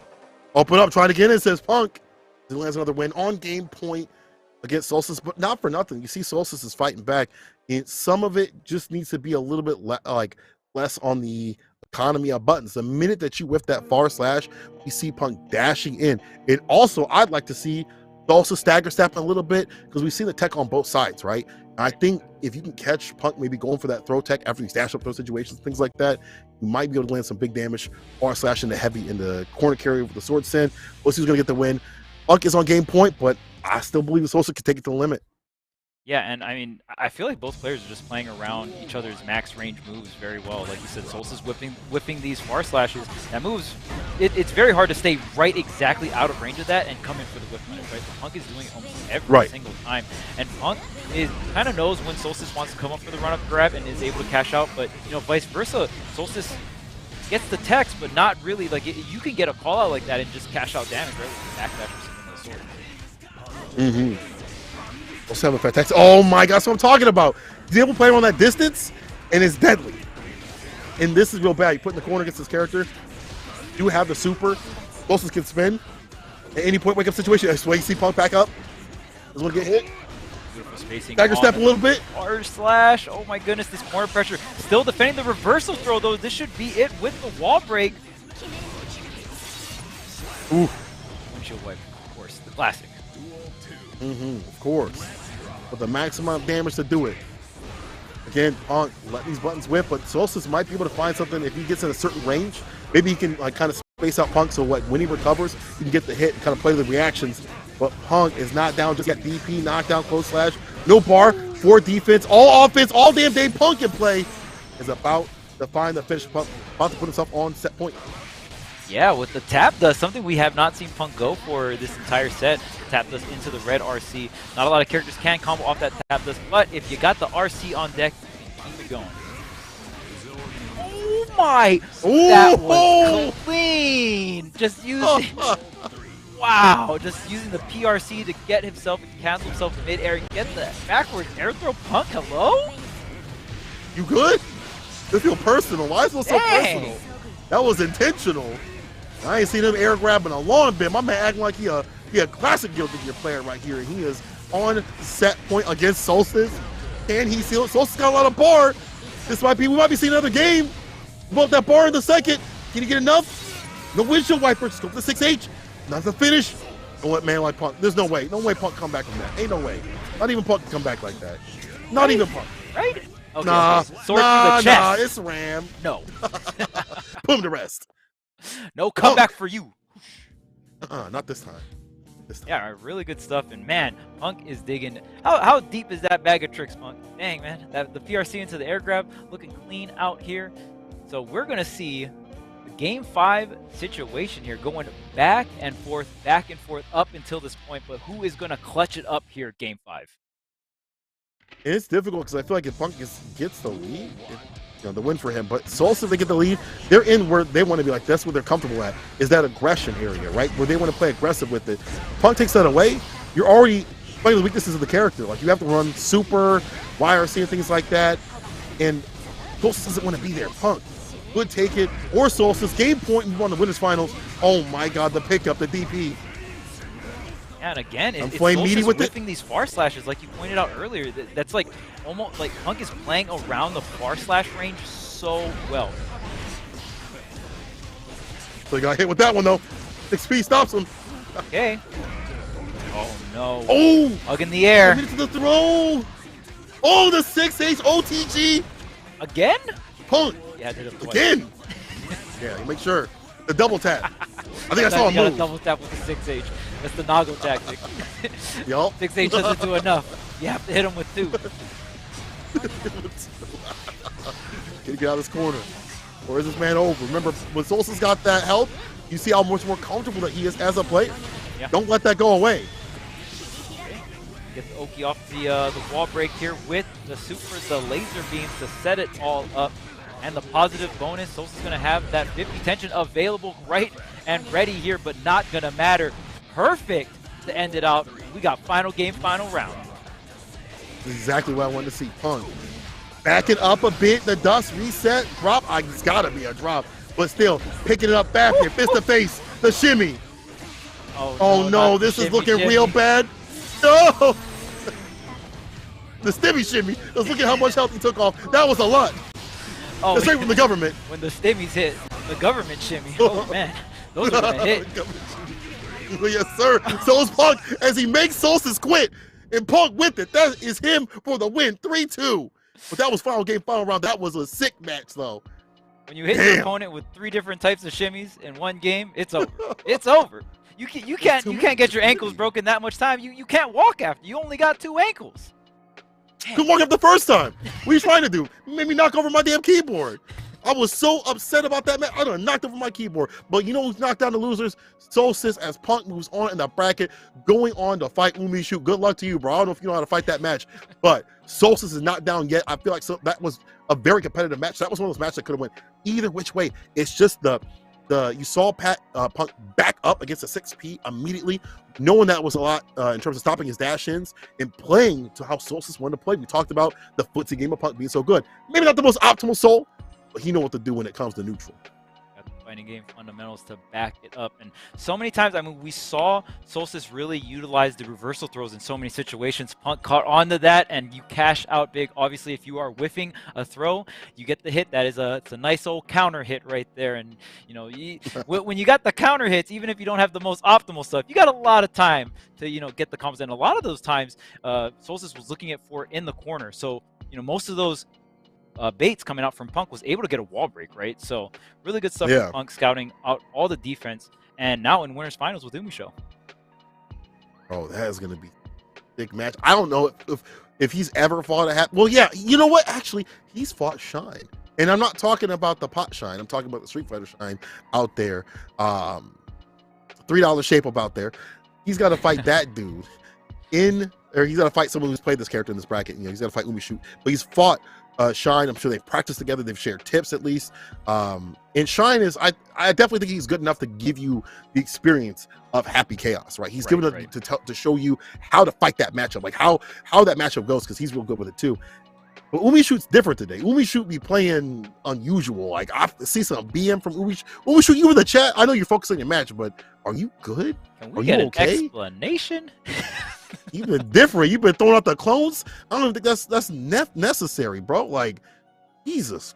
Yeah, Umisho definitely be hitting different, shooting different. The neutral be different, and different enough to get into winners finals. Looking really clean out here.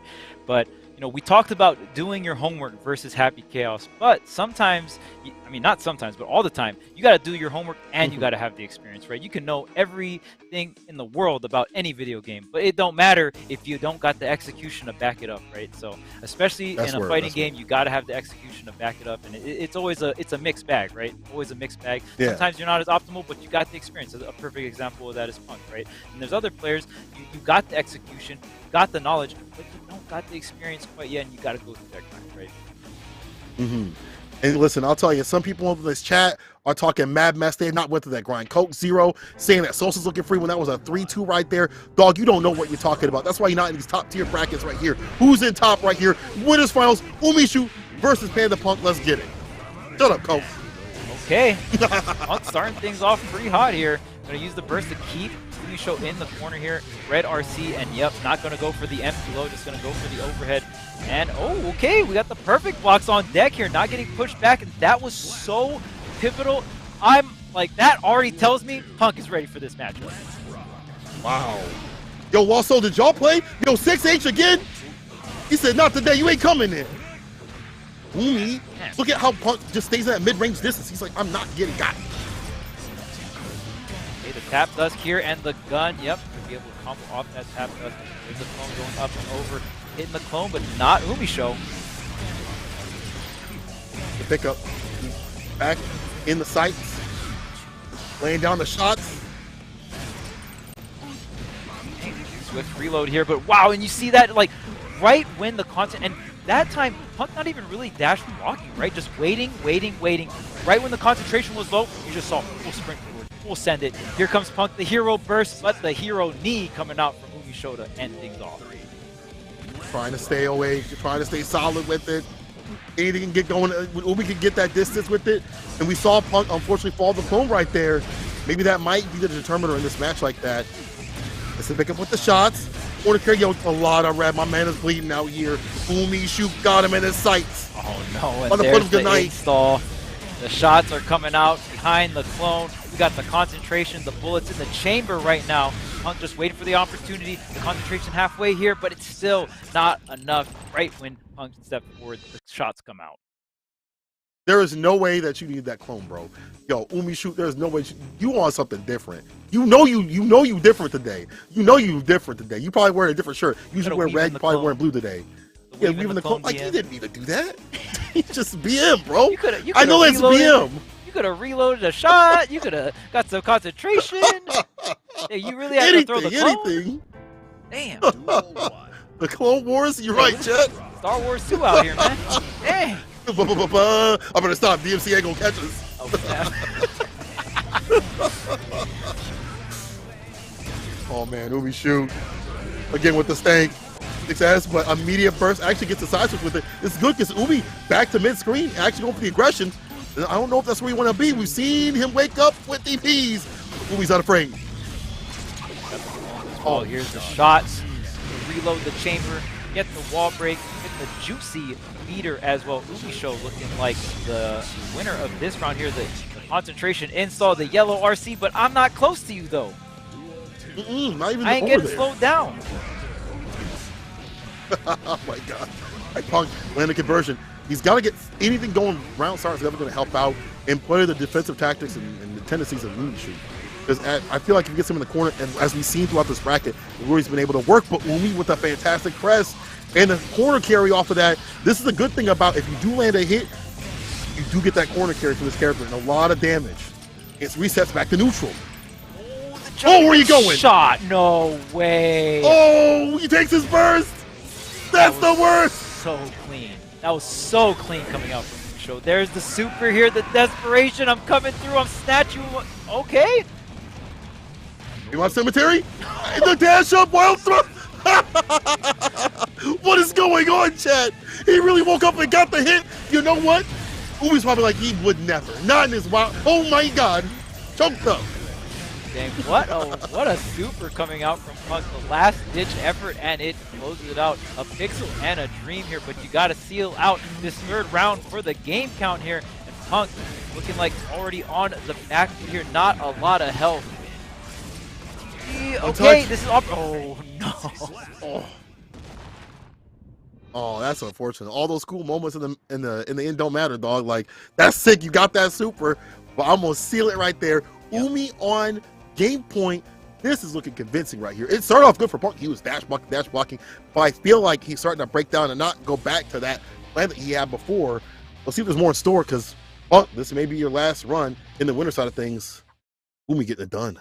I gotta give it up to Umi, man. When we saw like off the potential wall break, right, and then Punk came flying at him and just shot him immediately right after. Got the first bait. Man, that was such a clean sequence coming out from Umi Show, knowing exactly when and where to do it. Reloading right in the face of Punk here, keeping this corner situation going. And the clones, nice a 5K. Put himself in the corner, not where you want to be, about to call the corner.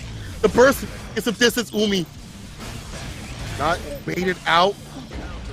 Oh, the backdash on the grab here. This is huge opening for Punk. Tries to get the grab, but the URC after the dash back to get the punish. The pickup, put him down to the super. Man, I don't even know if you need the wall break. The bullets look like it's enough, but the wall break follows anyway. The extra damage is for the mental right there. And right now, this is looking absolutely mental. Umi shoot on set point against Punk. Move on to Grands. And yo, what a grand finals is going to be. I don't know who's going to be able to take Umi the way he's playing right now. Not even Punk is able to stop him, but this may be a commentator's curse, because this is looking like the worst. The back, though, as soon as I say that, Umi puts the clone in front of him. And, not going to get the pickup there. That's really huge. Now, here's Punk with the offense. Knock with the far slash, but Umi Show getting the shots, playing the FTS in the fighting game here. Bang, bang. Here comes the super. Ball break. A lot of bar to work with on Punk's side. And wake up Heavy Mob Cemetery. No. No way! He actually did it! He actually did it! Yoko hit that jet! Put the gun down! Put the gun down! Abare. Punk chose violence. He chose violence, man.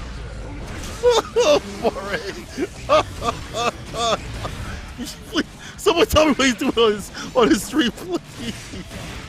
Oh my god. Let's go to my reel. Yo, Punk. Getting smoked up with his corner. Cooked like barbecue.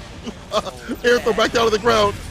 The air throw. This is all the pressure here. And at this point, Punk can't drop this third round. We've seen Punk take rounds, but not games so far in this set. Punk has gotten so close. But here is another opening. Are you going to get the super? No, not in time. Gets the opening. Red RC. Jesus. One touch though for Umi. Get some distance. Off the low. Oh, doesn't one touch. It.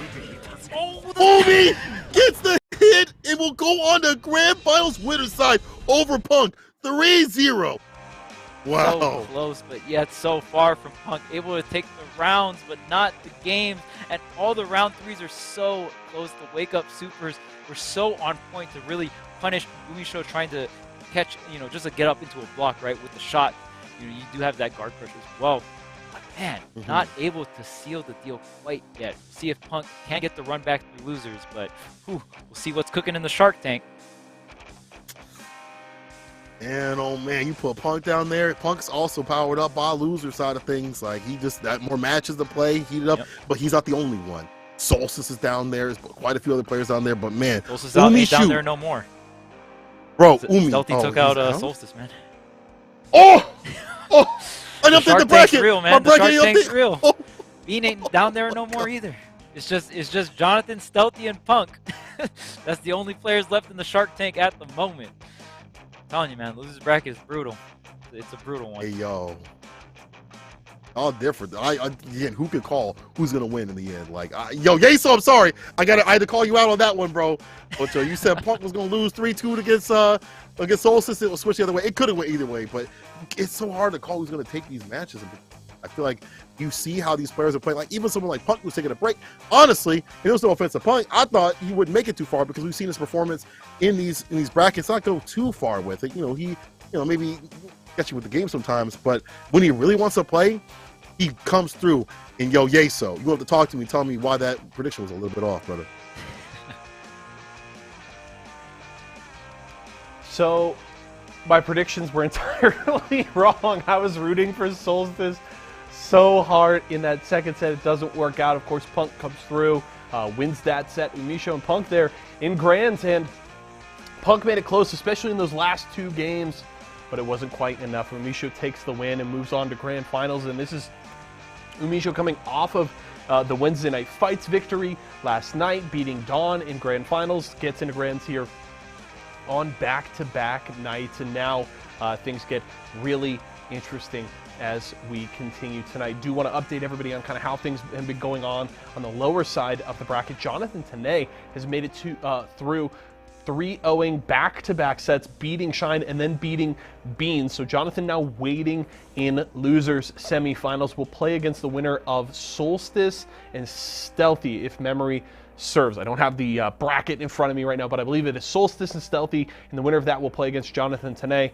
then, of course, the winner of that set will move on to face off against Punk for a shot at Umisho in Grand Finals. But the Happy Chaos has looked really darn good so far today, and Umisho certainly the player to beat in the bracket right now, getting that undefeated run all the way up into Grand Final. So well played there, and Umisho will try to make it back-to-back titles here in the bracket. Very much looking forward to that. Let me know who you guys have your eyes on in the lower end of the bracket, but we've got some gameplay to pull up here. Production. Okay, we're gonna look at some PvE stuff here again. I talked about it earlier. You can come out, go to your local arena, compete in PvE. All of our leaderboards, we got points, money, prizes, all on the line every single week. Wednesday to Sunday, you can come out and play and compete with us in PvE. And I think we got somebody ready to play again. My man Filth, he's got some tunes for us once again. Let's find out.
friend Adrenaline there with the graphics queen here at Esports Arena, crushing it on some Guilty Gear Guitar Hero there. So do remind you folks, again, you can come out, play games, compete on those PvE leaderboards every single week, Wednesday through Sunday. Maybe we'll get some Guitar Hero in there very, very soon, because I know all the staff has been having a lot of fun playing it tonight, and I imagine y'all would as well. So if you're looking for an Esports Arena location near you, head over to esportsarena.com or use !point locations in Twitch chat right now. That'll get you the link that you need. Of course, as Vizio Week continues, we still have more Guilty Gear action here tonight. We're getting set up for losers semifinals. It will be Jonathan Tanay and Stealthy. Stealthy taking out Solstice there in our top 4, then being Jonathan Tanay, Stealthy, Punk, and Umisho. So that is top 4 tonight. Let's take a peek at the overall leaderboard here for Series E till today. Of course, Jonathan Tanay jumped up into first place with his win in last week's bracket. Shine right just 10 points behind him. Razzo following up in 3rd. Solstice and Idiosyncrasy close to each other in 4th and 5th, and then Dawn down there rounding it out in 6th place. Of course, the top 2 hold on to their spot in Series E, and will get to return next season. Outside of the top 2, you will have to re-qualify. So a ton on the line here, and everybody on this leaderboard out other than Jonathan Tanay, and that means Jonathan will get to build on that lead. It's just how much will he be able to do so based on what he can do here at the end of this bracket. So we'll have to see how things shake out. Our next matchup between Jonathan Tanay and Stealthy coming up here very soon. Let me know who your picks are to win this next set. It's going to be a fun run to the finish, and Charles and Cola are ready for it now. So let's hand it back over to our casters and get back into the action. Welcome back to Series E Guilty Gear, and man, I gotta say, impressive run from Stealthy. Was knocked into losers, winners round 2, and survived the Shark Tank. But how long can you survive it? Charles here with St. Cola. How you feeling about this bracket? My voice hurts. Going hard in the paint. Matches, Going hard in the paint. yes. The match is demanded. The match is demanded. The fans demanded. We're going to handle it, okay? Now, like we just saw Punk go down to Umi in a bombastic fashion. My man woke up heavy mob cemetery, fought him trying to find a way, but couldn't play against Umi. Shoot! Now we're going to find out who's going to get that run back. Is it going to be him, or is it going to be somebody else in the end? He'll be shooting his way through the whole entire winner side of things, man. All the way still in the winner's throne. Of course, when you're in grand finals, someone sits on the throne. Someone sits on the throne with the W on it. But how long can Umisho stay on that throne is the question here. We got the survivor of the Shark Tank, who will face Umi on the throne there. And right now, it's going to be Jonathan Tanay versus Stealthy. Winner of that's going to fight Punk. Then winner of that will fight Umisho. But let's get into it. Jonathan Tanay versus Stealthy. With the soul pick, I see that. You know, it's a little bit difficult for Zato to get going and by a little bit. I mean a lot, because Eddie gets knocked out by Axel's normals. So it's a fantastic pick to go for the soul. He's in. Earth. Back to square one. How you gonna get in? Anti-air.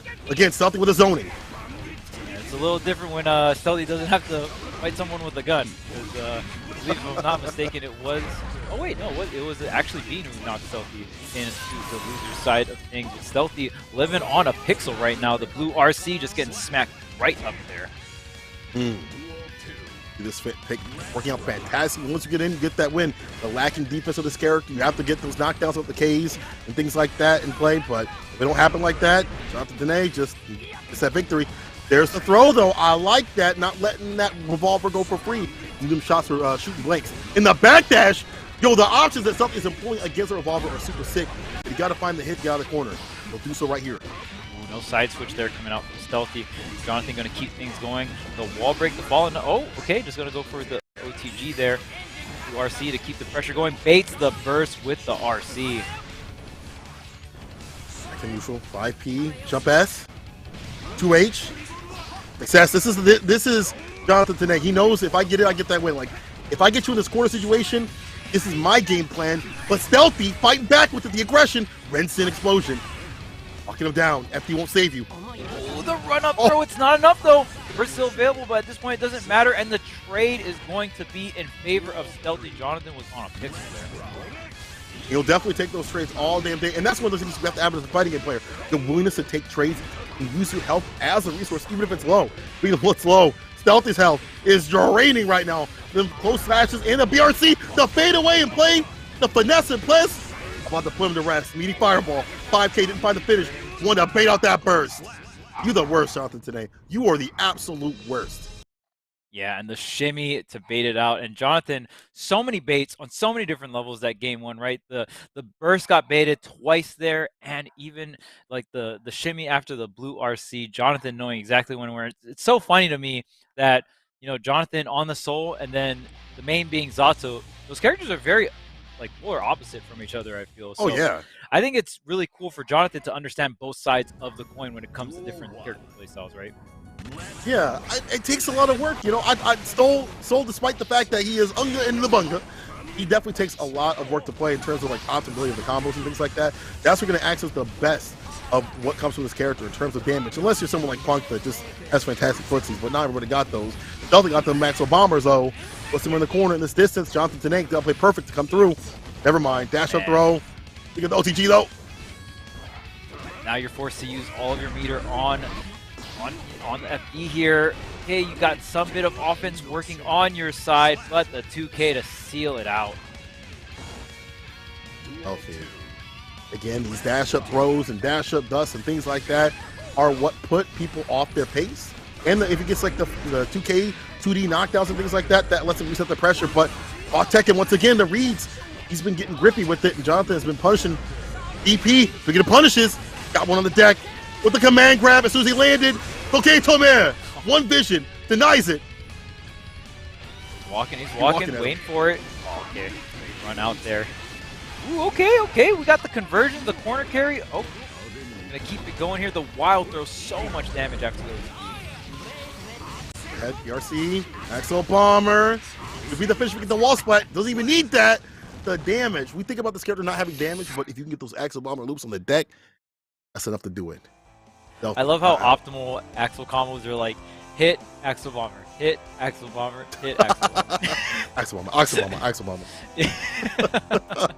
It's just so so funny to see. Obviously, you need the corner to do that, and very amazing setup there from Stealthy to get that damage output. And it's really the only place that we see Axel get a ton of damage output, right? The character is obviously not known for the amount of damage, more so the range that you can deal damage. Exactly. Umi, I see you in the chat, bro. Change your name to Umi Shoot. All right? We done told you like 5-6 times. Your name is Umi Shoot. Your Twitch, everything. In the Smash.gg, everything. Anyway, get back into action right here. Free of Jonathan, charge. Free of charge. You're welcome. We gave you that free of charge. You usually have to charge for that.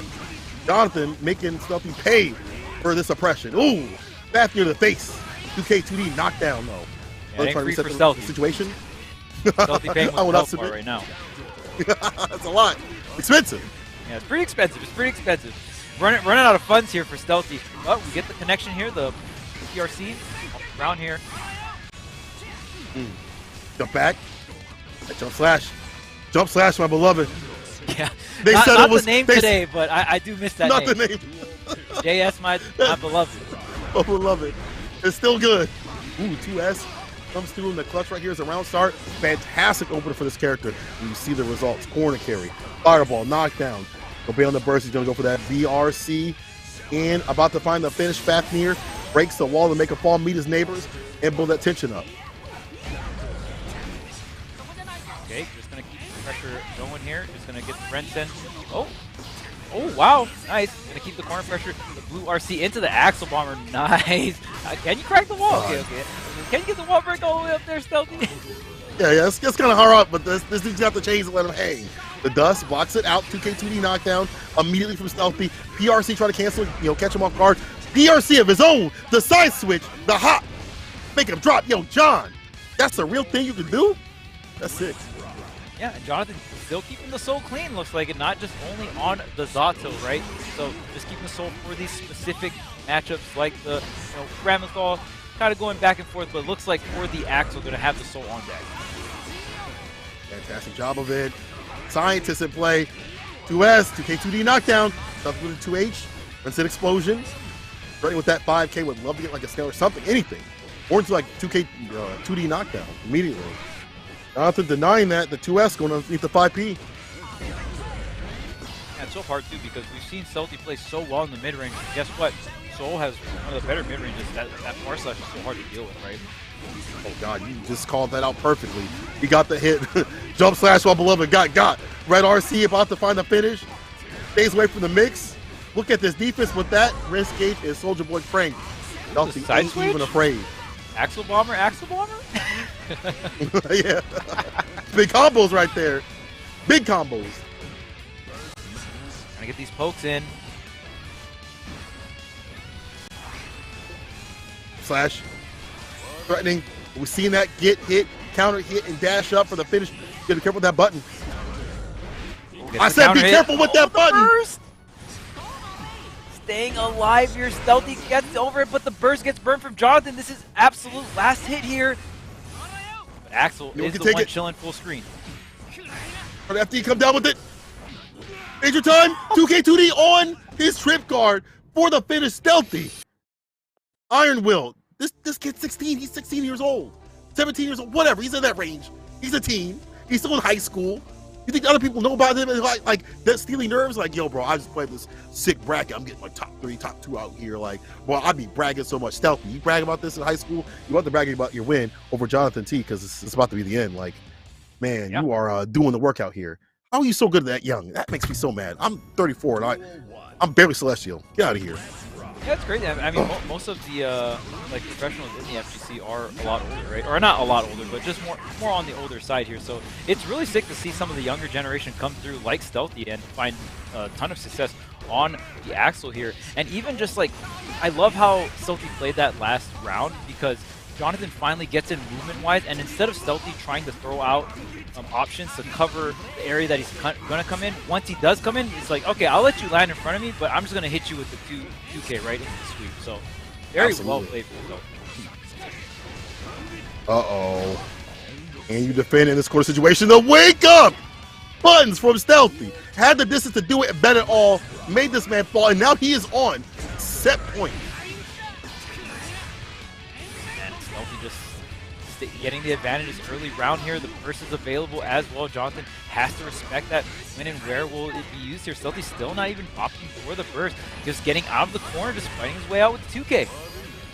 He's been so good about when he times that button too as well. We've seen people deal with it with the stroke and things like that, but then he'll put out other buttons. The economy of buttons well spent from Stealthy, but right now, again, that wrist gauge is break, but he will still fight it out. That's what he's about. This dude with a dash up throw.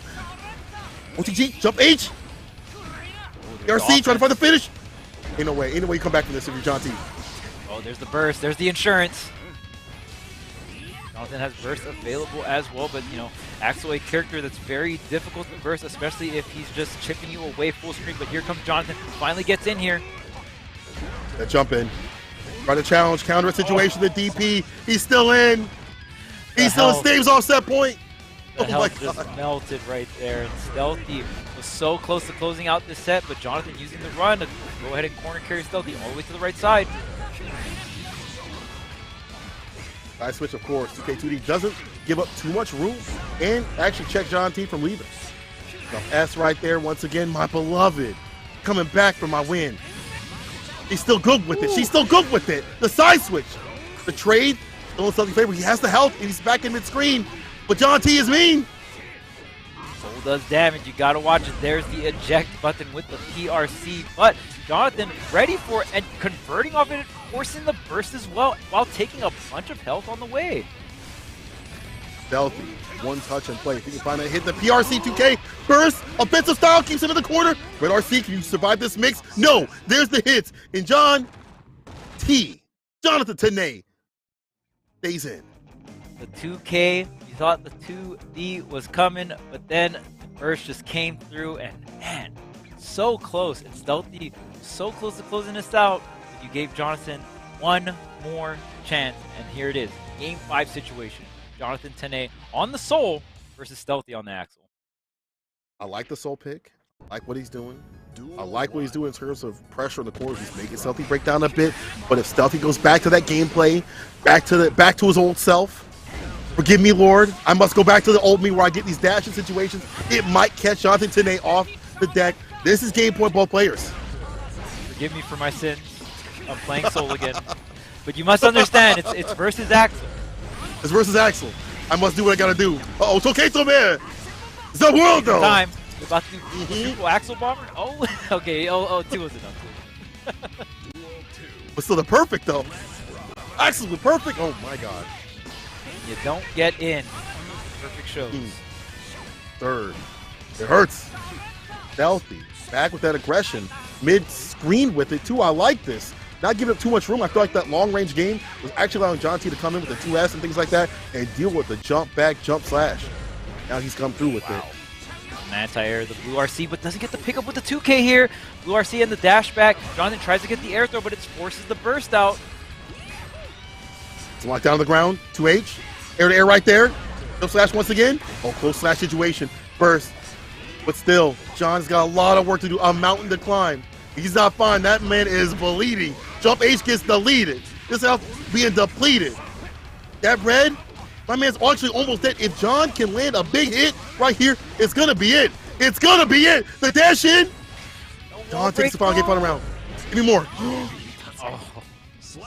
The jump H. Barely get it. Jonathan not going to be able to move on. And Stealthy is the one that takes it game 5. We didn't get the final round, but we got the final game. And that was you know, you're definitely sweating if you're Stealthy, because at any given moment, like you said, in that situation, Soul could have got one big opening with the wall break. That was it, right? So good stuff on Stealthy, not giving Jonathan that opening. You got to give a lot of credit to Stealthy to not crack in those situations, especially when the pressure from this character, the risk gauge is cranked, and a lot of people would back off. And I think that's what Jonathan was like expecting from Stealthy, but not him. We see him dash in to get the win. He see him get aggressive with it, and now he's aggressively moving on to fight Punk. Bro, this match is going to determine either a run back or a Stealthy going to have a chance to swing at Umi Shoot. Yeah, your name is Umi Shoot. Yeah, your name is Umi Shoot. I don't care what you said in chat. Umi Shoot.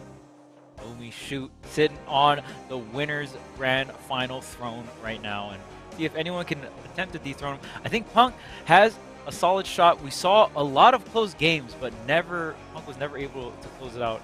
And again, kind of, you know, we don't know too much about Happy Chaos's matchups. I haven't seen like every single one of them necessarily. I'm not too sure how Happy Chaos does against Axel.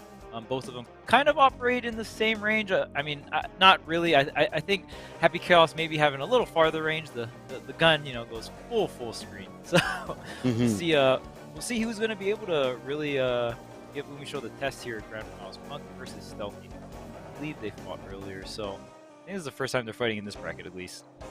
All right. See what do. Don't even argue, Umi Shoot. Bro, don't even argue. Don't even.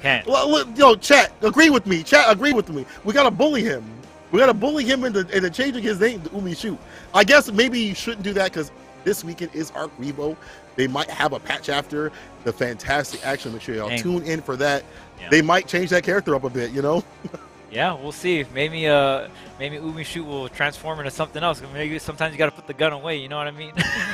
yeah. Do something different. Put the sword out. You know, like I need something better, something top tier. You know. Umi Shoot. Umi does. A character that just kicks. Umi Shoot. That was a good one. I mean, we did see Umi on the Biken, and Biken does have the 2D knockdown, the double kicks with it, so that could be a thing. But we'll see what happens here as Stealth goes up against Punk. This is Losers Finals. Let's get it, people. Back-to-back souls here. We'll see if Punk can do what Jonathan could not with the soul right, get in and make Axel pay. Happens. Too far out for the 2D. We talked about that. The pushback does get the knockdown this time. Punk, can he get in without losing too much health? Okay, Punk has Stealthy in the corner, goes for the back Nash. Okay, gets the 5K here, the opener, but immediate into the burst here for Stealthy. The side switch, nice. The RC, jump H, and just keep on that impression, that approach. But Punk find his way in, doesn't get a big conversion. Jump H once again, Stealthy, willing to play mid-range with his character. And look, it's not strange, but the fact that he's able to do that with a character that can't do it well, that can't really stand up to Soul, that's good stuff. Left-right First- mix with the air dash to the left into the overhead. Stealthy, okay. On the zoner, but you still got the mix. Mm-hmm. Flash up H. Counter hit on pressing buttons. The backdash gets got with the overhead first, but that might be a hero edition. Stealthy looking like a damn villain right here. Yeah, just shutting out Punk time and time again here. First game, gonna go over to Stealthy. We'll see if Punk can get the openings he needs, and that second round looked brutal. That was all Stealthy all the time there. Punk was able to get something started in that first round on the right side, but didn't really make it count enough for the round, right? I mean, that footsie play that you want to do is kind of being deleted by how Stealthy is just keeping him at a long range with it. You know, like you don't get to get in and get that win. And Stealthy with the zoning, we talk about this a lot with Axel. Axel will take out the damage if you try to come through carelessly, and we don't see Punk fading through some of these normals and things like. Never mind. Almost shut the hell up, bro. Good job. 6H right there. Punk round start with it. Has found an answer to some of these buttons. He's finding answers as he goes along. Almost getting the whiff punish, but R/ still very good on block, obviously. Okay. 5K opening up after the anti-air. For the 2D, actually gets the burst. This is good for Punk to put the pressure on him in the corner. Had to use that defensive tactic right there, but don't go down right here. Don't die and leave your burst aside like that. And oh, there's the PRC. He's able to block here. Oh, gonna come up with the super with the violence. PRC to make it safe and getting the side switch. The flames too slow. Too slow. Slow cook right there. You gotta turn that sucker up, you know, gotta give it the pilot light. Oh. Gotta be fast with it. Punk does get the hit right there on the throw. Unfortunate though, Stealthy put up a little bit more than he could chew right there. Up H trade in the favor of Punk, puts him in the corner. Go slash. You're not gonna last, man. You're pressing buttons. Nah, not like this. Oh, you're done. Oh, doesn't get the wall splat. Oh, I thought that was surely it. You need one more opening, Punk, to close it out. Stealthy has the burst, but after that one hit, it's probably gonna be done here. But you give Stealthy one opening. Okay, gets some damage here. Ooh, the anti-air. Too obvious.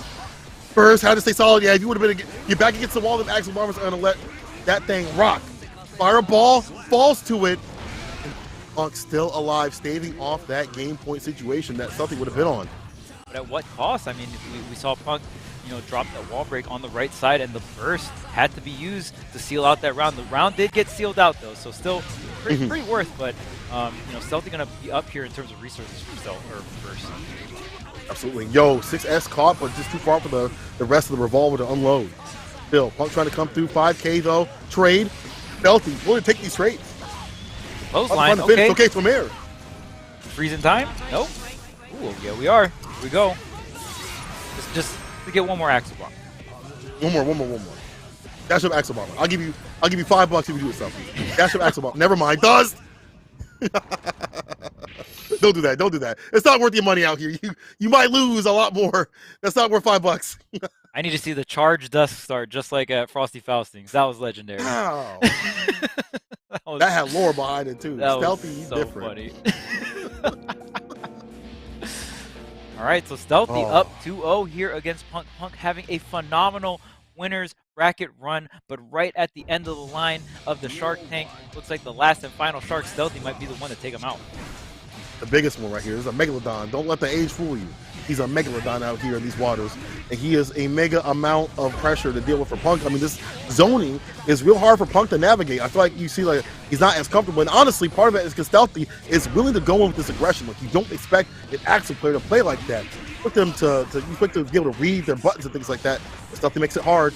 Commentator's curse. It's the worst. Oh man, Tyrant. You done? Rave. You are super dead there. Stealthy gonna get deleted that round one. Punk opening things up here, and maybe kind of cooking up the storyline for the reverse 3-0. We'll see if Punk's got it in. They still win this. Pick him up the 5K burst immediately. Trying to find a tricky situation. Okay. Duck it. Watch your dome.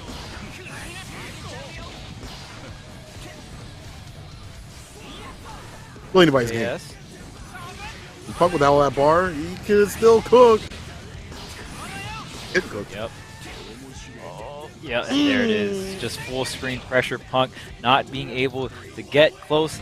Stealthy staying away. That's how you should play. You don't want to let this character get in. We saw what happens. If Punk gets his whip punches and stuff like that, he is so strong with it. Baits out the burst. Yo, how you gonna take a Thieves burst right there?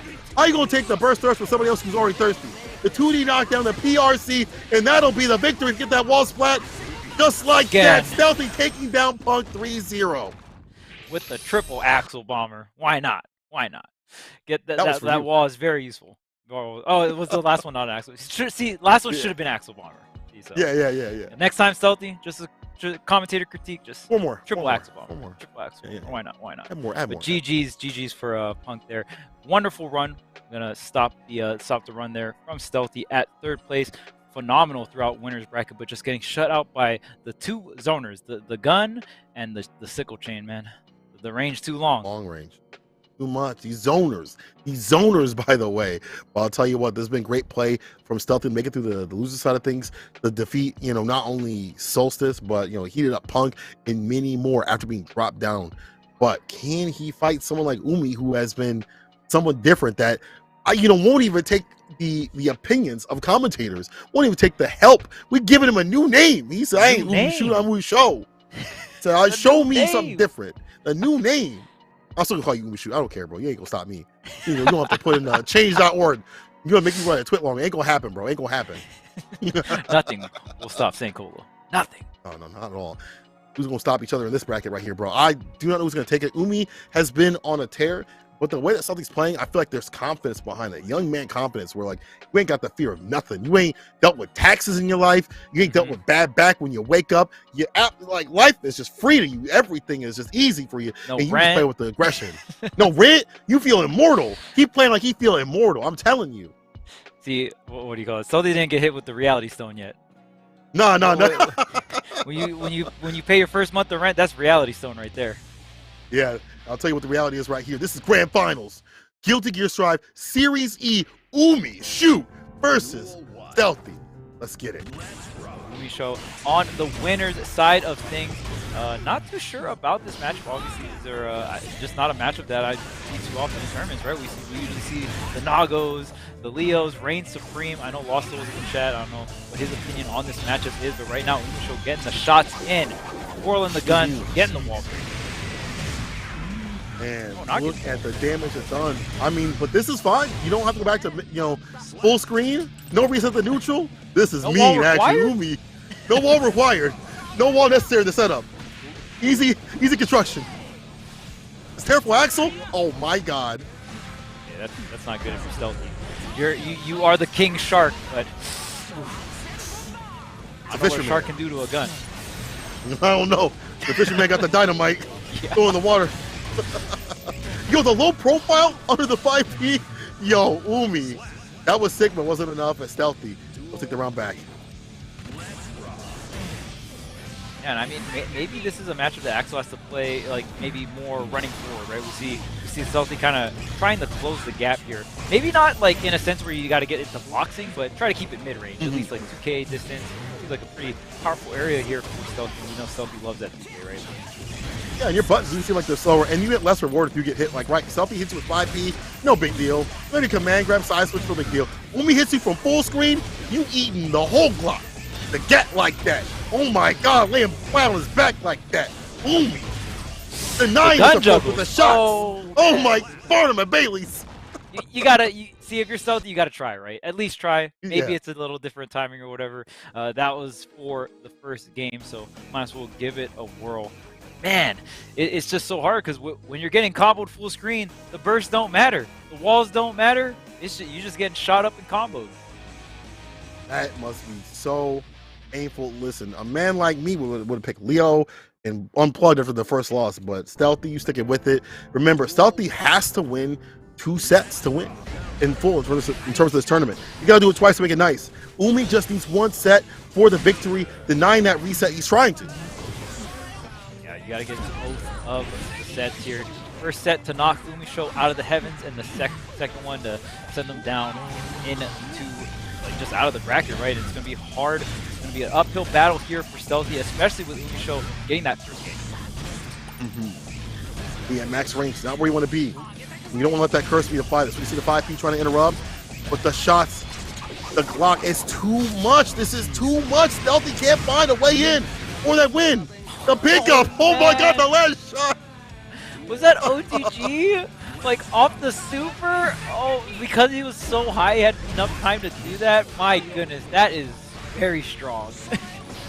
Nah, Lost Soul, I see you up in the chat, dog. If this character don't get nerfed, you need to teach me this character. This is ridiculous. Look at this. Umi shoot. The 9 that approach and only got hit with that 2H because he walked in. He could have stayed full screen with it. So doesn't take advantage of the situation. You gave him the opening. He's walking in. And if you're able to use the Rensen and back here, I think that might be a really good tool for Stealthy.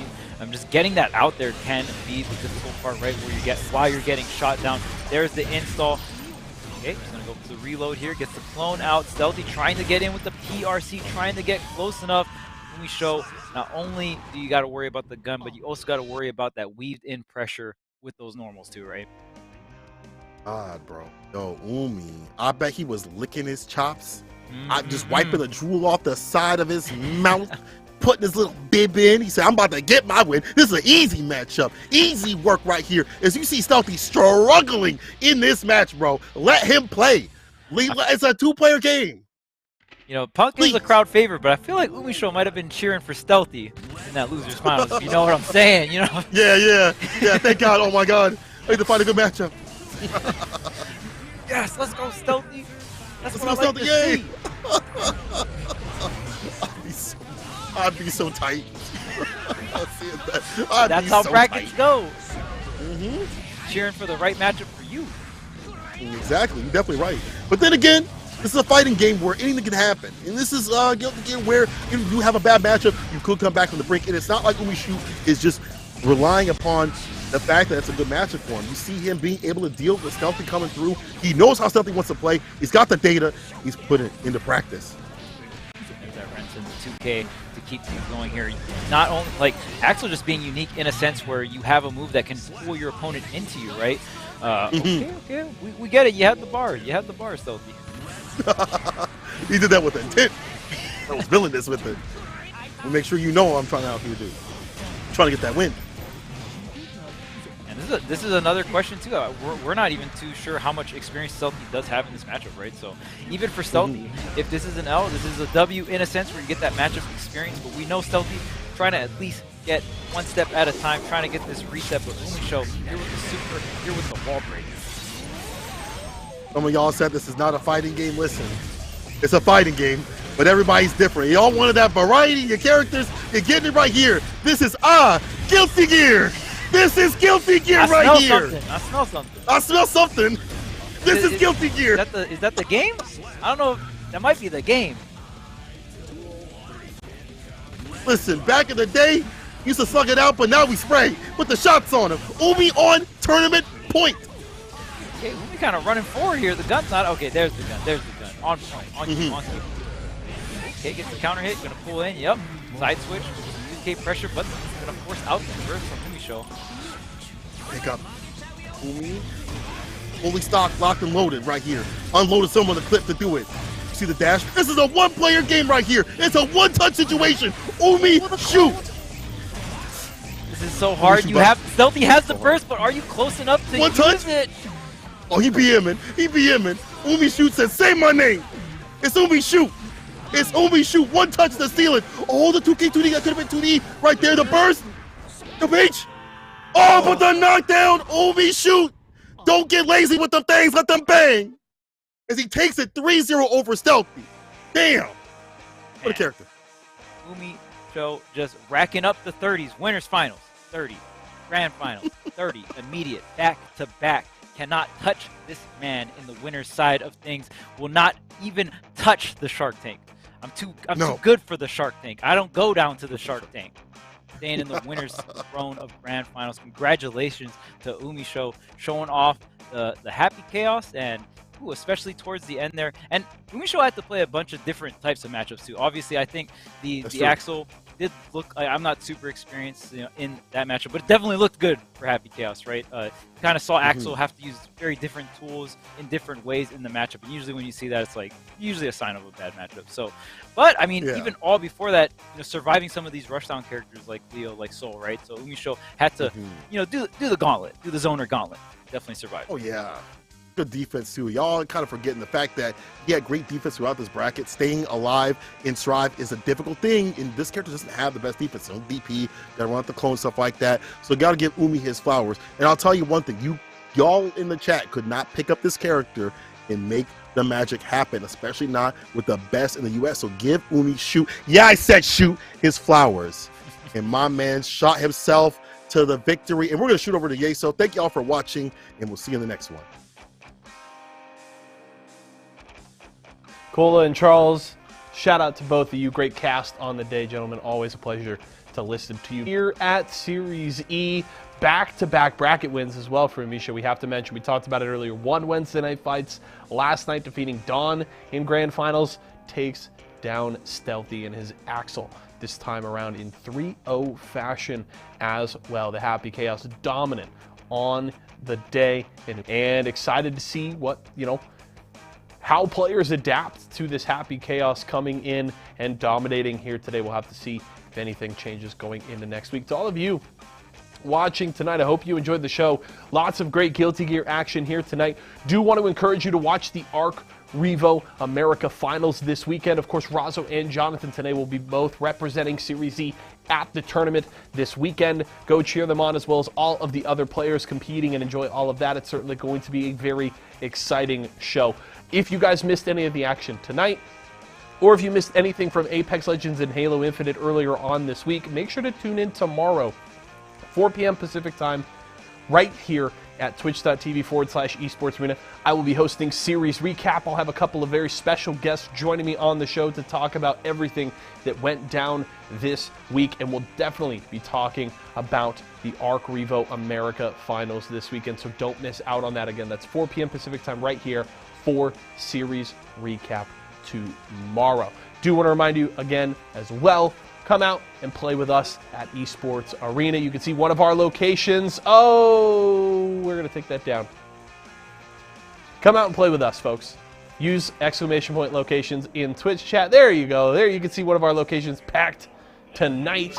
If you want to come out and play with us, whether it's PvE, whether you're looking to just chill for a few hours and game, you can do it all with us at Esports Arena. Exclamation point locations in Twitch chat. Find a location near you and come out and game with us. We'd love to see you very soon. That's going to do it for our show tonight, folks. My name is Yeso. It was a pleasure being your host here tonight. For myself, the entire live broadcast crew, and everybody here at Esports Arena, thank you so much for joining us. We'll see you again tomorrow.